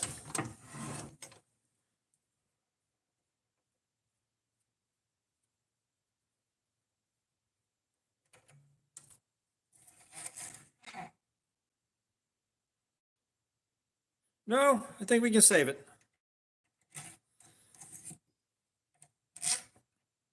So we're going to get the handy UV resin out as soon as I get this thing cleaned up a little bit and patch up the holes.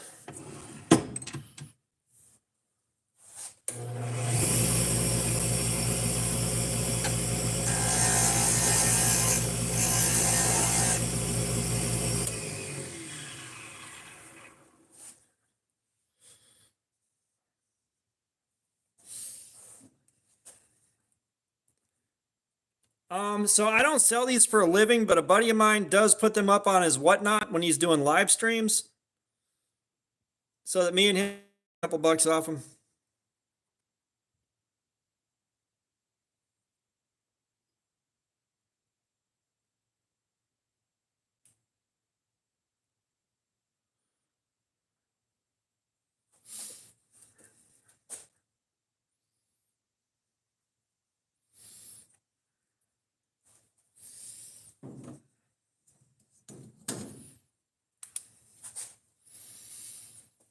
And now we wait.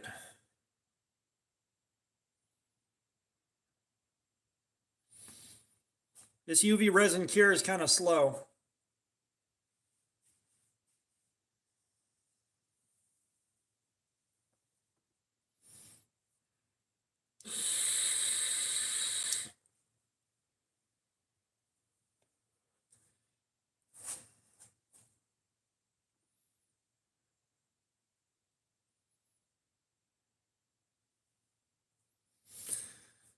Oh man.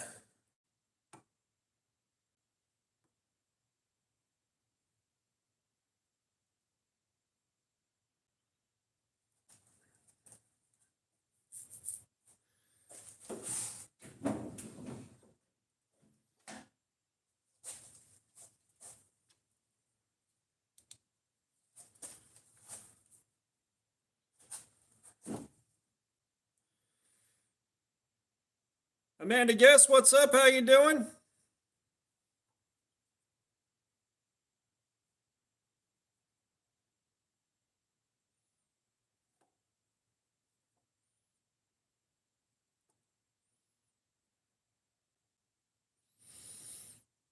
Oh, I'm doing good. I'm doing a live stream. We're making some stuff. We're hanging out with you guys.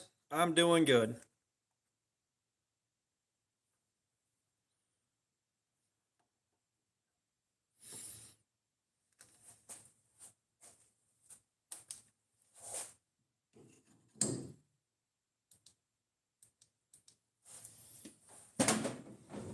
Let's see if that's good enough to turn this down now.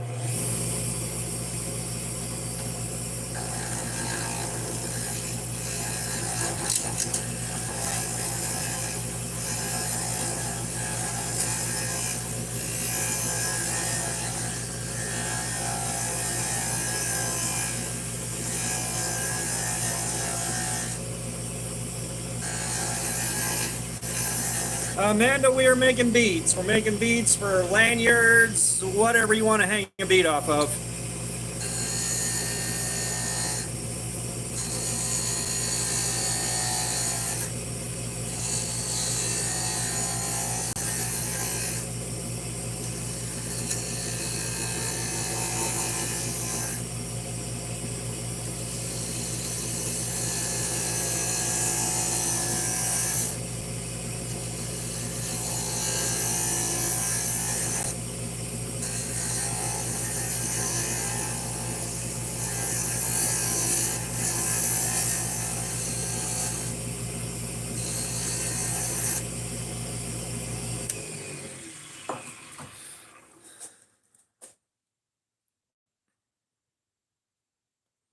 Oh, man.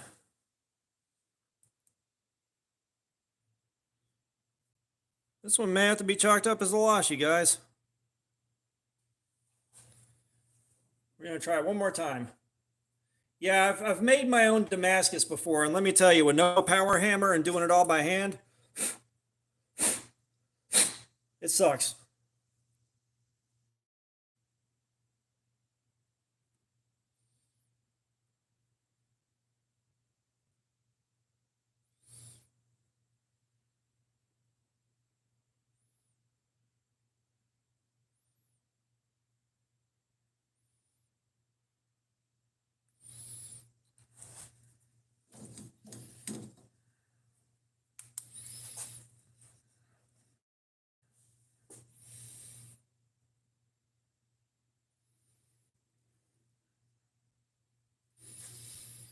I don't want this one to be a loss.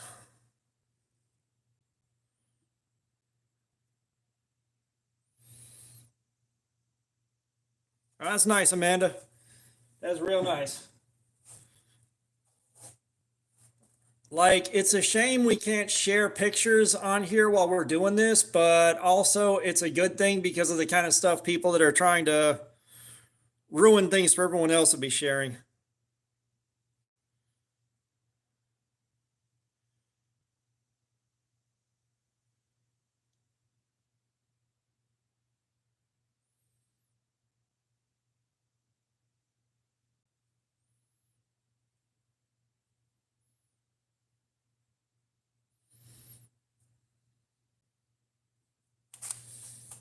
Okay, can we save this?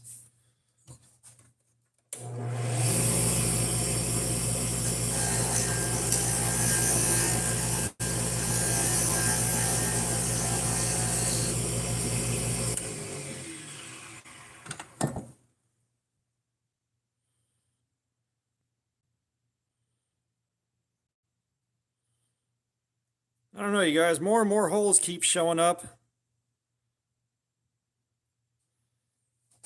I don't know if I'm gonna be able to patch all of them in. I don't have the Olight Arcfeld Pro, but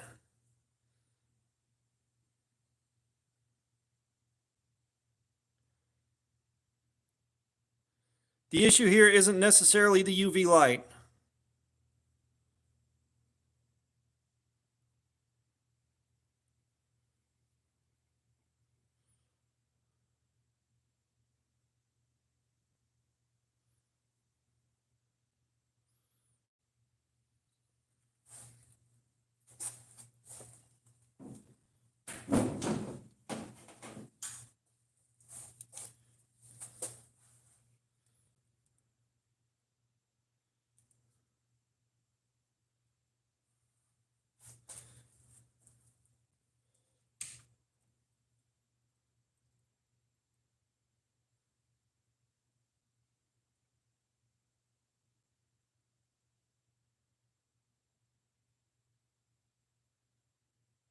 Yeah, this light's going to be way stronger than the Arcfeld.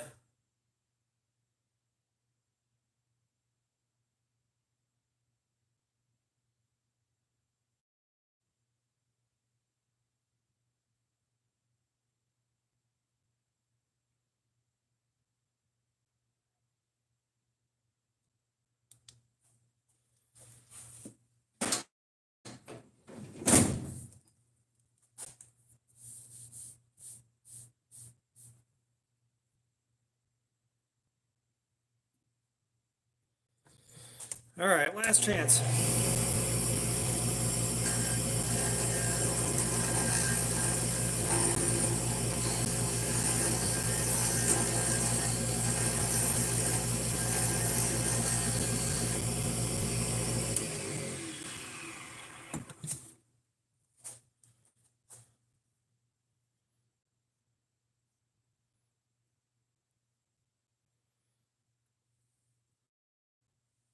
I think maybe if I get some super glue in here.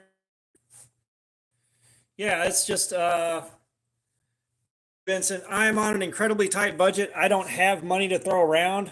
Like this is most of the knives we have were paid for out of pocket, which is why, I started off with a channel focused on stuff that was 50 bucks or less.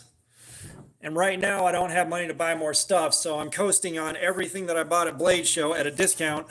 Where'd it go? Oh yeah, it fell, didn't it? So like I don't have the money to, jump on Amazon and pick up an Olight.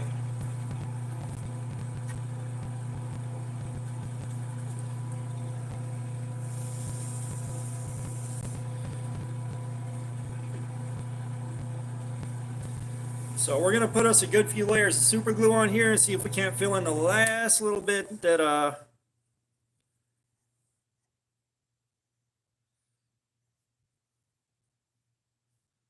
didn't fill in with the UV resin.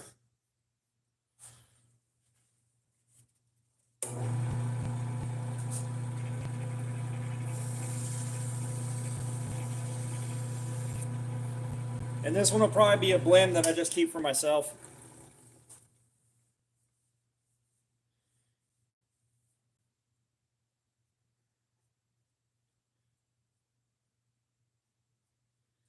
Yeah, this is totally going to be a blend.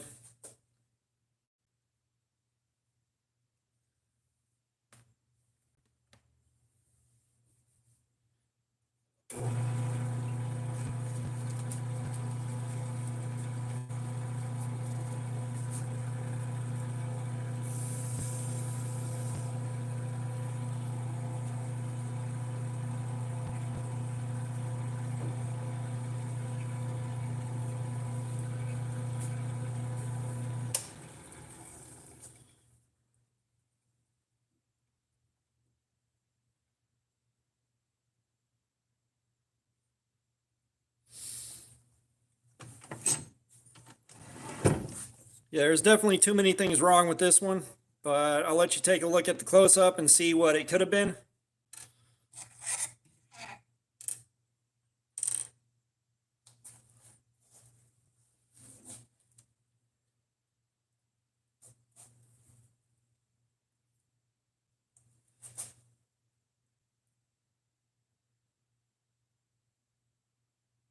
You can kind of see what it almost was.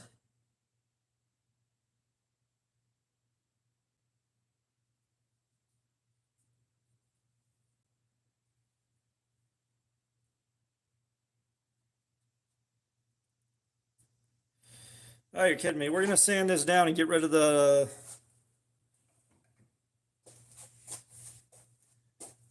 mess on here.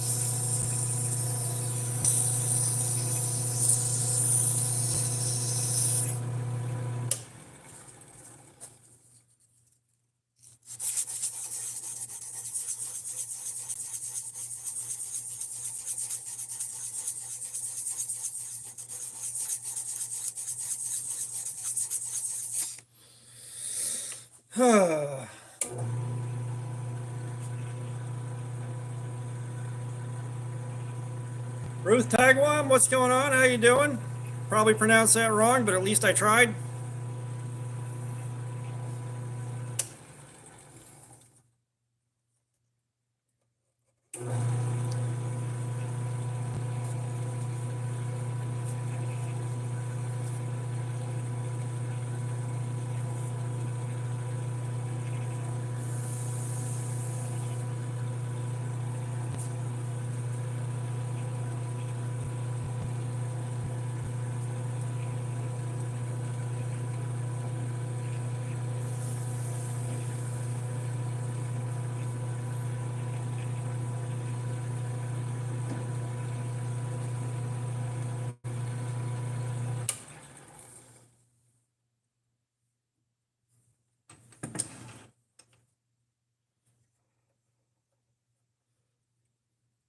All right, Ed, have a good one, man. Appreciate you swinging by.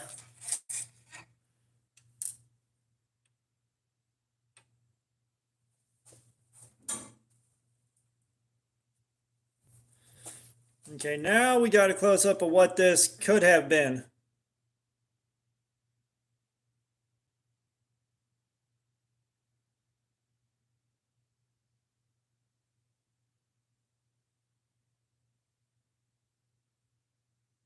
But it's too badly blemished to try to sell. All right, let's crank out on another one. What else is in the box of magic stuff?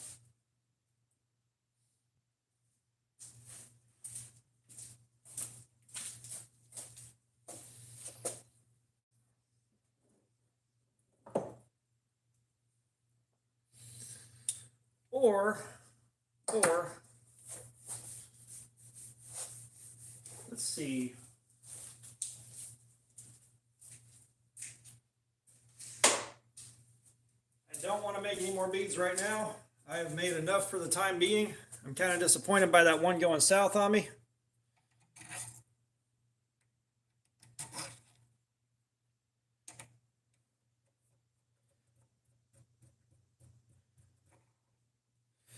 So we're going to head back to the other room.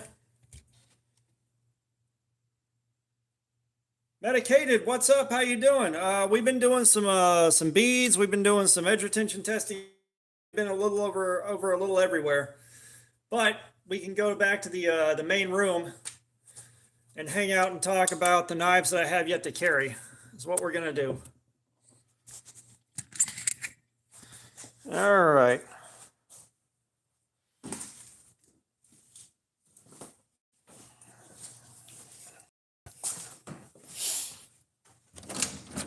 Garage door. We got a few more beads made.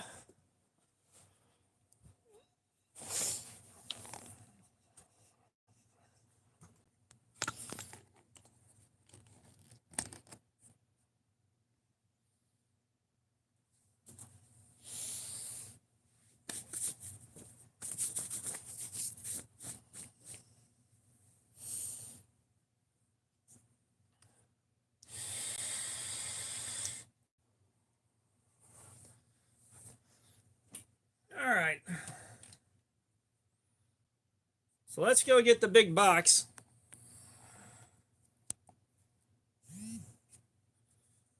As soon as I plug everything back in here.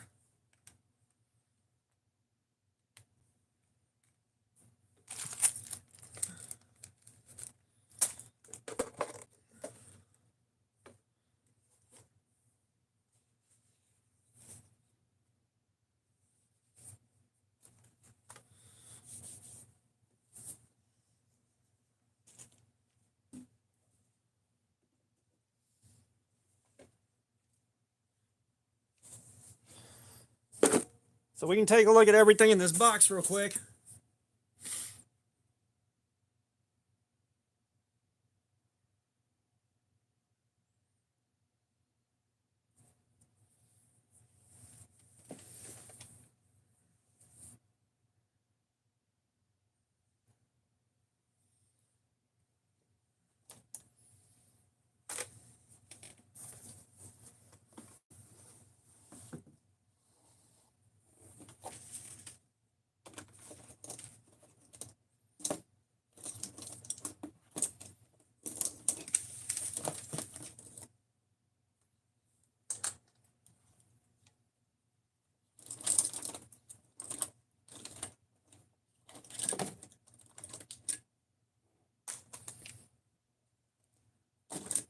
Ah, okay.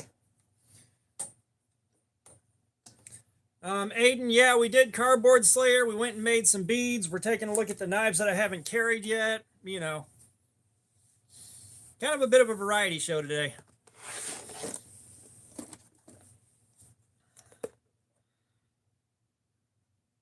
So one thing that we do have is an HX Outdoors right here, which this thing's really cool. It's a really nice little button lock. I like HX Outdoors pretty good. This one's in D2. Hopefully it's in good D2. No centrifugal open on it. And this one I picked up on Amazon a while ago. I just haven't carried it yet.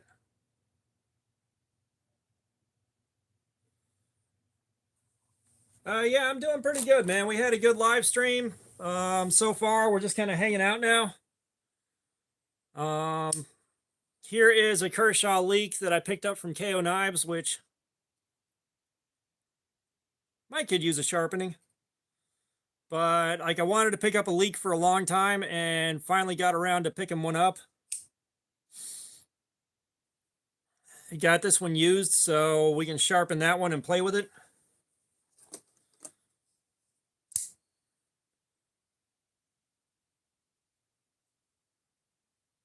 We've got a tenable right here. This is one that I picked up at Blade Show. I picked this up for, I believe, like 40 bucks at Blade Show, which was a really good deal.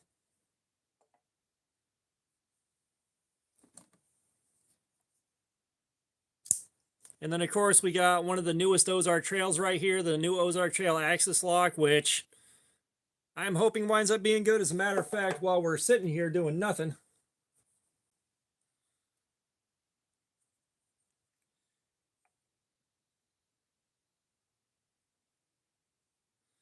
that's not the one I opened.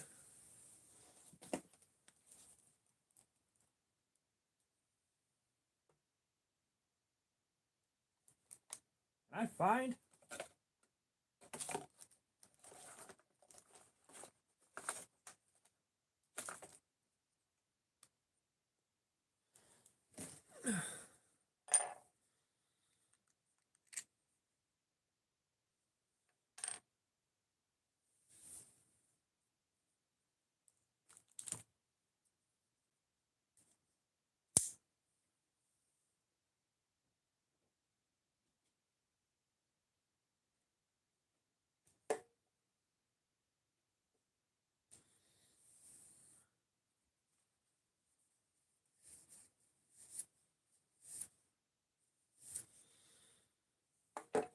One thing we are going to do,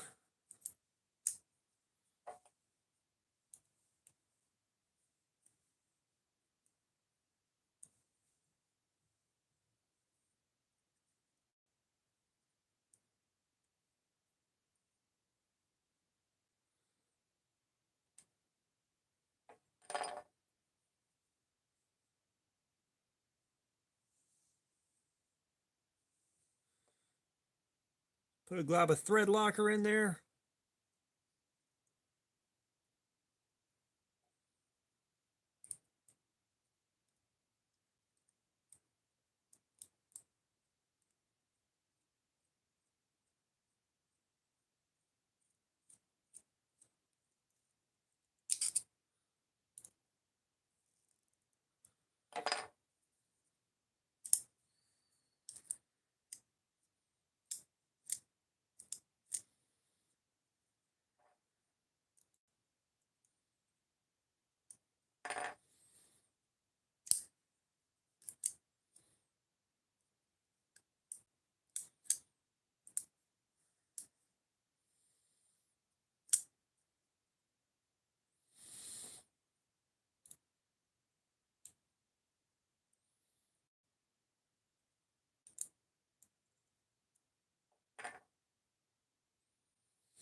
We got the medium thread locker here, the blue M243. It worked really good on the gin knife.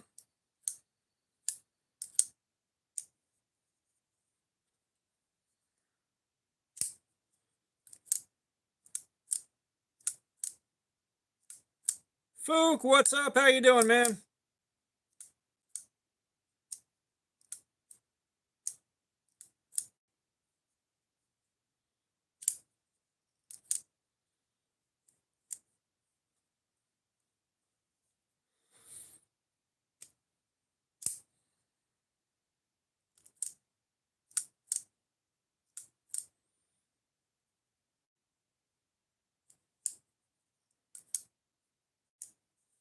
Hopefully I did not get thread locker in the bearings.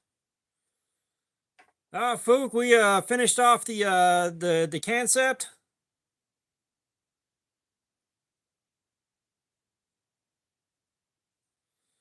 Finished off the concept, went in the garage, made 3 or 4 beads.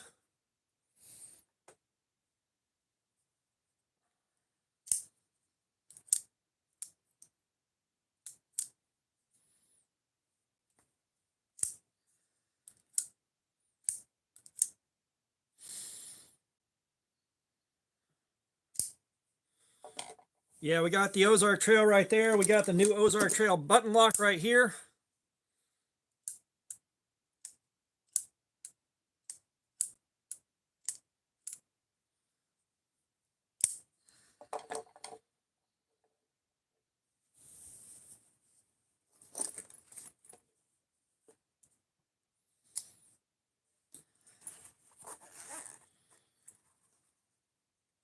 Uh, 3 hours.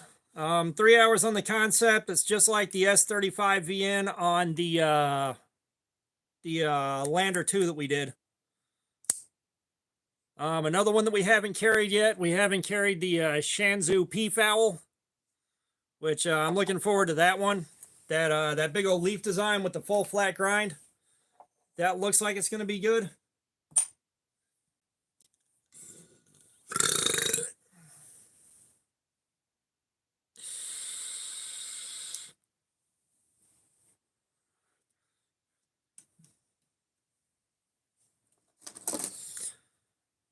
And this is one that came from Fook Doozle himself. I don't know if this is going to actually be carried or just tested.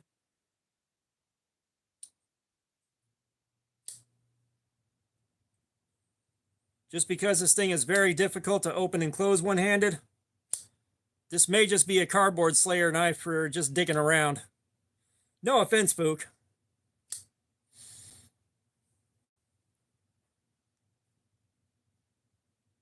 This is my best impression of Gel Shadow. A gold knife. You want to buy a gold knife?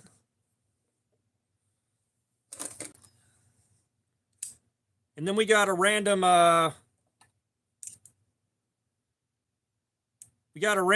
almost counterfeit Kershaw leak that came from Walmart.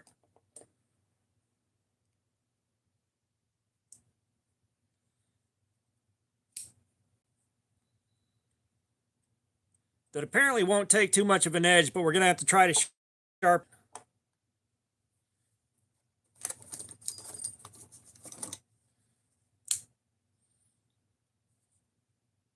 We got a San Renmu right here. I'm not sure what the model is on it.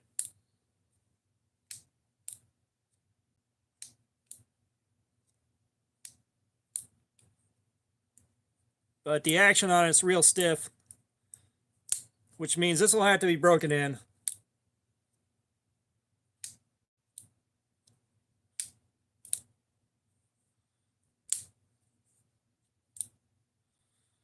Yeah, that is a really tight, stiff action on it. Speaking of which,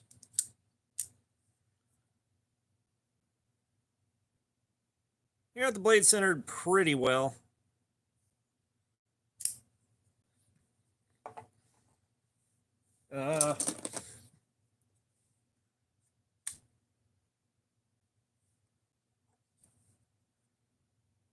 Yeah, 9201 PJ. They need to name their shit. We got the Concept Corvette XL. I've been waiting for this because I've been wanting one of these since the first time I saw it, and it was finally at the right price at the right time at Blade Show. So I went ahead and got this one for like $50.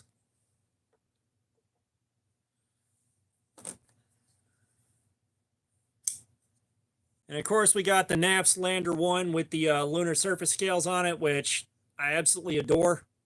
I almost don't want to carry it, but we bought it to carry.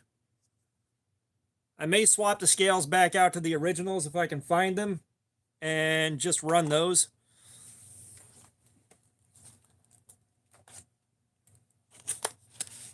Those are the red ones.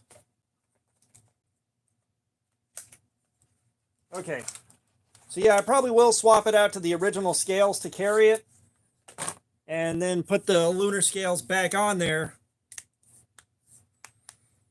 Put the lunar scales back on there once I'm done carrying it and doing cardboard slayer on it and all that, because I don't think you can clean this with acetone and not do some damage to it.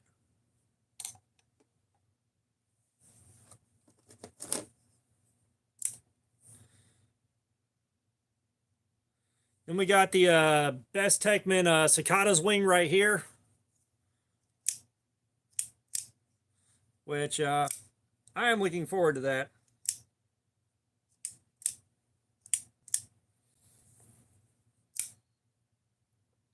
Yeah, Tucson, I've heard of Tucson quite a bit, but I haven't seen them online. I haven't really seen them online that much. So yeah, definitely I want to carry this one. I like the pink blade on it. Yeah. I like how goofy that is. What do we got?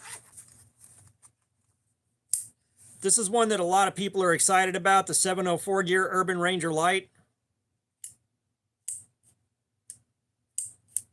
which I don't know how impressed I am yet. I'm not gonna lie, like, this thing is real thick, and you see how far out of the axis lock those studs are? Like, that is nuts.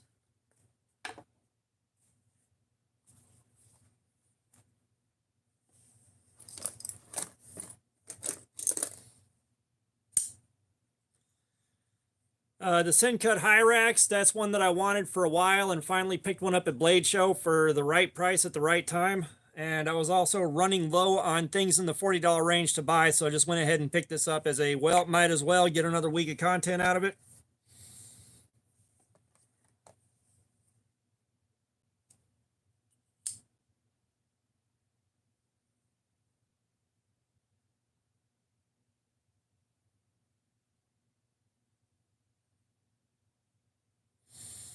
Then we've got a land knife. Oh, who the hell?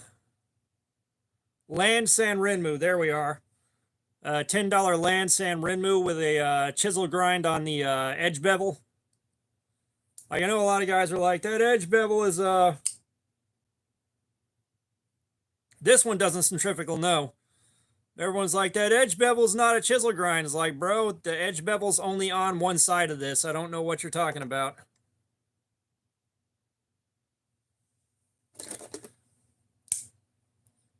We got a Ganzo here. I don't like Ganzo just because they clone too much shit. There's a reason they're not allowed in most of my Facebook groups.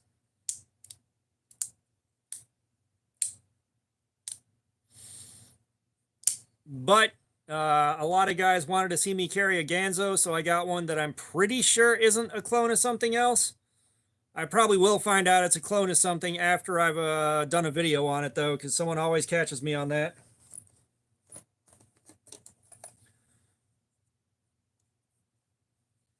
No centrifugal. We have got the Kaiser Mini Roach right here. This is something that I bought it at Blade Show last year, and it did not make it home. I don't know where I lost it. Vivian Schmidt, what's up? How you doing? But I'm pretty sure it was on the floor at the Vosteed table whenever I walked out of that building, and never to be seen again. So I had to get another one. I think I got it off of Amazon. I don't think I got this one at Blade Show this year. I don't think they had them out.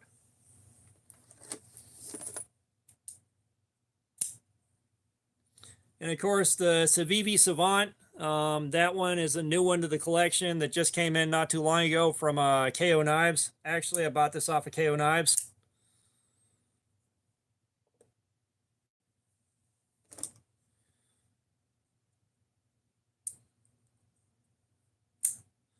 We've got an SE Chirp right here, and we thought this was going to be in 1095, but it wound up being in D2. Vostids are still affordable. Vostids are still affordable. But, yeah, this is one I'm excited to carry just because it's so far outside the usual. It started off as a two-hand open, but apparently it is good at centrifugal opening. There's no blade play, nothing like that, so it looks like we're good there.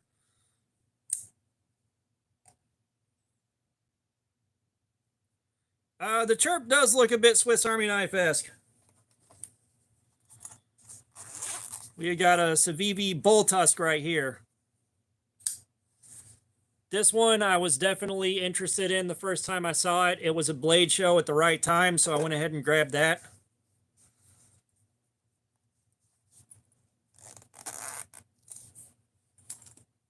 Waiting on somebody to pop in. UK starter kit.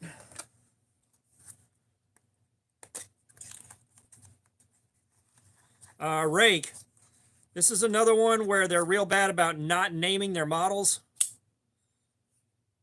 But I went ahead and grabbed a Rake while I was there. And I did talk to Rake, and they're looking for more subscribers, more retention, and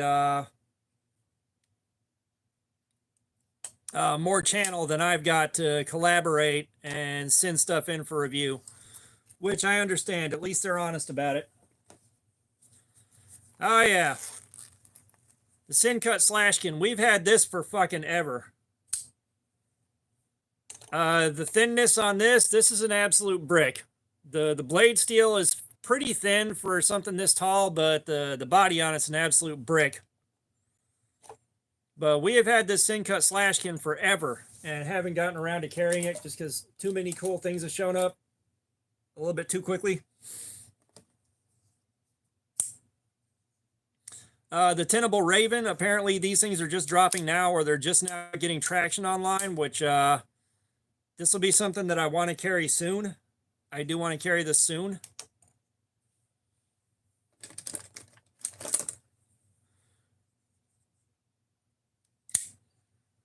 And we got the Rosecraft Tarkus. No, Tarkanus. There we are. Rosecraft Tarkanus. Which, yeah, no. With this thing being as much of a brick as it is, this might actually be pretty comfortable for Cardboard Slayer. We'll see. But the Rosecraft Tarkanus. Then we got the Rosecraft Bowfin. Yeah, Bowfin D's nuts.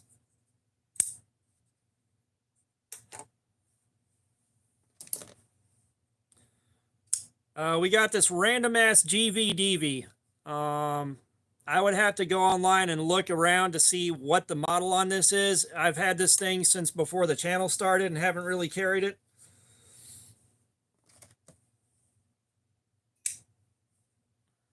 We got the Rosecraft Blades Little Chonk, which I've had since Blade Show last year and still haven't carried.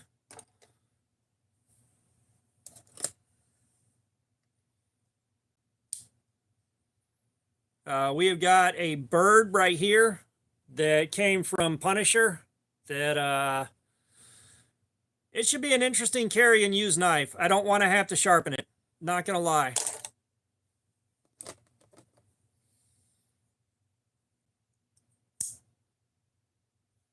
And then we got a CRKT Drifter, which is unfortunately tipped down, and there's no way to resolve that issue.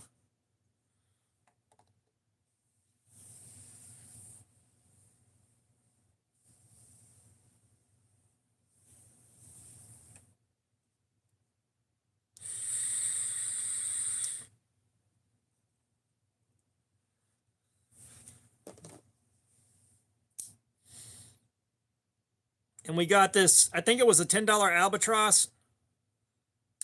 They didn't even mark the model on it, but I got this because it was dirt cheap and I wanted to see if it was any good. I think it was like a $10 D2 knife. Trying to find a competitor for that Ozark Trail Dropout. If I had a machine shop, I would get into some shenanigans with it, trust me.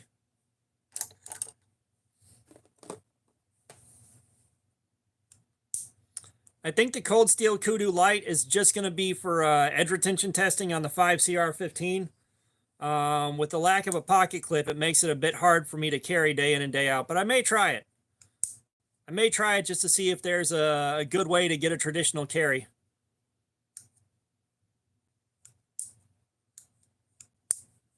I don't know if it's 500 plus. And then last,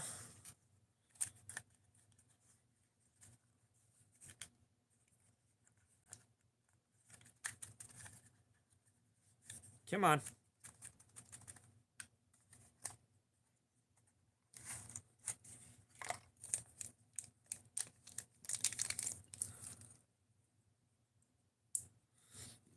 Lastly, we got the Napslander 6. So does someone have a calculator handy?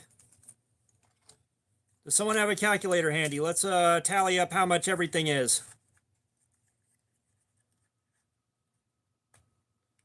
I used to have one of those, Amanda. I used to have one of those many, many years ago. Okay, so let's do this for $6. That was Blade Show price. All right, that was $15 at Blade Show.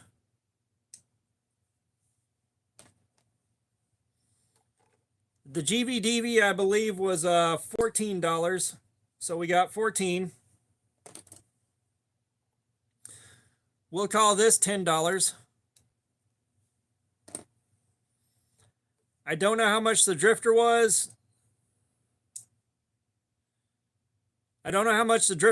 We're just going to call this, what, like 40, I guess? The bowfin, I believe, was 45. I believe this was 45. I believe the Tarkanis, if memory serves, was like 35 bucks. So we'll do 35 on that one. The Kudu Light was like $13. The Kudu Light was 13. The bird, we're just going to call this 20 bucks because I don't know what it actually cost.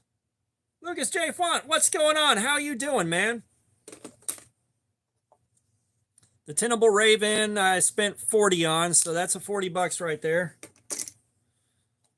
The Sincut Slashkin, I'm not sure. This was a gift. So we're going to go with, I guess, 45 bucks on it. Let's just call it 40. The Savant, that was just under 40 bucks from KO Knives. The San Renmu Land was 10 bucks. I believe the rake was 35. No, the rake was 30. The rake was 30. I'm not even going to bother with the box on that one. The Chirp, I believe, was $15. Hopefully someone's keeping track of this. The Ganzo is around 30 bucks. The Hyrax was 35.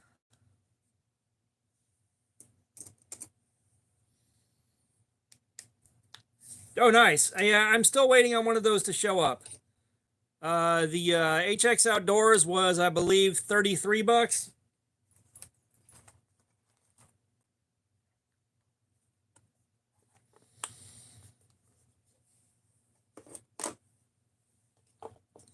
The Leak was, I think, 30 bucks.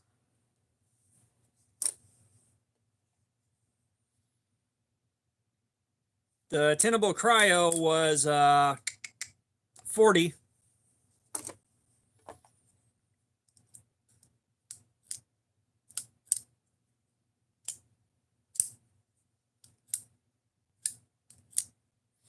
And of course, this was 20. That was 23. The Shanzu, I believe, was 40 bucks. We're going to call that 40.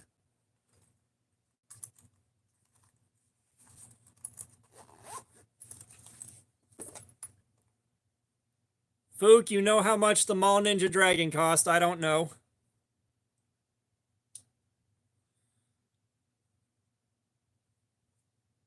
Yeah, this one was a gift from a friend. This is an Ozark. I call it we're gonna call this $5. I believe the SRM was what, like 25, something like that. 20, 25. So let's call it just 25.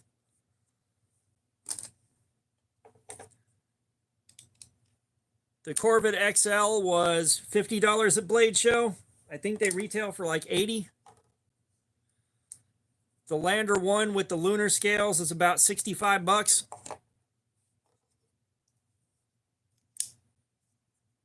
This guy was 40. The Mini Roach was 35. I believe the Bull Tusk was right about 50.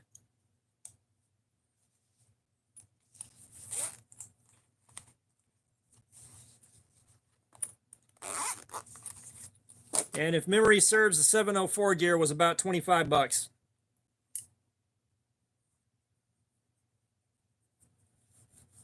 Well, I don't have anything in Ultim, but hopefully somebody was keeping track of that with a calculator,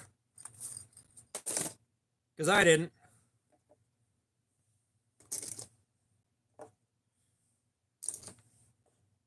Yeah, that's all of them, Fook.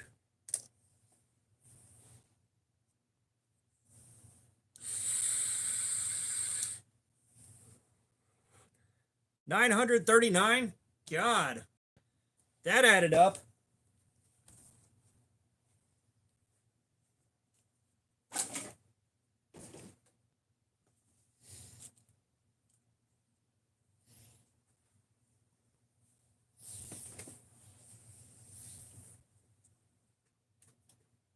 All right. Now let's practice some sharpening.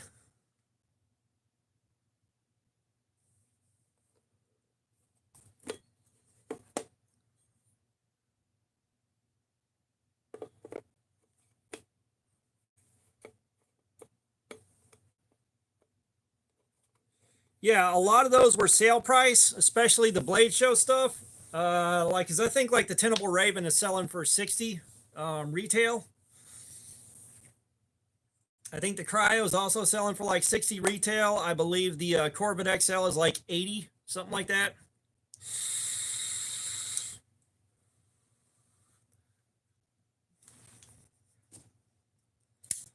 Thank you, Amanda.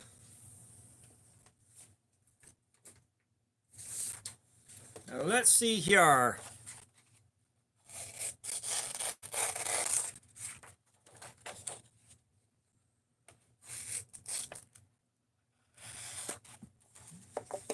Jerry, what's up, brother? How you doing, man?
Yeah, Aiden, I mean,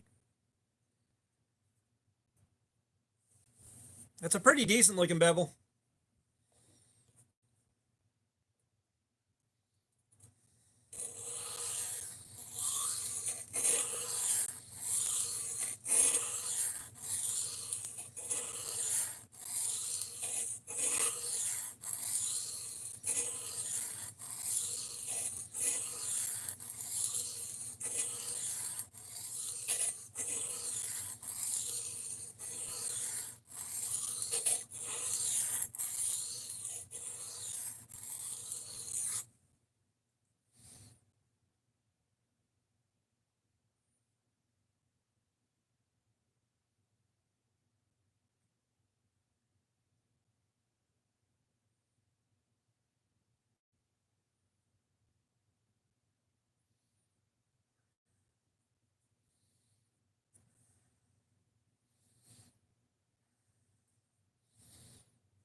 Tim Reed, what's up? How you doing?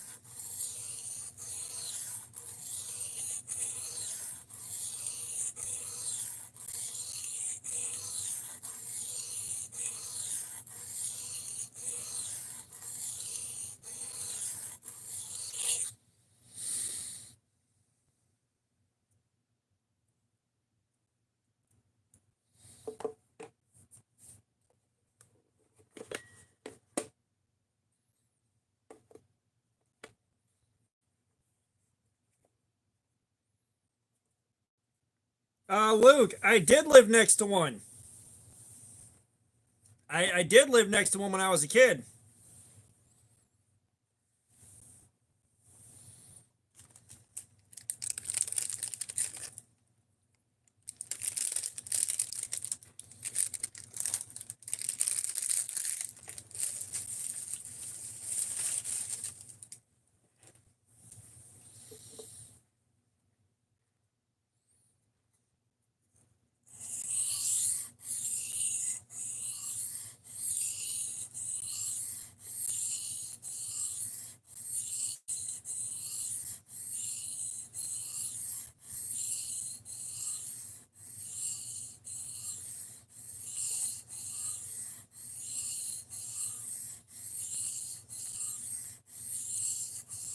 Luke, I know you were.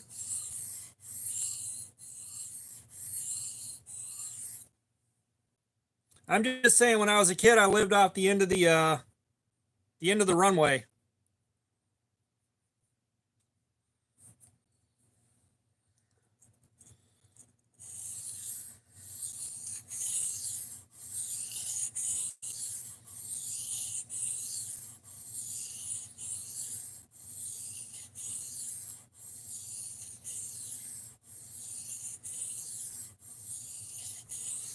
So you talking about paying for it when they were out there doing their touch and goes and shit? Oh my god.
All right, let's see if stropping gets us anywhere.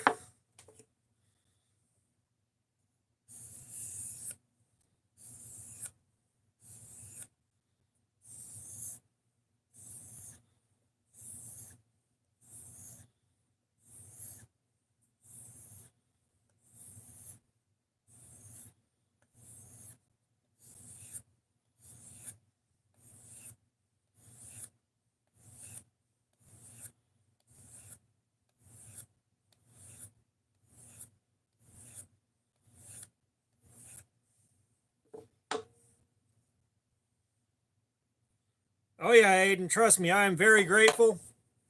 And of course, if I got them, I'm gonna use them.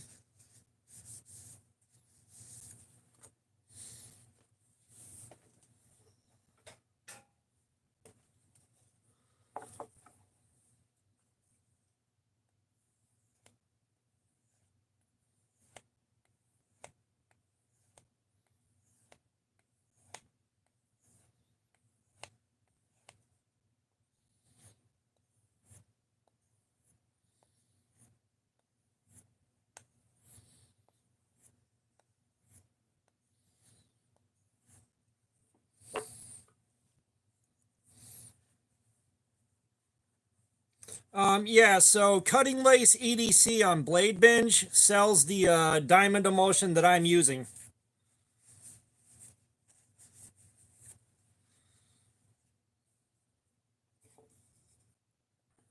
But you gotta find it on Blade Binge, look up Cutting Lace EDC.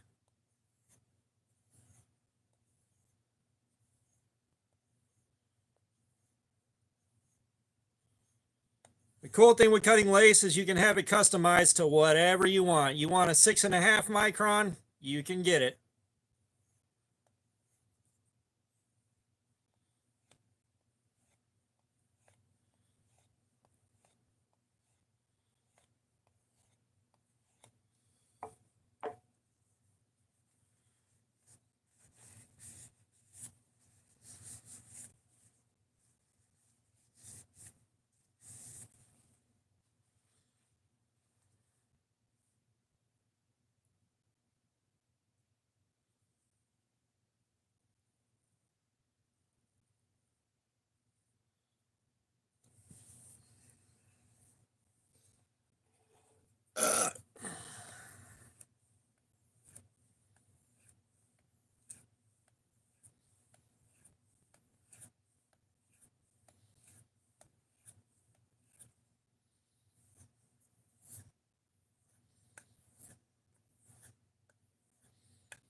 All right, are we splitting this paper?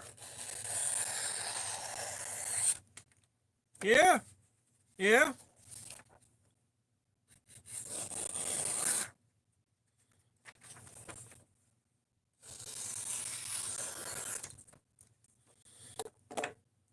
Yeah, I'd still say that's probably 160, 170 on the edge.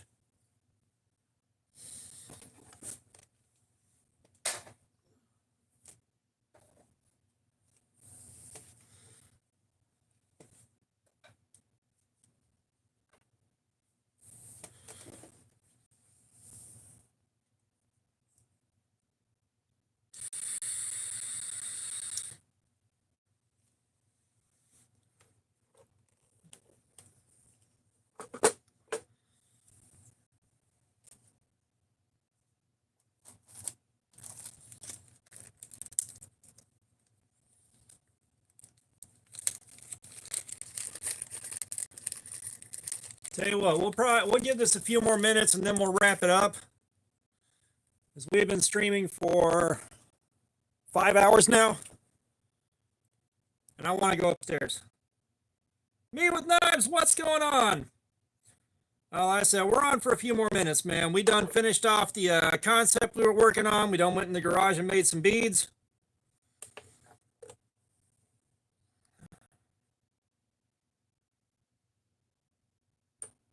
$255. What the hell? Like I said, I can't get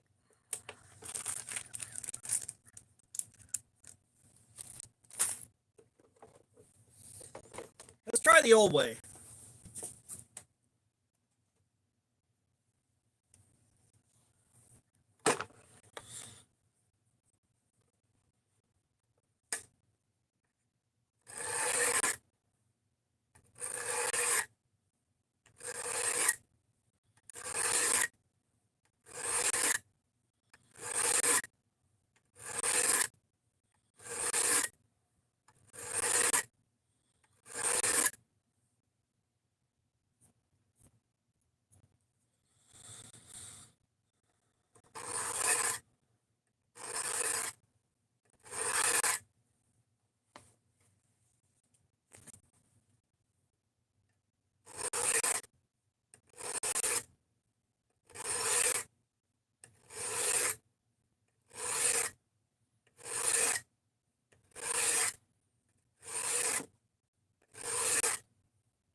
Yeah, I got a nice shiny ass finish, and I tell you what,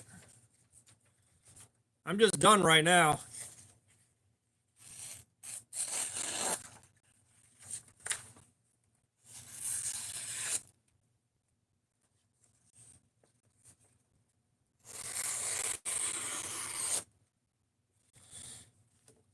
Yeah, I'm just not going to worry about it right now.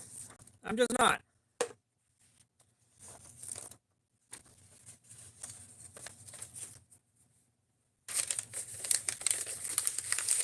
Yeah, the Harbor Freight sharpener, like I've gotten edges down to 140 on this. I keep getting edges down at like 255 on this. So I'm getting better edges off of this than I am off of this right now. It's infuriating.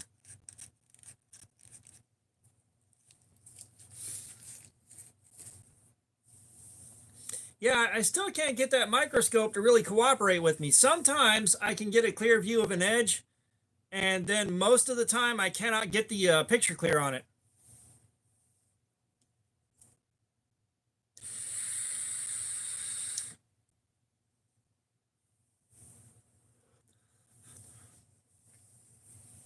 Like, believe me, I'm trying with it.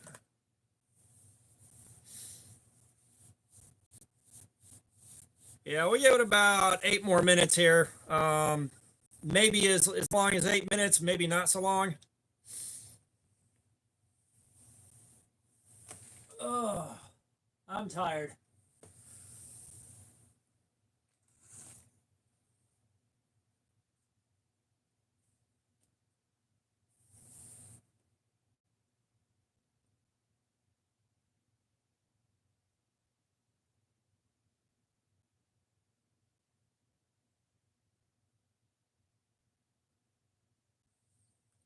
This thing is the Guidesman Fracture from Menards. It's just a $20 beater with a pivot that won't stay tight on it.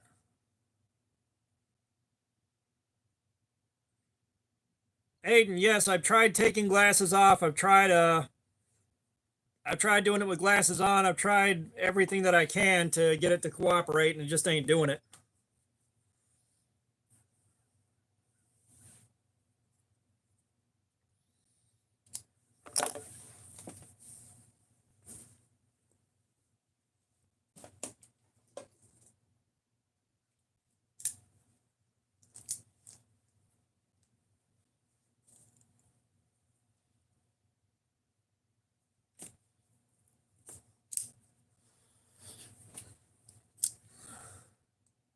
Aiden, it's the whole range. It's going 60x, it's going 120x, it's doing the entire range of it. I can never get it to give me a clear picture.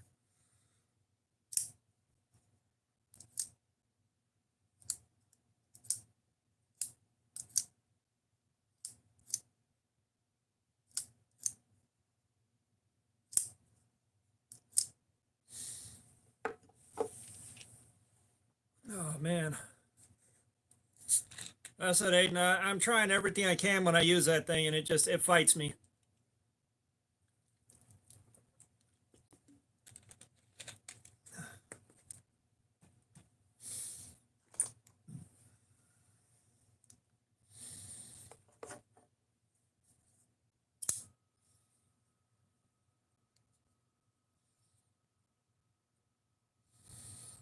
Amanda, I got so many knives, it's really hard to pick one out as the best.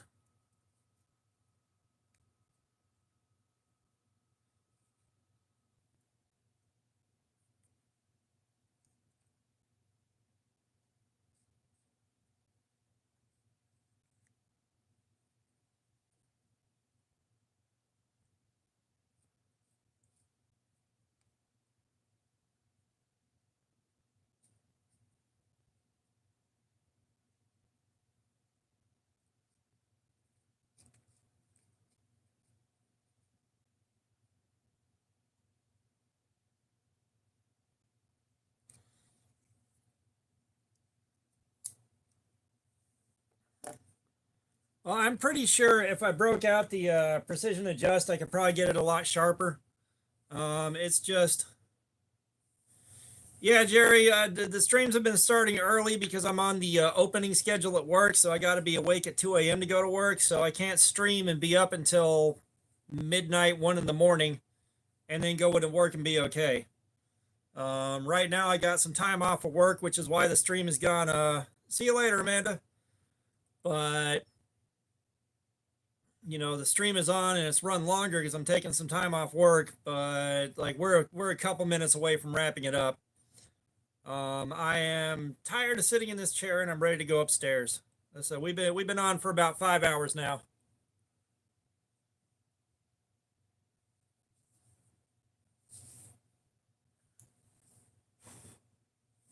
However, the hours at work are like 4 a.m. to 1 p.m., but I still got to get up at 2 and get ready and make sure I'm there and leave with time to spare in case something happens.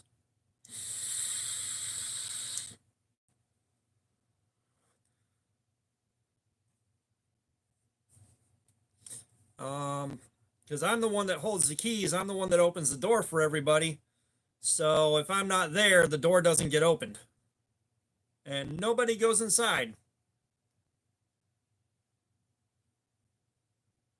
So I can't be doing that shit. No, it's one of those things where they'll schedule one opener. You know, that's the way it's been at every store I've worked at. One guy comes in and opens and unlocks the doors. I would love for there to be some redundancy in case I get sick or something like that and can't make it in, but that don't work.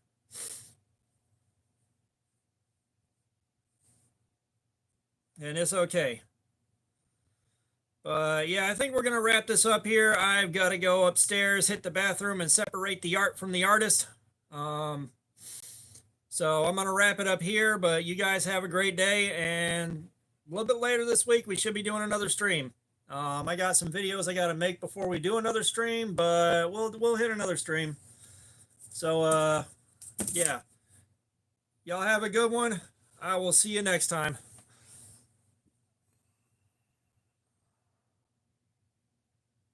Shit.